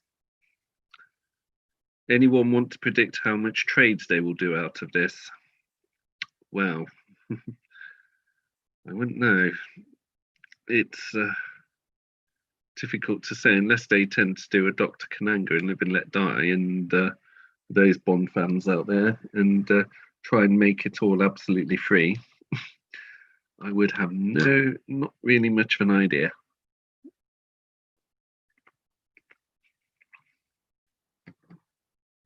But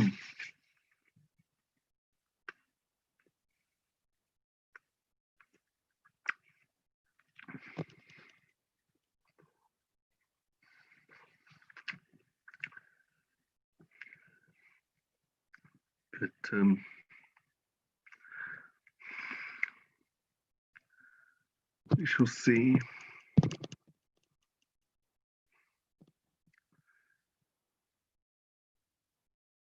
Simon Sharma thinks that the results so far are deeply depressive. The results, they're not all that good for Biden. It's still, if he wins, he will have only just squeaked in.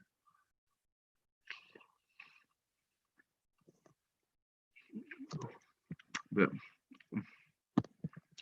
Osha Hazarika, Trump's going to do it again, isn't he?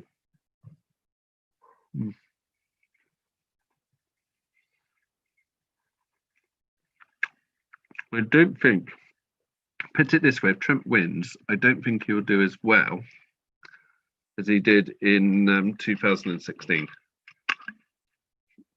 I think he would just scrape through in the Electoral College.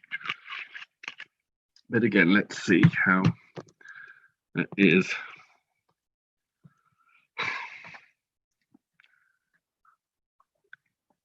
Still 89-72, but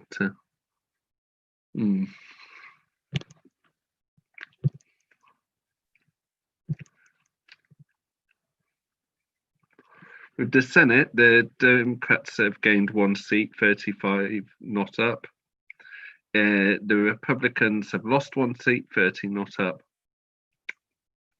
No change of seats yet in the House. So what we aim to do with this program has partly come about.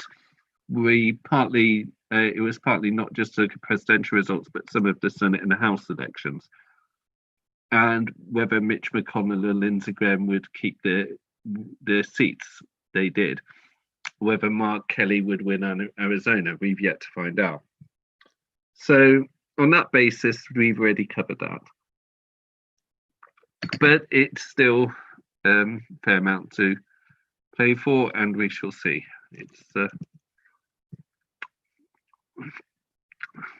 Nagaman Chetty's tweeted, "Good morning, I'm wide awake with the coffee." It's yes, I'm not using coffee. I seem to be on red wine. I fully intend, once this is over, to collapse in a bed. But yes, we shall see. And we've got more to come. And at, just take this, 2:51, let us look at some of the results. See how Mark Kelly is doing in Arizona.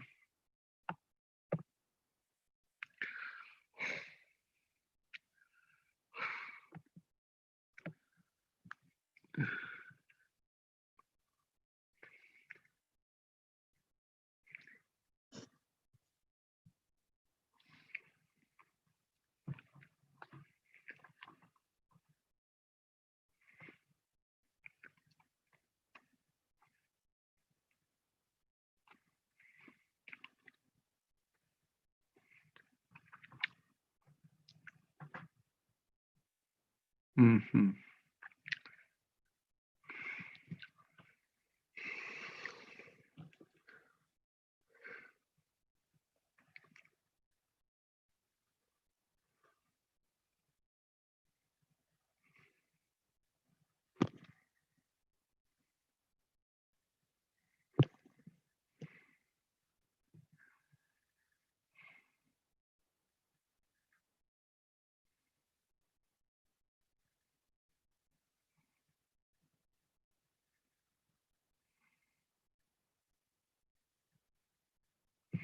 Nothing yet on Mark Kelly on Arizona. Sorry about the silence. I should remain talking to you. Texas. Let's see how things are there.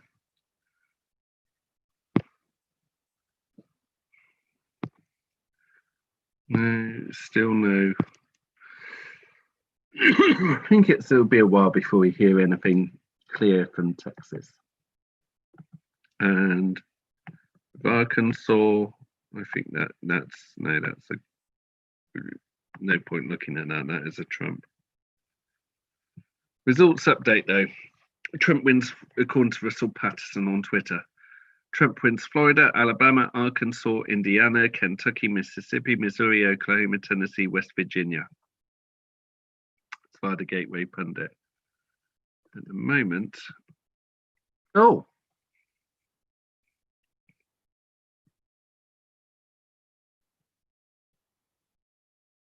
I just it's still 89.72. I thought there'd been a significant shift, but no. Not at all. And still 18 of 50 states counted. But we shall see. In a few minutes, we'll have Montana, Oregon, and Utah results coming through. We'll have some feedback after that, hopefully. And at 3:30, I'll be interviewing Senator Dean Barkley, who was briefly senator for Minnesota between November 2002 and January 2003, whilst they were sorting out a special election for a successor to Senator Paul Wellstone, Senator Barkley's predecessor, who was tragically killed in a plane crash. So if my finger keeps pointing at the screen, I'm just trying to find out just general information and where things are. Right, so hopefully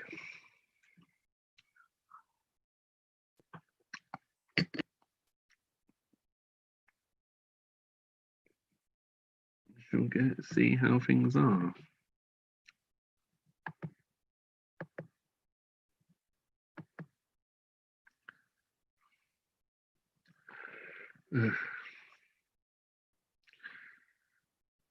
Tris Osborne's tweeted, "Oh, and anyone thinking Bernie would have done better?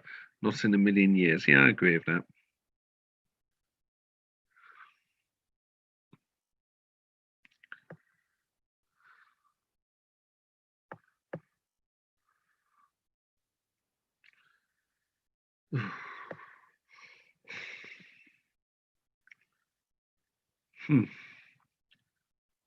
Yeah. Apparently, Roy Cooper, the Democrat, has won the North Carolina governor's race, which is good. It's all higgledy-piggledy, these results, aren't they? We can't say for sure how things are and how they will be. But yes, it's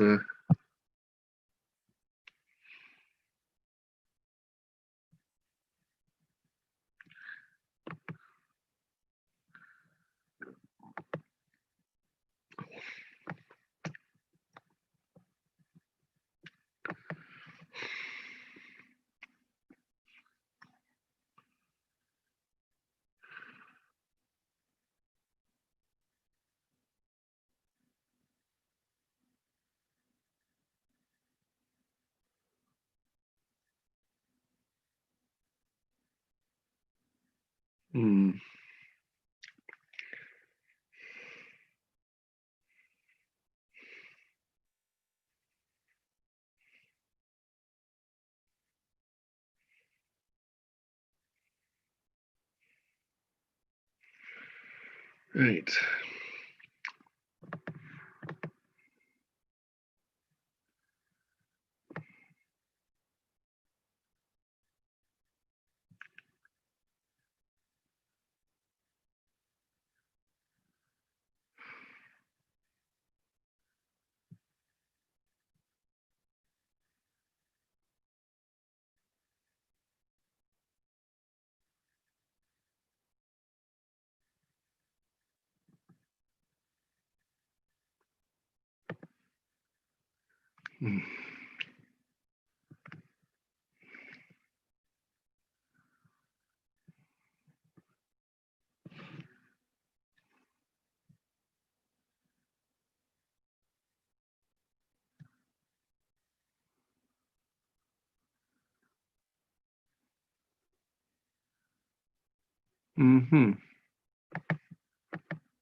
There's no kind of. Linda Marks tweeted, Democrats were victims of their indecency, refusing to hold rallies because of COVID, or Trump benefited from them. Being a responsible citizen doesn't always pay. I think being a responsible citizen doesn't always pay, but you should always be a responsible citizen.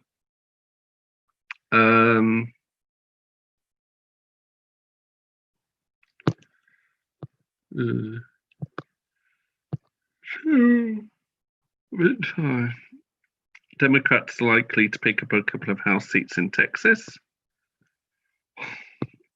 Shall see.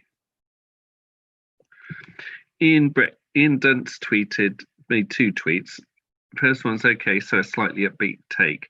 And then added, war damage from the Brexit and Trump 2016 votes. We've got this trauma memory of the polls flipping on us during the night, and it feels like the same is happening now. But this is not the same. COVID has fundamentally changed the mechanism of votes, particularly on early voting. There are alarming signs and the polling seems to have overestimated Biden, but there's plenty of ways this could turn out okay. The bookies, BTW, do not mean... yeah.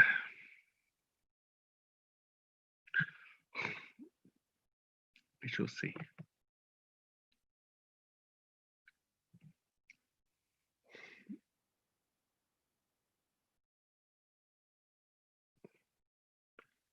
But yes, I'm just checking for comments anyone might have left, but no. Oh, no. It's all a bit quiet at the moment, isn't it? But hopefully. And at 3 o'clock, let's have a look at Montana, Oregon, and Utah. Montana.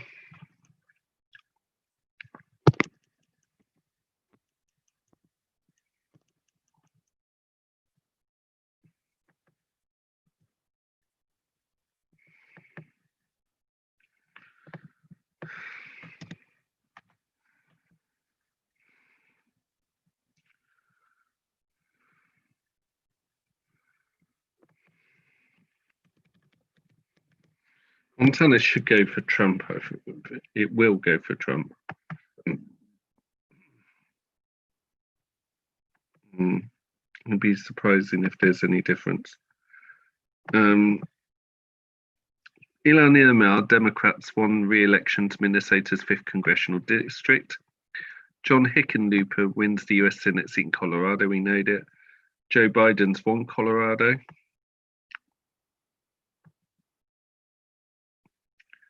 And Joe Biden's won Washington, D.C. And Madison Cawthorn, Republican, wins North Carolina's 11th congressional district. And Marjorie Taylor Greene, Republican, wins Georgia's 14th congressional district.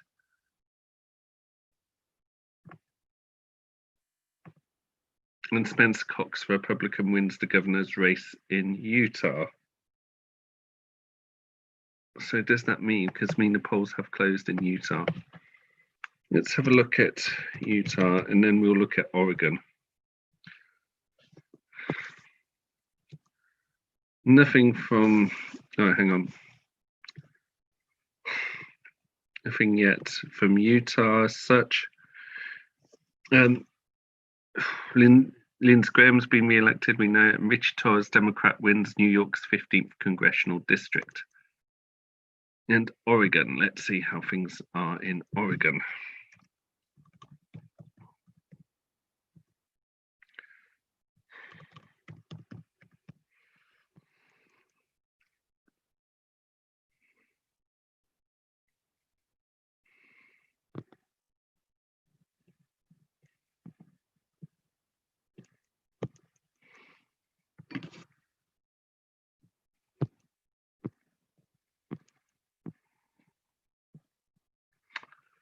Nothing projected there.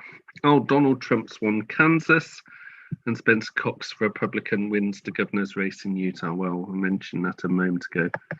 Let's see how this looks with the Electoral College,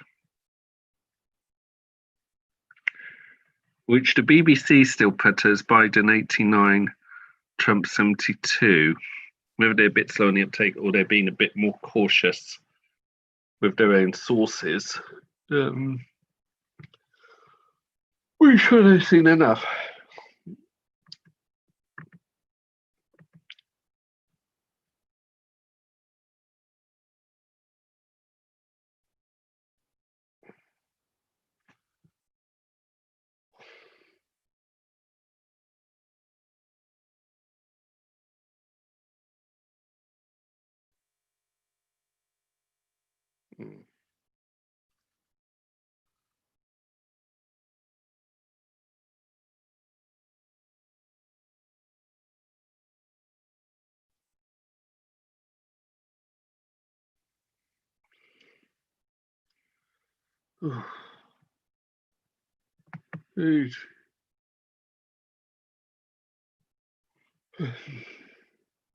So Jonas has tweeted a quote, "May you remember that all politics and all platforms and all legalities and all borders and all leaders are temporary."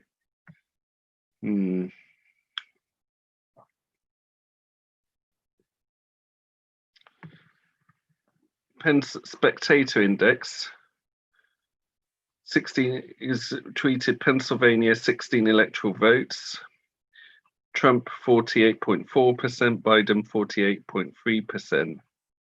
And Sundar Katwal has tweeted, quoting that, saying it looks increasingly likely to all come down to Pennsylvania, which I think is a fair point. And yes.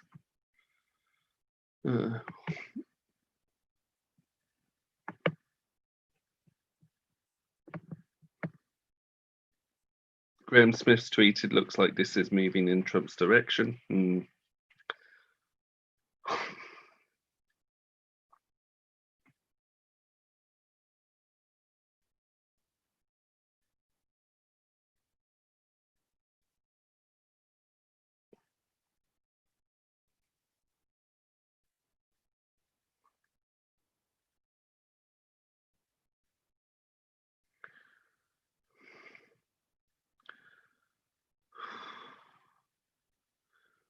Hmm.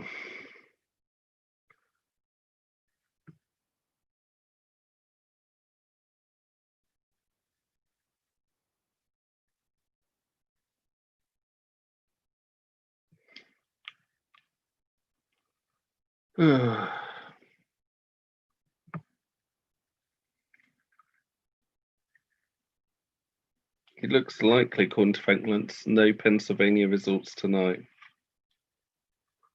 Fair point. Yeah.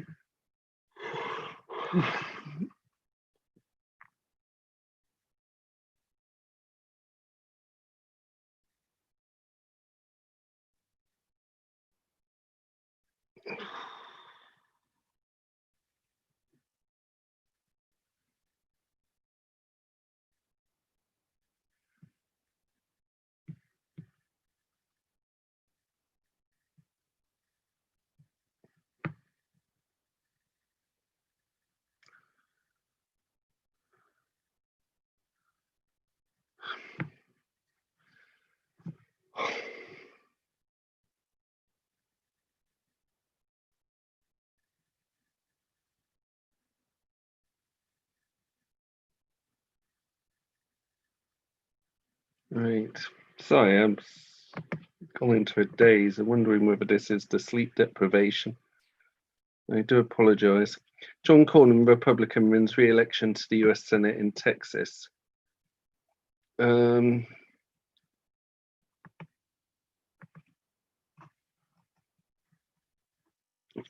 yeah. Still the same and no difference, but we shall see.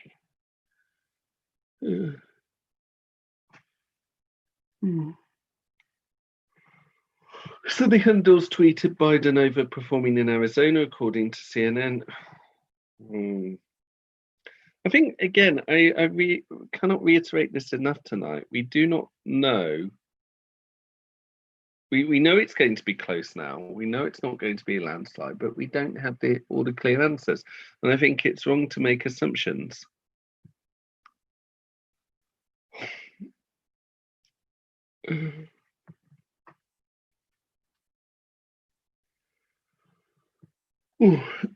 But yes.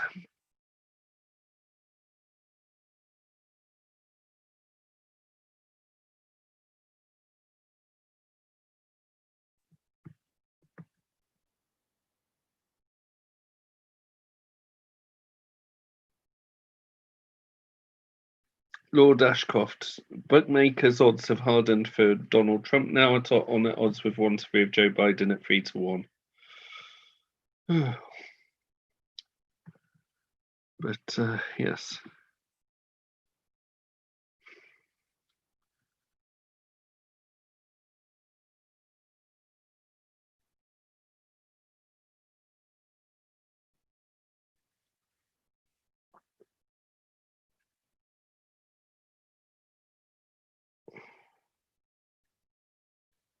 CNN's gone, calling the Democrat socialist worked.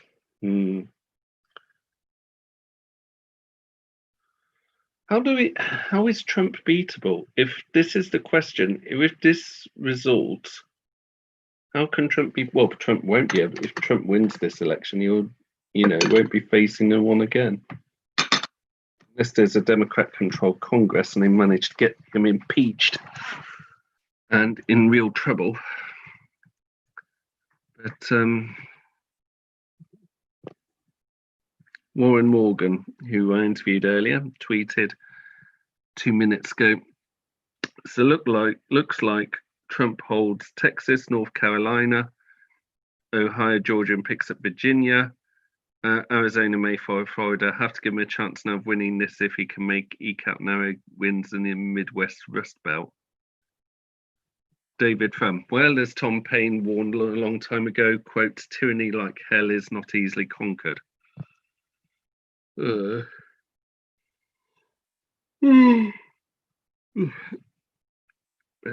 yes, it's not a good night. Donald Trump has won Kansas. According to Edward Hardy, yes, we know.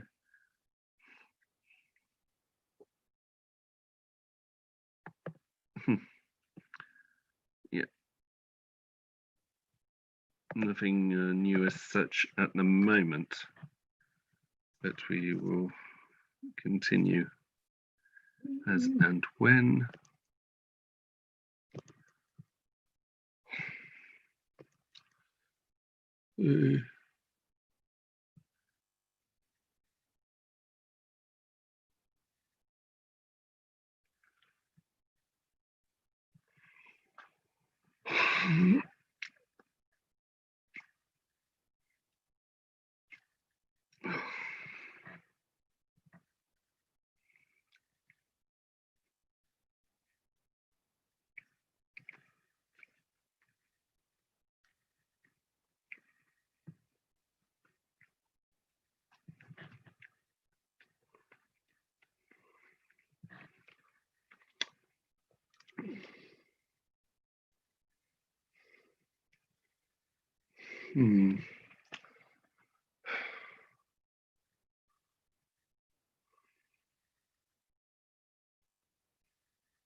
We shall see.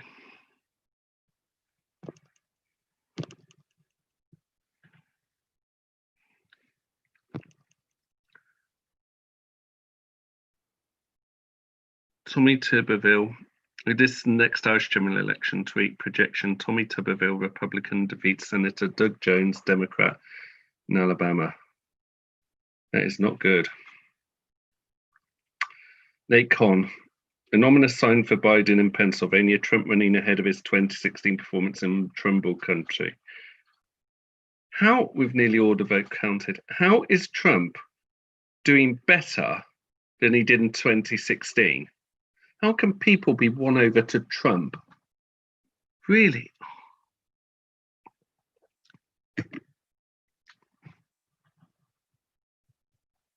I suppose, it's one of the highest turnouts in American presidential history, which is somewhat to say the least. But it is not good.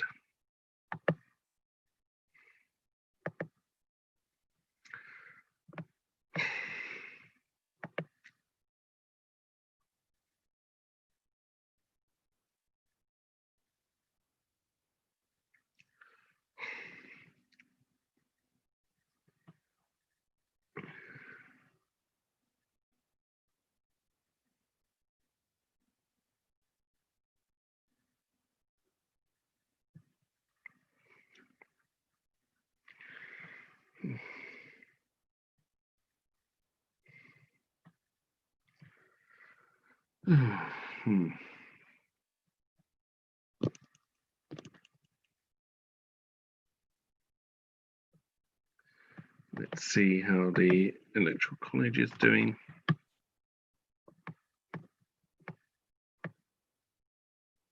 Biden 94, Electoral College votes Trump 72.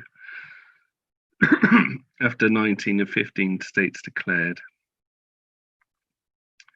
You just keep ahead. But yeah, we did say that we wouldn't really get the results this evening if it was close. So I suppose on reflection of that, it would be some jittery results. But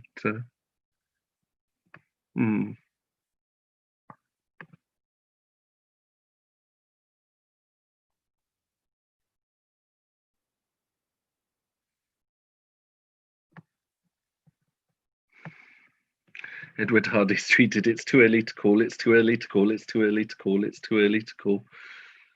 Yeah, he's right. It is.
Okay. I'm sorry for these very long periods of silence. I think my brain seems to be frazzled slightly. If I was talking as part of a team, it wouldn't be bad. But yeah, I do apologise. I should be talking non-stop like I was at about 10 o'clock. But I suppose in a way it is time for reflection, and we all need to reflect on what's been going on and how things are and where we're going with the election results. And it is a tough one, to say the least. I know I'm probably at the moment being about as entertaining as an snooker tournament evening for some people who find games like that boring, but there's a lot to reflect. As I said time and again over the last 2 hours, and for those who've just joined, we don't know quite what the results are going to be, and I think it's fair to say that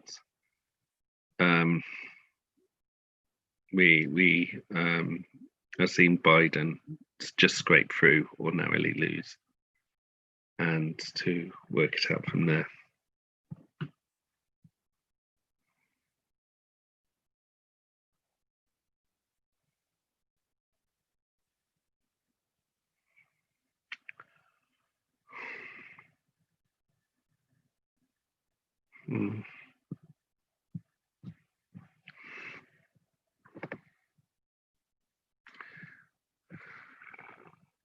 You're Gregor stating of this, I'm urging people who now think Trump is going to romp home to keep a clear head. It is still on the knife edge. Trump is looking good in Pennsylvania, but it's too close to comfort in North Carolina, which he needs. We will know much more in an hour, where it usually is around about 4 a.m., isn't it, our time, or GMT. But yes, it's... we shall know. Oh, it is. Again, if you have any questions to ask, please do not hesitate to tweet me or leave a comment on my blog, Mars Hill, or on my YouTube feed if you're watching that live. But, yes, it is a tough result, to say the least. And we will keep going.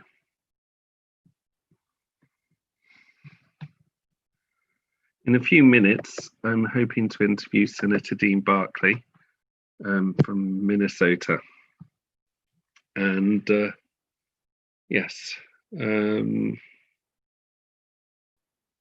we'll be going from there. And at 4 a.m., we'll be looking at the results from California. Well, the polls close in California, Hawaii, Idaho, and in Washington.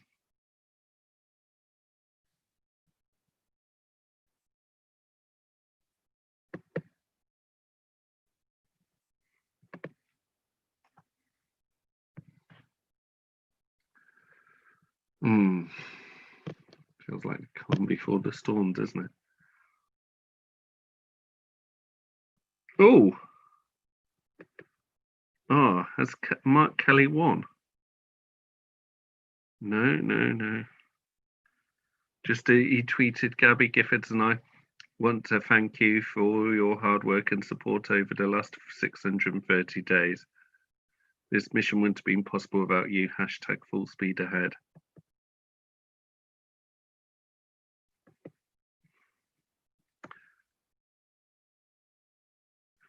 Mark Kelly is apparently leading 55-44. Biden leading in Arizona this is in Maricopa County, Arizona, and Biden's leading 54-44. Trump won in 2016 narrowly. I think whoever wins tonight is narrowly, really.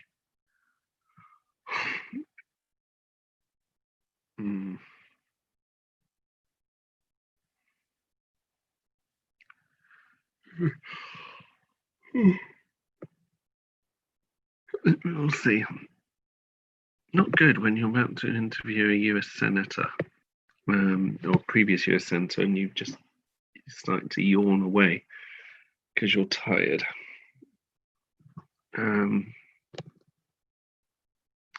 But again, as I said, if you want to leave any comments, please do. If there's anything you want me to ask Senator Barkley, by the way, do let me know, and I will not hesitate to share those questions with him.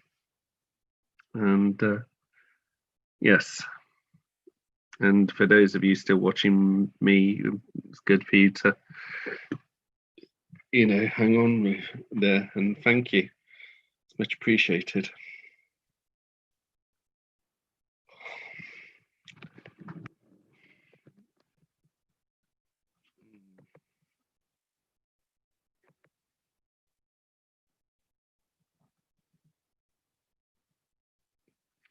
Neil Perman's tweeted, not sure what to think anymore. I may go to bed and just hope.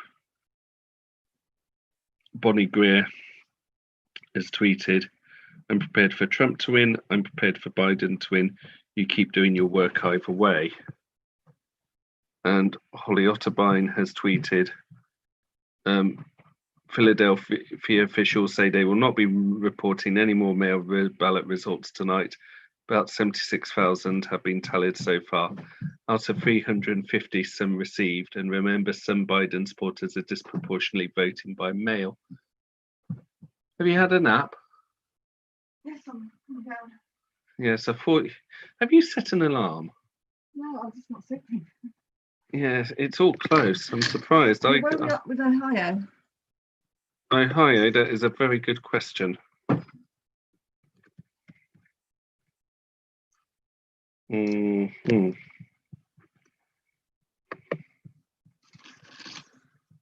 It is Biden in deep trouble in Ohio, down 5%. Biden? Yes, but I don't know the.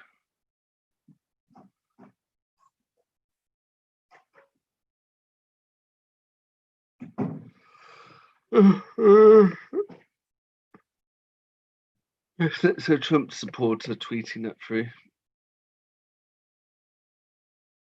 I think as someone, oh dear.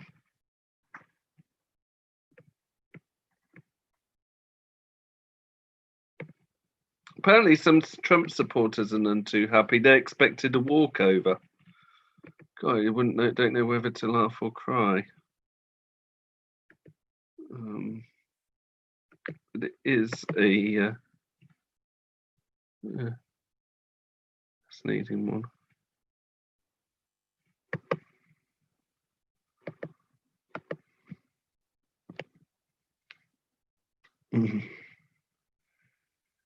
And yes.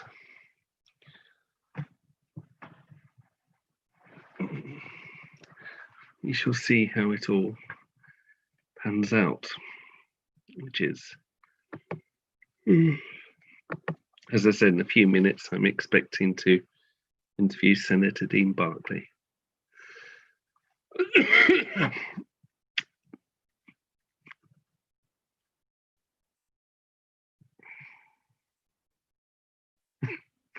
Chris Bosonen has tweeted, hey CNN, stop saying this is fun. It's not fun. It's like being held hostage by time itself.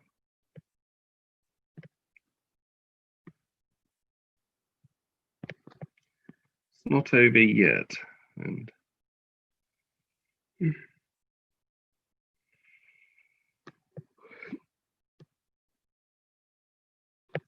Democrats to retain control of the US House, called by MSNBC.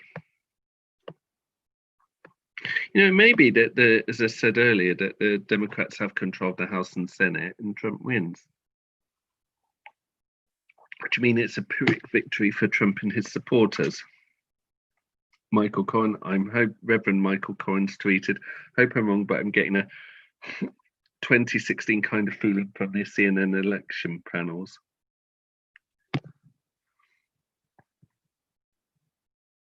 Tim Roll Pickering's just sent a message obviously, for those of you on YouTube, you've seen it immediately.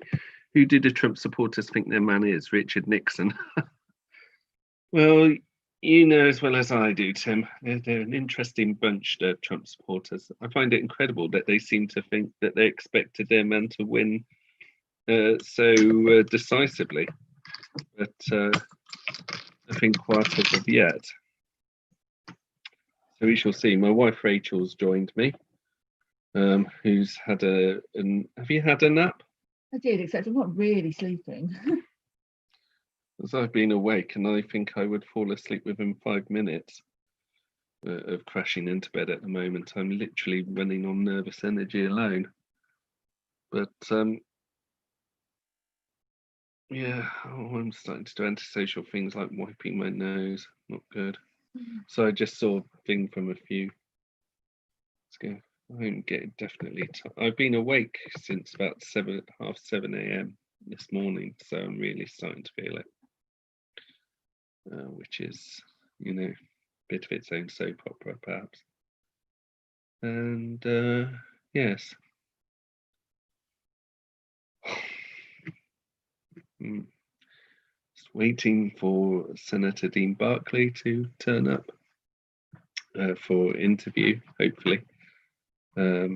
Might be a few minutes late. And details. Well, don't worry, it's not due to come in at the moment. But yes, Rachel knows of Senator Barkley of old, so but hence why she can go, oh, I will just Sadly, he's not like a friend on Facebook or anything. No, that I can message. No, but feeling confident enough to get in touch if he hasn't been.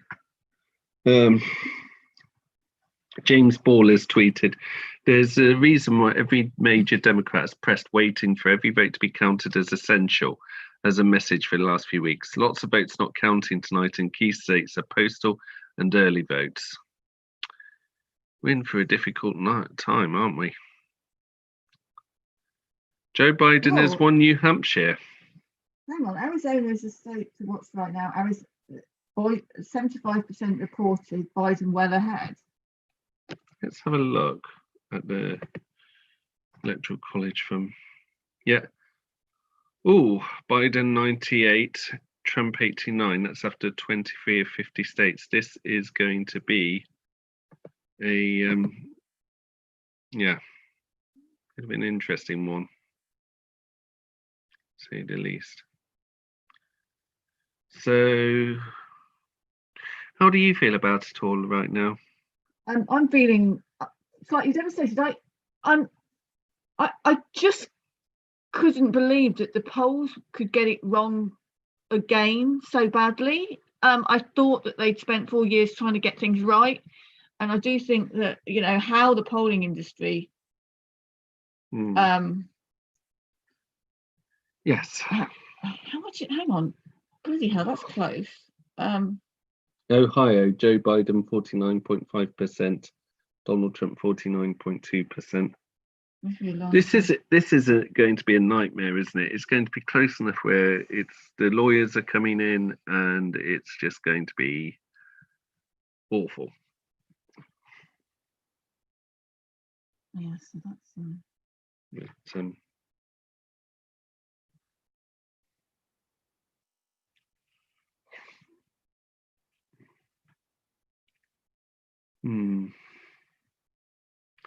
So let's see what the latest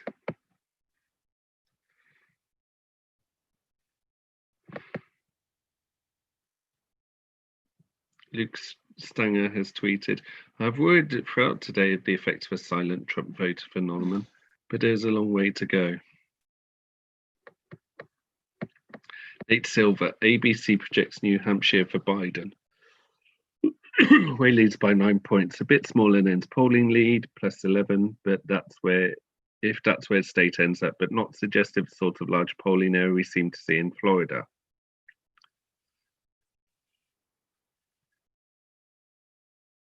Trump, Lord Ashcroft. Trump campaign has to be thinking about how Pennsylvania and Nevada, while still hoping on Michigan, and probably to a lesser degree Wisconsin and Minnesota.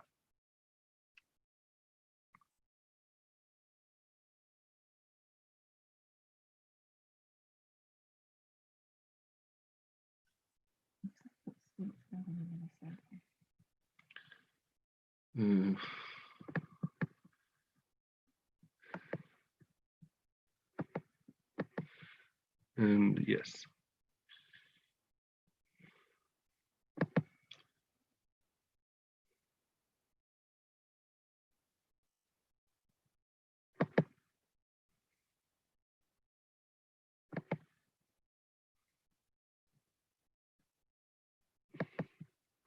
Check.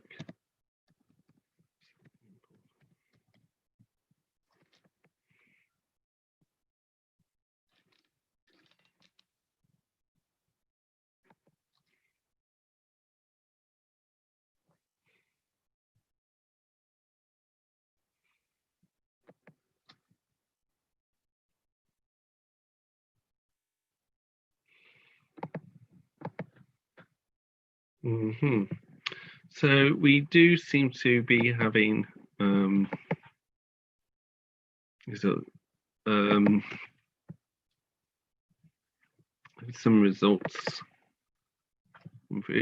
Phil Woodward's tweeted, clearly a lot of people panicking about Biden right now. I still think it's premature to conclude we're watching a rerun of 2016. We need to recognise, however, this is not going to be the decisive poll that the USA so badly needed. Yes, that's pretty much half of what I've been saying this evening. If it turns out to be a very close election, we may end up seeing the very worst scenarios play out, even if Trump is technically lost. Court challenges, street protests, refusal of the incumbent to accept the result, 2 candidates claiming victory. Yeah.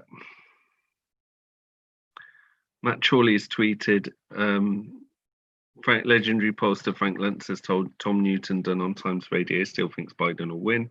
John Sopel has tweeted in response, love Frank, but look what he said November the 8th, 2016. Hillary Clinton will be the next president of the United States. That's a fair point. Any news on your end, Rachel? CNN on Pennsylvania, only 18% of votes counted are early votes, but they represent possibly 45% of the total. This is likely to skew the state away from Trump and towards Biden. Edward Hardy has tweeted, Donald Trump has won Utah. Well, that's not surprising. Yeah. Liz Saul has sent a message. Still quite close and quite a long way to go. Yeah, I'll go with that. And that's a message on my YouTube site. If you want to ask any questions and you're watching me on my YouTube site or on my YouTube site via my blog, please don't hesitate to leave a comment. And yeah. And I'm happy to have a discussion about it.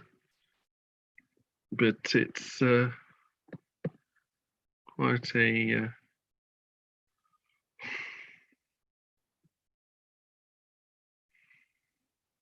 boiling hours in Nevada, Clark County, Nevada, been extending some locations by 1 hour to 8 p.m.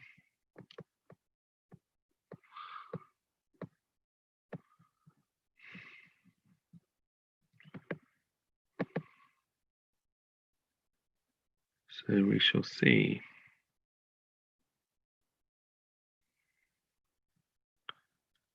Right.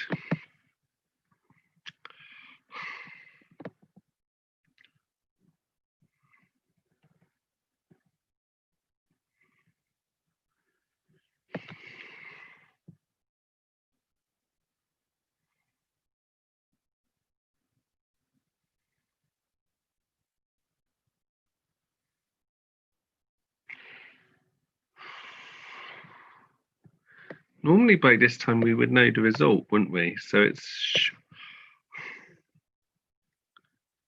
sure sign that, you know, we're all getting a bit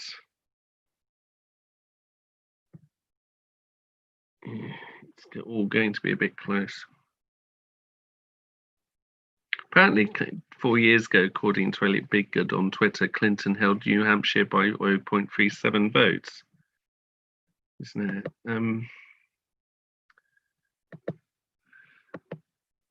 Senator Barkley has still not turned up, and it's 3:38 a.m. So, yeah, after that, the other things we've got at 4 a.m. polls close in California, Hawaii, Idaho, and Washington. And then we've got at 4:20, I'll be giving you the news and then a final summary, which will be too close to call as things stand here at 3:39 with less than an hour to go. You could kind of see as the evening we did the slow deflation, couldn't you? Yeah, I think that, like, the people on the left generally, I mean, obviously we don't know that Biden has lost, but he's kind of running out of options. I think that you know, the 2016 was such a hammer blow to the left. And I know that, you know, in the run-up, even when Biden was 10.5 points ahead in the averages, even when there were polls, you know, there was still that doubt because of what had happened in 2016, that Trump could be defeated. And I do think that I'm left feeling, you know, it's going to take the left a long time to recover. And certainly, I think if at this stage Trump wins, I think it's going to be quite traumatic.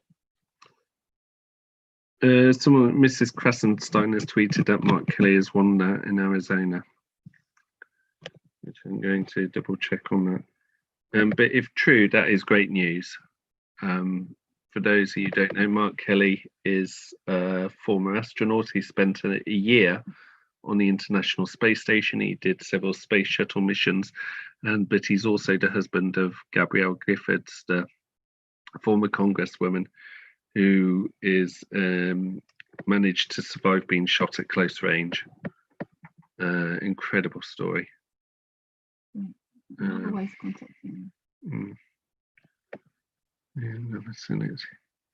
Yeah, definitely Mark Kelly has won Arizona. So it looks like it's going to be more of a tight Senate, and a Senate that is more pro-Democrat perhaps than anything else. So yes,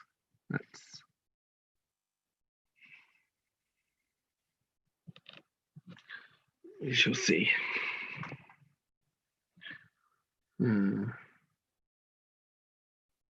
And the time is 3:41 a.m. in the UK. Meanwhile,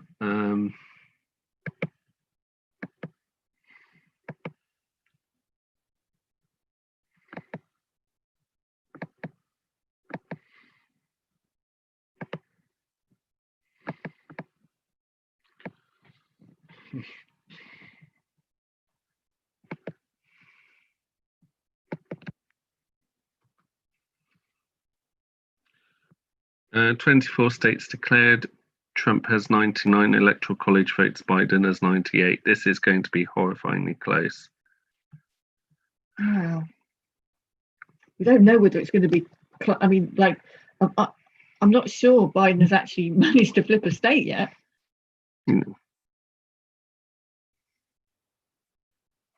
Apparently, Arizona is voting for Joe. Well, I expected that for the very reasons Edward Hardy's given on Twitter.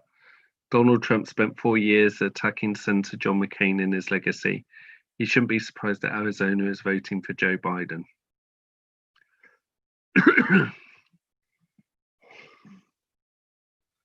Joe Biden is currently, according to Politico, Joe Biden is currently ahead in Arizona's Maricopa County, home to more than 60% of the state's voters. Oh, okay. So that's basically Phoenix. So you would expect it's a big urban area. Apparently that county has voted Republican in every election since 1948. Biden's at 53 to 45, with 73% of the expected votes reported. Bear in mind, there's the mail-in and everything else. So it's a lot of votes still need to be counted. And Republicans have gained a Senate seat, depressingly. That was Doug Jones in Alabama. Yeah. Why did he lose it?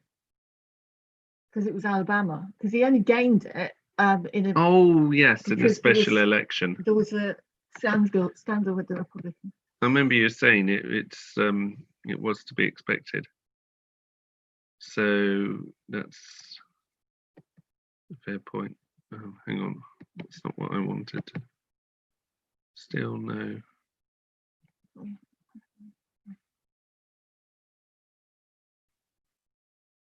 I can't Facebook message Dean.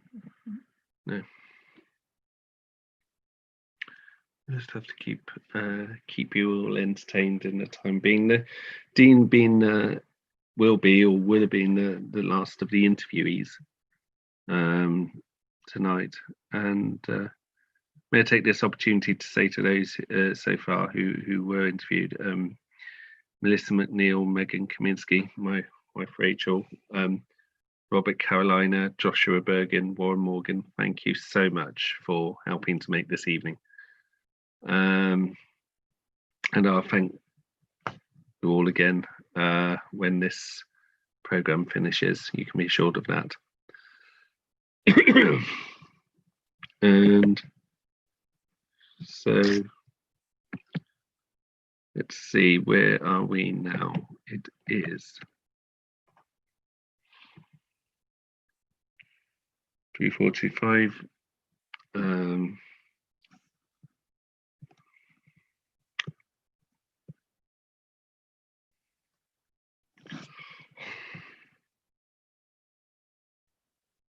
Yes, that should be a good sign for the our presidential vote. What, Mark Kelly winning the Senate in a? Yeah. Anything from Wisconsin?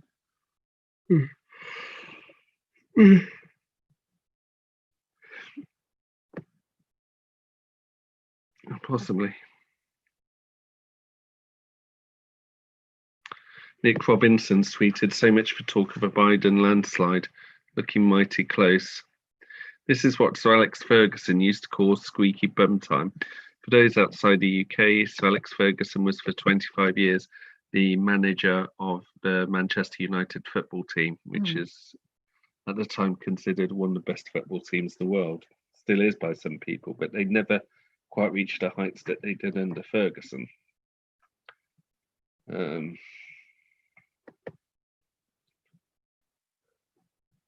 Somebody said, I think US polling companies should be banned or at least renamed. I think that's a fair comment. I think perhaps you need to change style every so often, and sometimes the polling companies may be a bit slow to the mark on that. Don't you think? Have you had any emails from Dean? No, but I will check again if you just give me a few moments. No.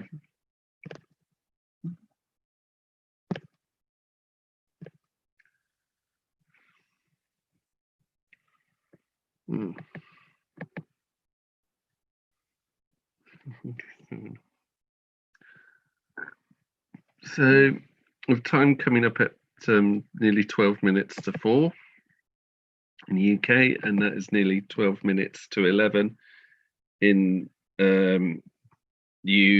the east coast of the United States, and nearly 12 minutes to 8 on the Pacific coast of the United States. It looks like it's still fairly too close to call. And but this was one of the options, and I did think that could happen. Phil Woodford has tweeted, CNN on Michigan, 55% vote expected to be early votes, but relatively new counted, yet Biden may well overturn Trump's early lead in the counting.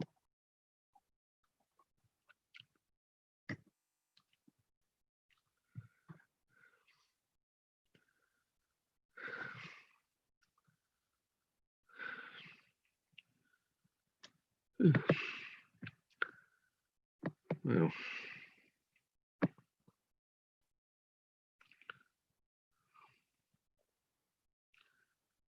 it's all a bit we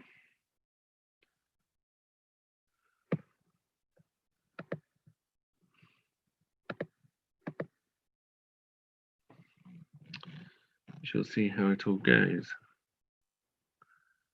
Here's all any further news?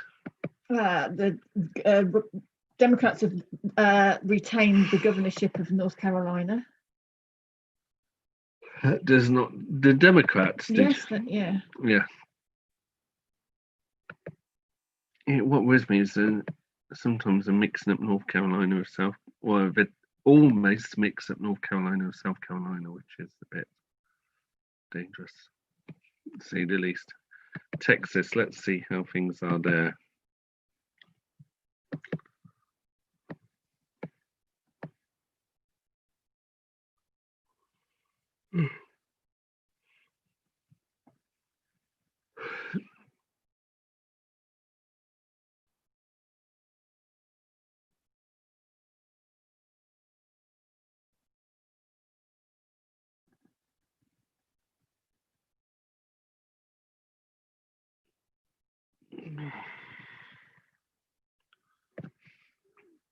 Still no response there. Texas.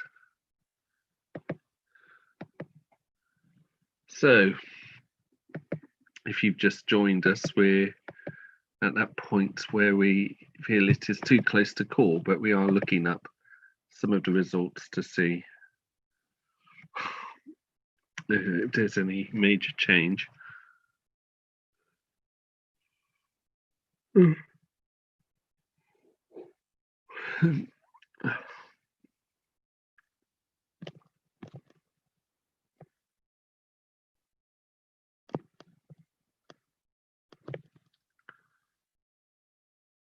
David Frems tweeted us, Trump has told you he intends to make any overnight delay to make mischief. Yes, we know that. This is pretty much one of the more difficult nightmare scenarios that we expected. But as Stacey Abrams has tweeted, keep calm, be patient, allow local elections officials to do their jobs. What is most important isn't the speed of the count, it's that every eligible vote is counted. Americans made their voices heard in record numbers and their votes must be counted. Which is a fair point. And I'm about to check the Electoral College results so far on the BBC website and perhaps screen. No, Biden has, after 26 of 50 states, 118, and Trump has 105. So, but Arizona is leading. Oh, this is worrying. But sorry, but go back to the map. I know I need to. Where? Yes, it's there. Why are those all? I don't understand. We're looking at for those of you who don't know, on the BBC News website, the must be what the current. Yes. It's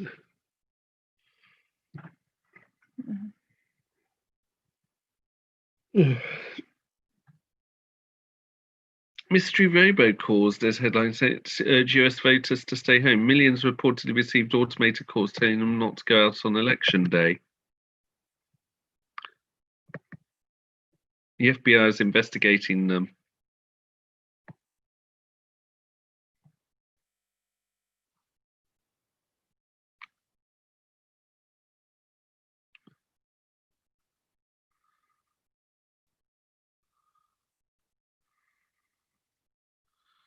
It's yeah. As the Michigan Attorney General said, this is false in an effort to suppress the vote. Which is, yes, it's pretty much a down and dirty election in some cases, folks, and that's to be perhaps sadly expected. So,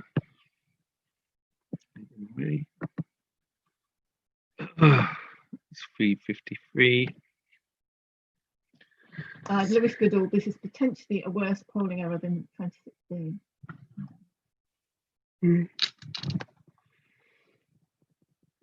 Well, Woodford, CNN running a banner saying close election may come down to Arizona, Pennsylvania, Michigan, Wisconsin. This seems, he continues, this seems a pretty fair appraisal, and it may be a while before Pennsylvania is known. None of this is good for America. Amen.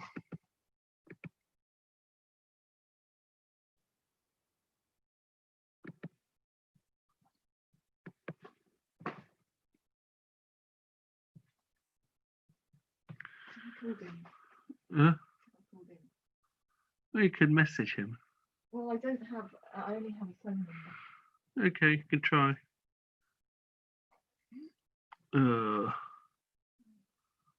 There's your phone. Oh, what's it on now? I don't know. I'll have to call the.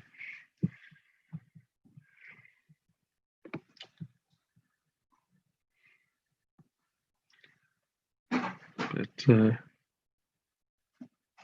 yes. Sonny Hundles tweeted, "Go to sleep, folks. It could all come down to Pennsylvania. You're not going to learn the outcome tonight." Can say that again. I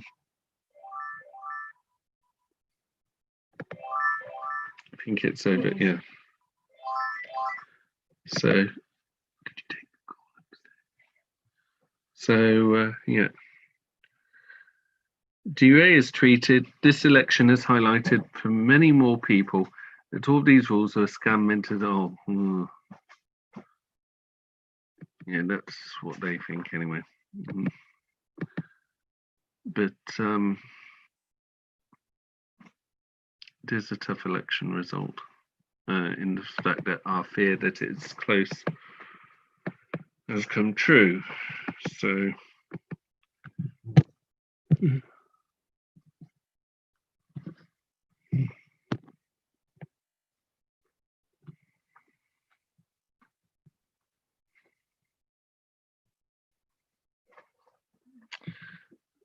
And we then have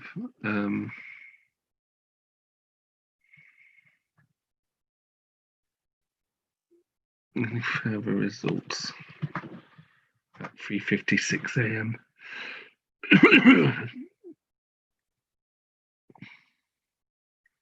Dave Lees tweeted, "We're facing a potentially volatile situation where this election swings to Biden in the coming days when America watched Trump win."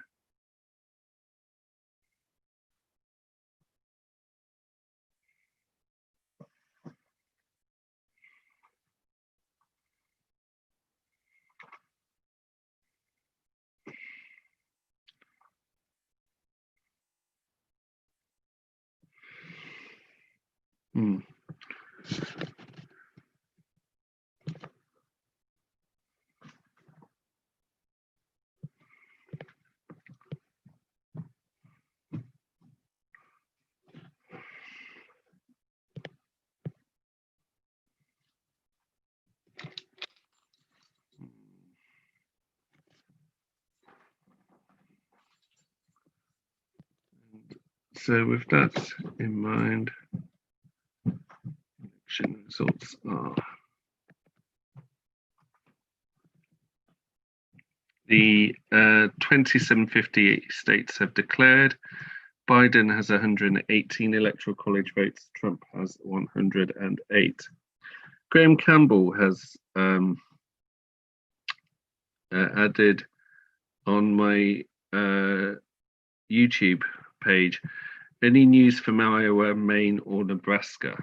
Not as yet that I've seen, but I will be checking. I'll do that for you right now. But yes, I'm not going to.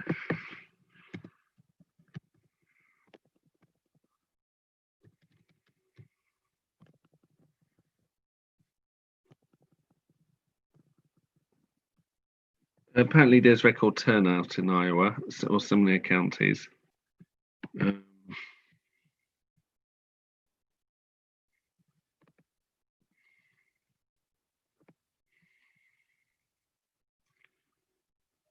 Nothing as such. And Maine, how are there things there on the news? Maine election results in the New York Times. Yes, it's 21% have voted in Maine so far, 48.5% for Donald Trump and 48.1% for Joe Biden.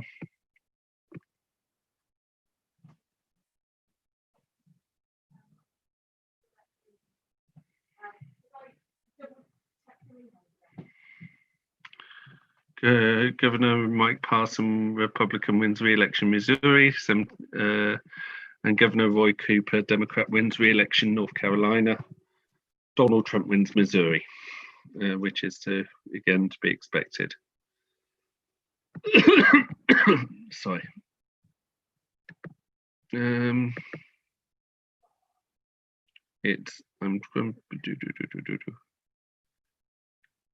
Emily Maitlis has tweeted, "This pretty much hangs on Arizona now for a Biden win if he loses Midwest to Trump." Well, question is, are we going to really get a result tonight? And that is be quite a surprise, really, to say the least. But we shall see. Yes. Can we send the link to? Yeah, we'll do. I've got deep. Yeah, hang on. Let's check the emails. Sorry about this, ladies and gentlemen. Oh, hang on.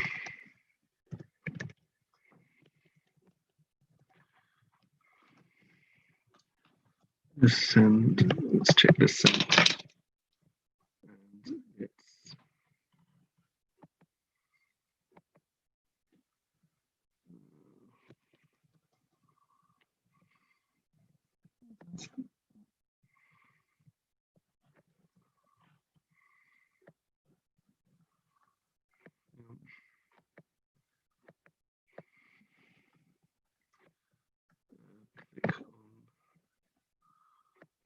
Copy.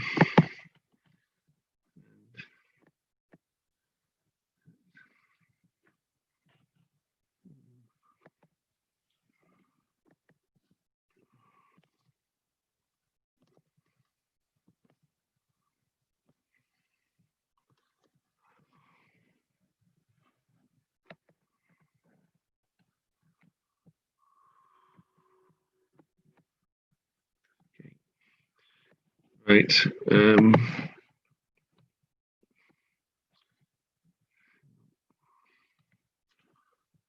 to get that through.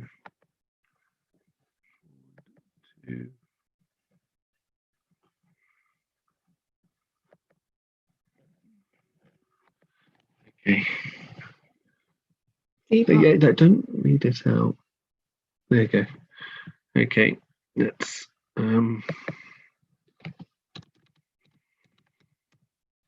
got it.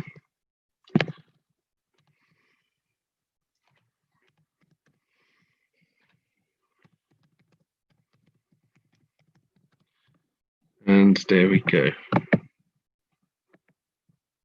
Okay. Yes, sent. Okay, sorry about that. We just had to resend a link. So hopefully we'll be hearing from Senator Barkley shortly. And yes, it is coming now 2 minutes past 4. Polls will have closed in California, Hawaii, Idaho, and Washington. So let's have a quick look at those.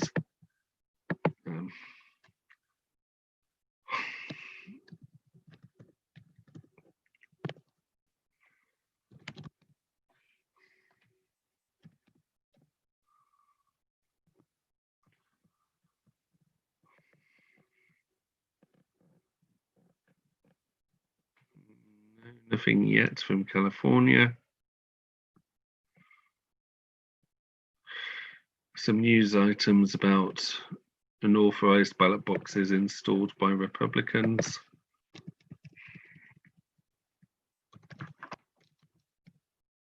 Idaho is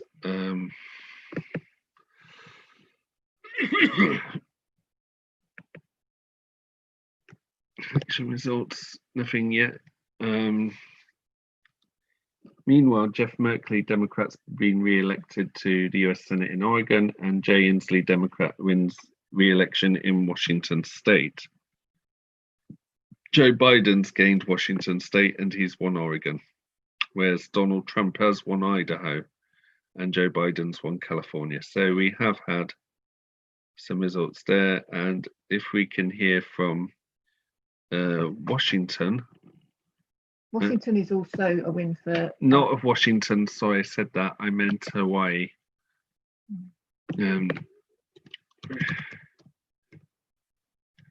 See what the result is there. Which is, again, nothing as of yet. But it's a firmly Democrat, so that would be a real shock if that turned Republican. So we shall see how it all goes. But yes. Okay. And so far. If anyone wants to ask any other questions, please do get in touch. I will leave a question on our YouTube page or on our on the my blog page where this is being broadcast. And yes, it's now been going for just over 5 hours straight. And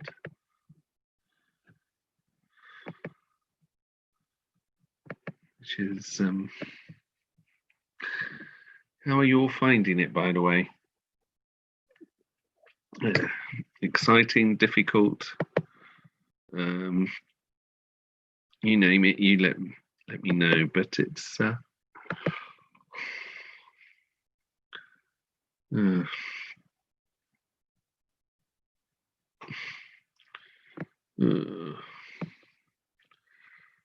yes, it is a Joe Biden has won California. So Edward Hardy, and he's also confirmed that Joe Biden has won Washington. Let's see how this looks on the Electoral College with the recent ones. Biden has 192 Electoral College votes. Trump has 114. I think it's fair to say that by the time I finish at 4:30, it will be very hard to see the 270, but there's 31 of 50 states. It is starting to look good for Biden, but it is tense, to say the least. And 31 of 50 states have been counted. So there we go. It's all there. And we shall see how things pan out. But yes, it's everyone's all a bit nervous, and that's understandable. But you know, there is hope. I just think it's going to be a bit close.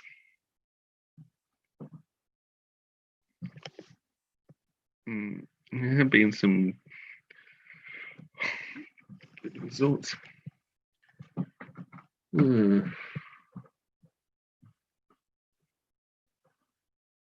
Again, Sojourners have gone. The FBI New York Attorney General looking into a spate of mysterious robocalls, urging people to stay home on election day as the nation remains on high alert to ensure voting is not compromised.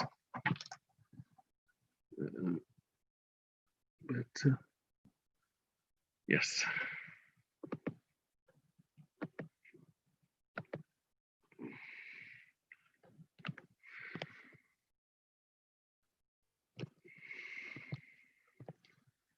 But it's apparently Jim Risch, a Republican, has won re-election in Idaho.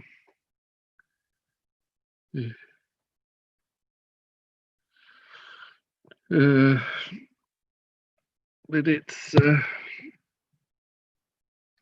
hard to say. Hard to say as well. Sorry? Sorry?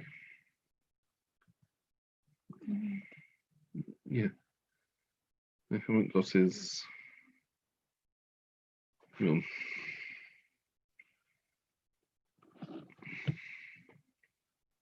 Just double check.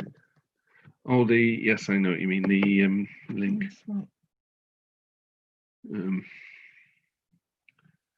There's the email address. Sorry. So now.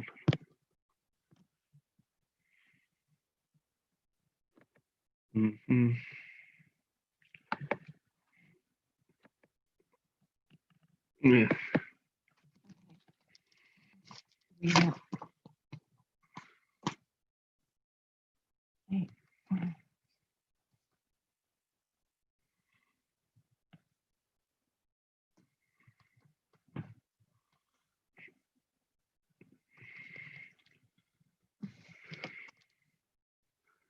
Okay.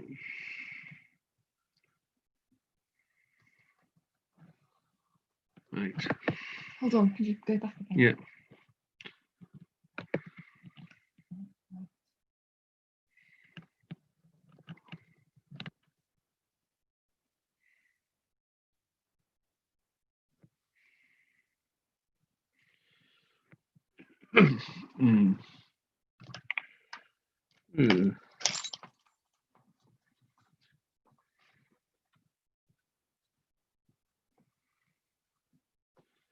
Right. So we have with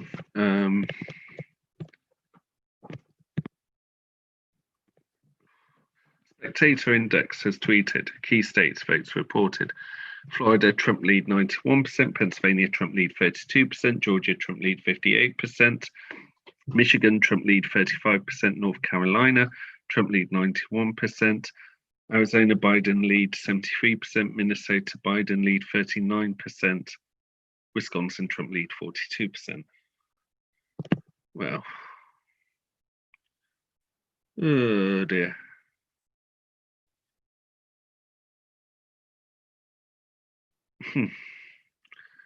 It's all to play for, isn't it? I don't know quite how it'll all turn out.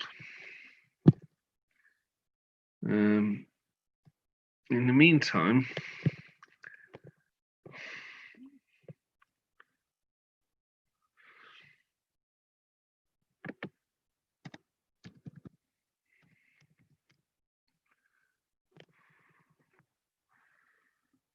yeah, it's latest after 31 of 50 states, Biden 192 electoral college votes, Trump 114 electoral college votes.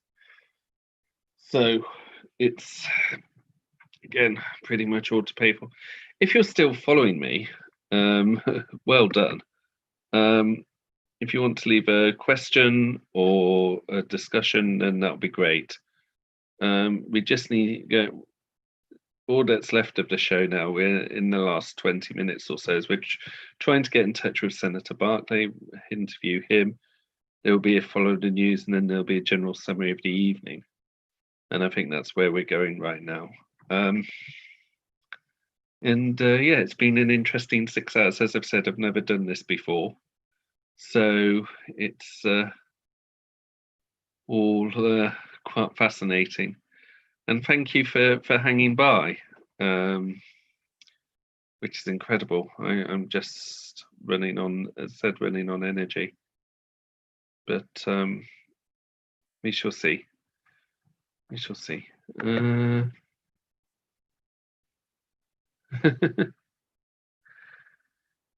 Jane Merrick's tweeted, I'm just going to travel back in time to tell my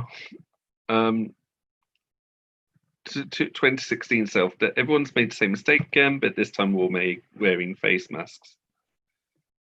Oh.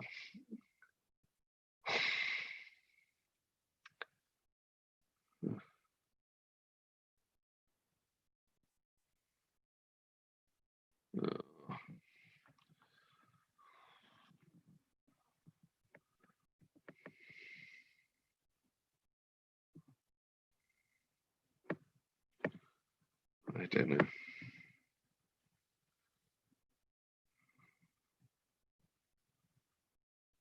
Some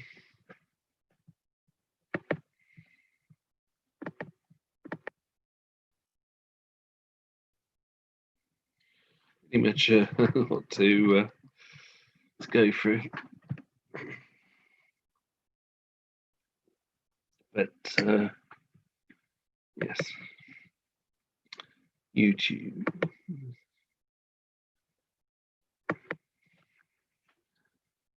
Oh.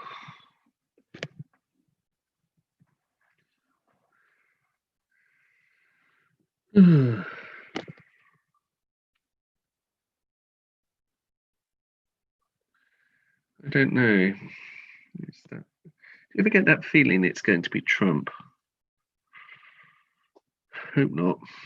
Nebraska's, but you do get occasional bits of news that will make a difference. Nebraska's second might be the one that gets Biden over the line.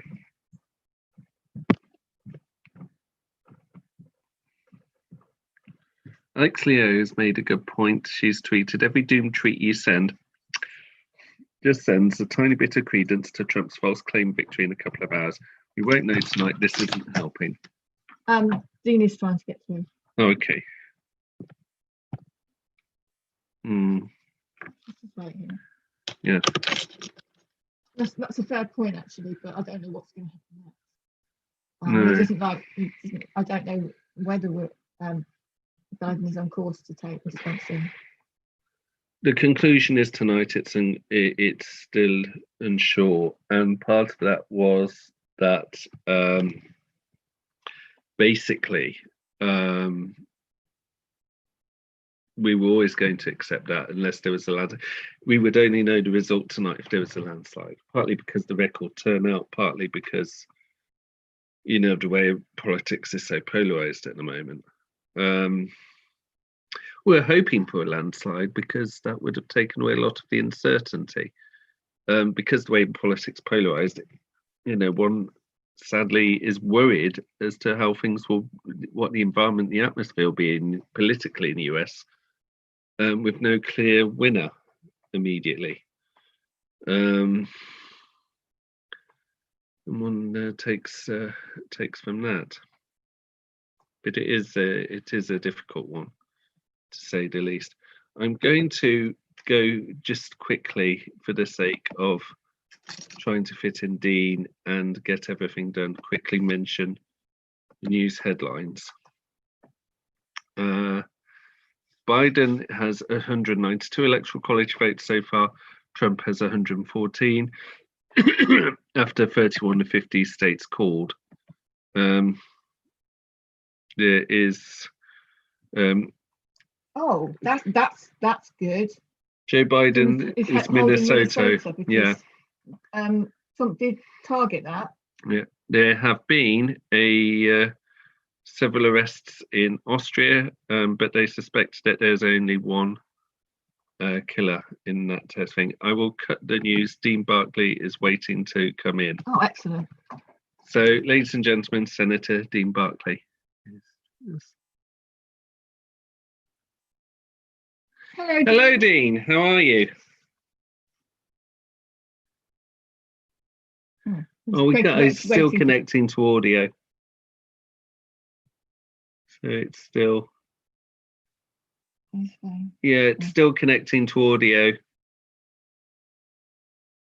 Yeah. Hello? No. We can't hear. We can't hear. No sound. Hello? No. No, sorry. No sound. Oh. No. No. Can't hear you. Hang on. Hang on, have you muted him? No, I haven't. He is down the speaking. I'm just trying to see. No. No,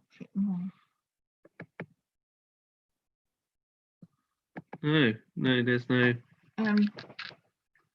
sound. because connecting to audio. Yeah.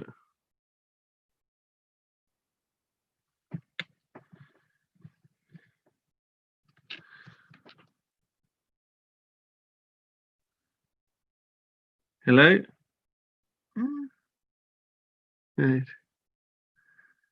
Hello? Hello? There's still no sound. No. Oh. No, he's off. Oh, hang on. No. Hello? Dean? Hello? Hello? Yeah. We can't hear you, I'm afraid. There's still no sound. No,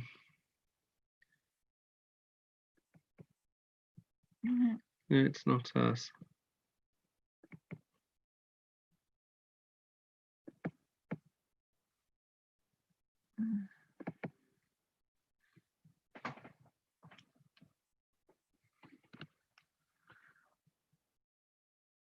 Hello? Yeah.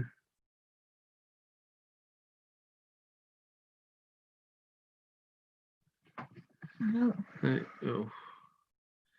If there's chat, no, he's just signed.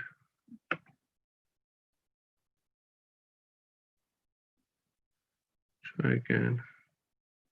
If he can't get through with the sound, we'll get it. Sort of have to do a written question and answer. Or I could phone him on my phone, and that could create some awful feedback. Oh yeah. Just wait for a moment. Let me get his number. Let's see. Don't worry too much. I will send it.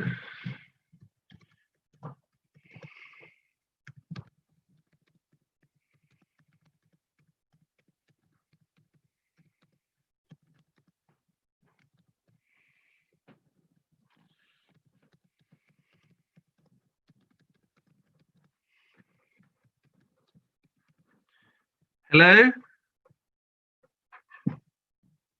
Hi. No sound. No, I'm afraid we can't hear. Let me hang on. Can you hear us at all? Yeah. Yeah. Hang on. Let's see. I've just sent you a message.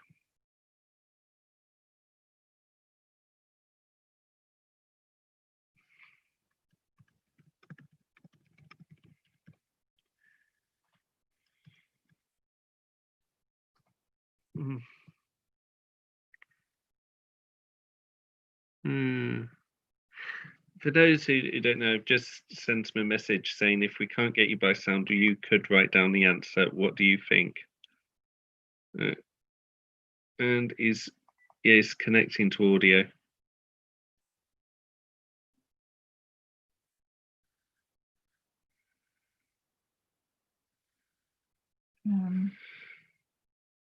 I can't call him because he's using his phone. Yeah, that's fair enough. Oh, so near but so far. Hello? There? Ah, yes. Dean. Hello, how are you? I kind of finally figured out a way of getting there. Yeah. I lost your picture. I lost your picture though. Yeah, never mind. Well, we did get to see you. We just ask you a few questions about the elections. Sure. This is just for the viewers who are introduced here. This is Senator Dean Barkley, who represented Minnesota for a couple of months while there was a special election to replace Senator Paul Wellstone, who was tragically killed in a plane crash. And I understand, Senator, that you were there for 2 months during a time when the Senate was divided pretty much 50-50. No, don't cut me short. It was actually 62 and a half days. Hello? Hello? Oh, from me today. Is it? Yeah. It's gone mute. Auto unmute. Oh, ask to unmute.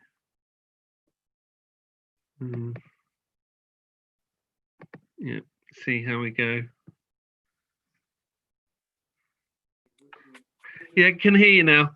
So you were saying, and then 62 days. 62 days. Yeah.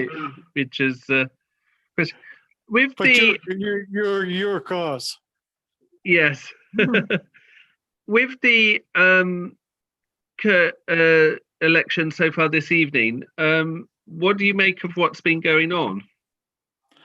Trump is doing much better than I thought he could. Yeah, I think he's making it very close. It looks like it's going to come down to Michigan, Wisconsin, Pennsylvania to see if Biden can get 2 out of those 3 states in order to pull it off. If not, I think we're going to have 4 more years of Trump.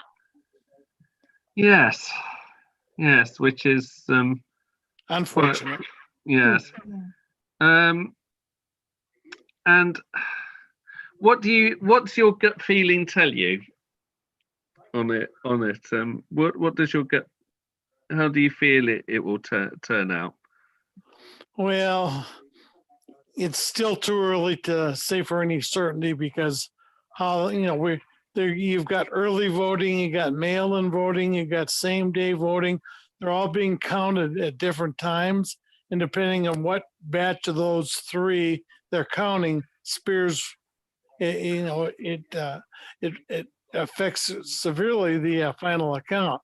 So I'm still hopeful that we call it the blue wall, Wisconsin, Michigan, or Pennsylvania, 2 out of those 3 will end up in Biden's camp. I still think that there's more than enough time for that to happen, but that's what elections are for. Those who show up. Yeah. So Biden has, in the last few minutes, it's been called for Biden in Arizona and also Minnesota. Do you have any comments on the Minnesota? It was more Biden than I thought because Trump has fairly popular Minnesota, but the Democrats in Minnesota came out to vote and they kicked his butt. Pardon my French. No, it's tall. And Arizona's a big surprise. That's been Republican for. How much do you think the appointment of Amy Coney Barrett to the Supreme Court made with the difference? And if you were still in the Senate, how would you have voted on that?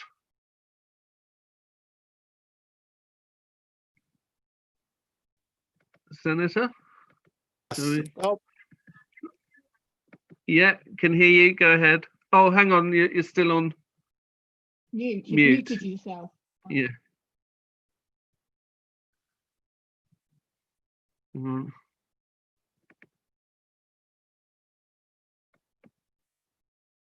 Just waits for Senator Barkley to unmute.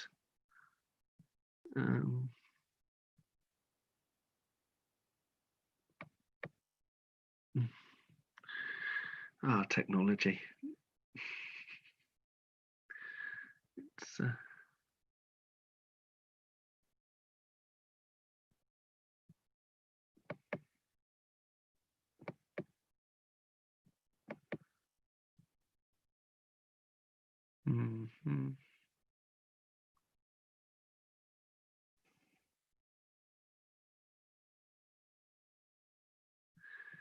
right. Hello. Hello. If you can hear me, Senator, you are muted at the moment. Oh, yeah. Can you hear? Hello. Yes. Amy Coney Barrett, that was the question. What would you have done if you were there, and what do you make of it? The Supreme Court? Yes. Yes. I think it was done too quickly.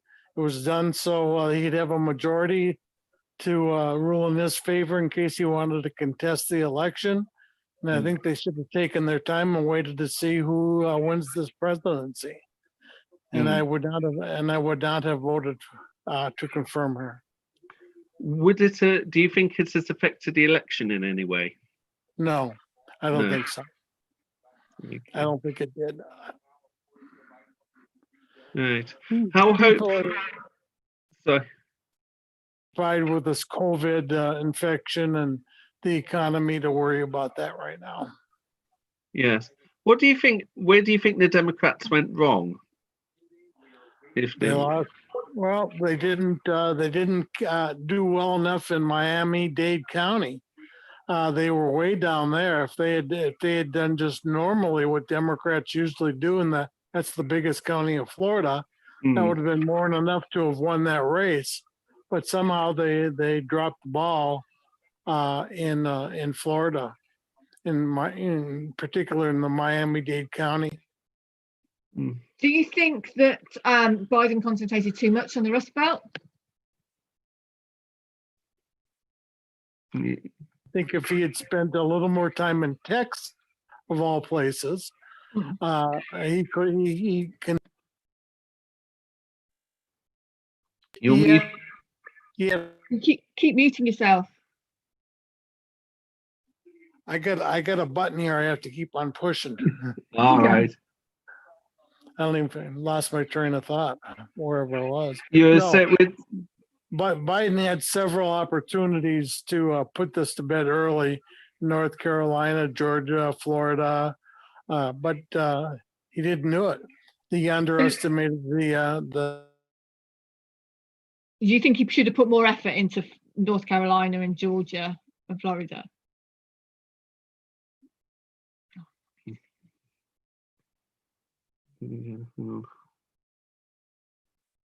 You're muted again. Yeah. Hello? No, he's muted again. Yeah. Went to Texas one time, and I think if he'd gone down there more times than that, he could have turned to.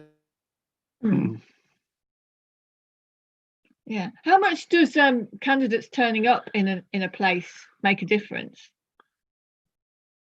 This time, because Trump was everywhere. I mean, he did 10 rallies a day for the last, and they were well targeted to his area that he had to get a high voter turnout, and I think it worked. Yeah. I think there was a big. Yeah. Because of the virus. Yeah. That was, I suppose, the different approach to the virus between the two camps clearly had a profound effect on how they were willing to campaign. Yeah, the last 2 weeks that the Trump put on is pretty remarkable. If he, I don't know if he's still going to win, but he made this not even a close race 3 weeks ago. I thought, he was. Again. Yeah. You're still muted, I'm afraid. Yeah. No, his campaign put him in very well placed rallies. Yeah. He went where he should have gone. So yeah, he suffered from being locked up during COVID, and so he was, and so that was when Joe Biden was soaring ahead. But then when he got back onto the stump, Trump was everywhere, and Joe Biden seemed to be stuck in Scranton. I don't know, maybe I'm wrong, but. Well, I think they were getting a little overconfident. I mean, they had an 8 to an 11 point, as much as you believe polls lead, just yesterday. So the difference is that Trump can bring his minions out to vote when he goes out and gets them excited, and that's what he did for the last 2 weeks. He rallied the rascals. Oh yes. So how do you think COVID affected the race? I mean,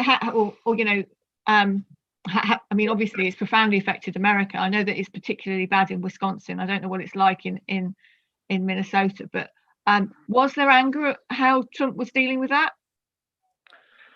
Well, I think the COVID was the number one issue on most people's mind. Nobody who lives here with being locked up for 8 months or on partial lockdown, it starts getting to you. So that had a huge effect, and Biden ran that very well.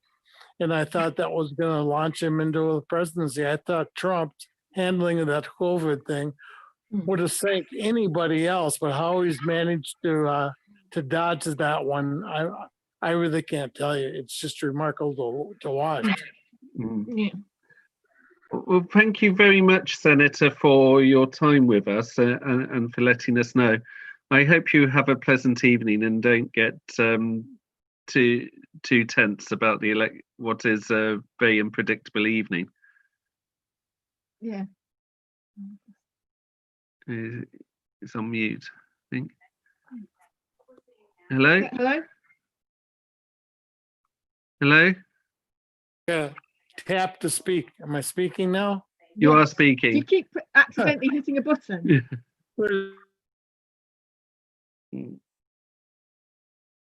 Yes, mute again. Oh, yeah.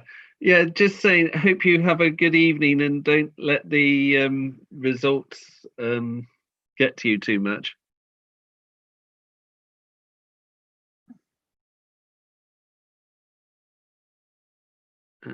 Hello? Hello?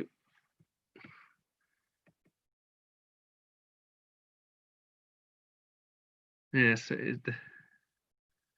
that's to mute. Yeah. Hopefully we'll get. Hello?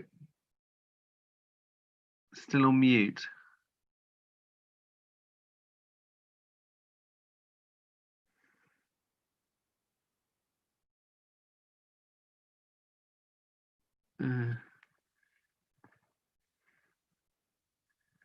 Yes, hang on.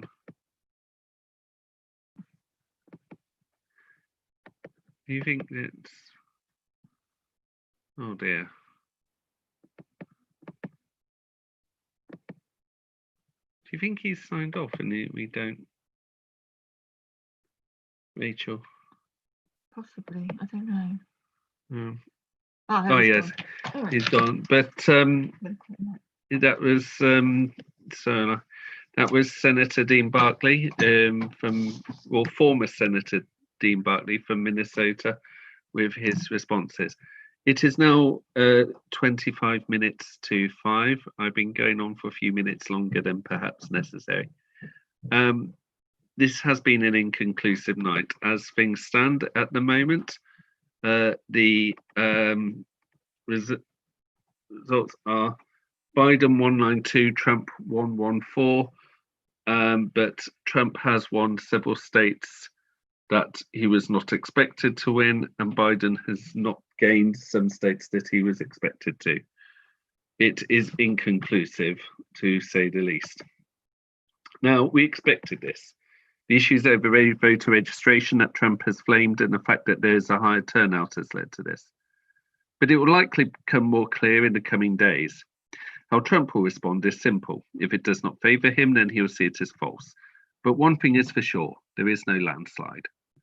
For the next few days and weeks, we will need, I think, all to pray that there is a smooth transition of power, or we accept the difficulties of a second Trump term. If Trump does get a second term, he may not get it all his way. It looks like there's a possibility that the Democrats will take control of the Senate. Even if they don't, the Republicans will have less of a hold over the Senate than they previously did. So the Republicans may find that they have a bit of a poison chalice. My thanks to you all for being with us for the last few hours, for 6 hours, if you've stayed stood there, and my thanks to our fellow guests this evening. First of all, to my wife, Rachel, first and foremost, and her comments about Minnesota, and her occasional co-presenting, of which has been some great support and help.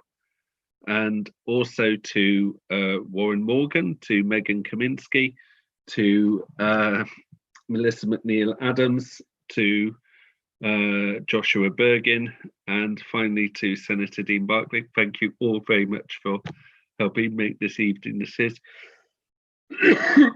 And commentators offline, well, off here, who I've read out: Peter Boyle, Tim Roll Pickering, Liz Saul, Graham Campbell, and Julian Becker, and Time Lies. Thank you so much. Have a good, I'm off to get some rest, and have a good night, if at all possible. Over and out.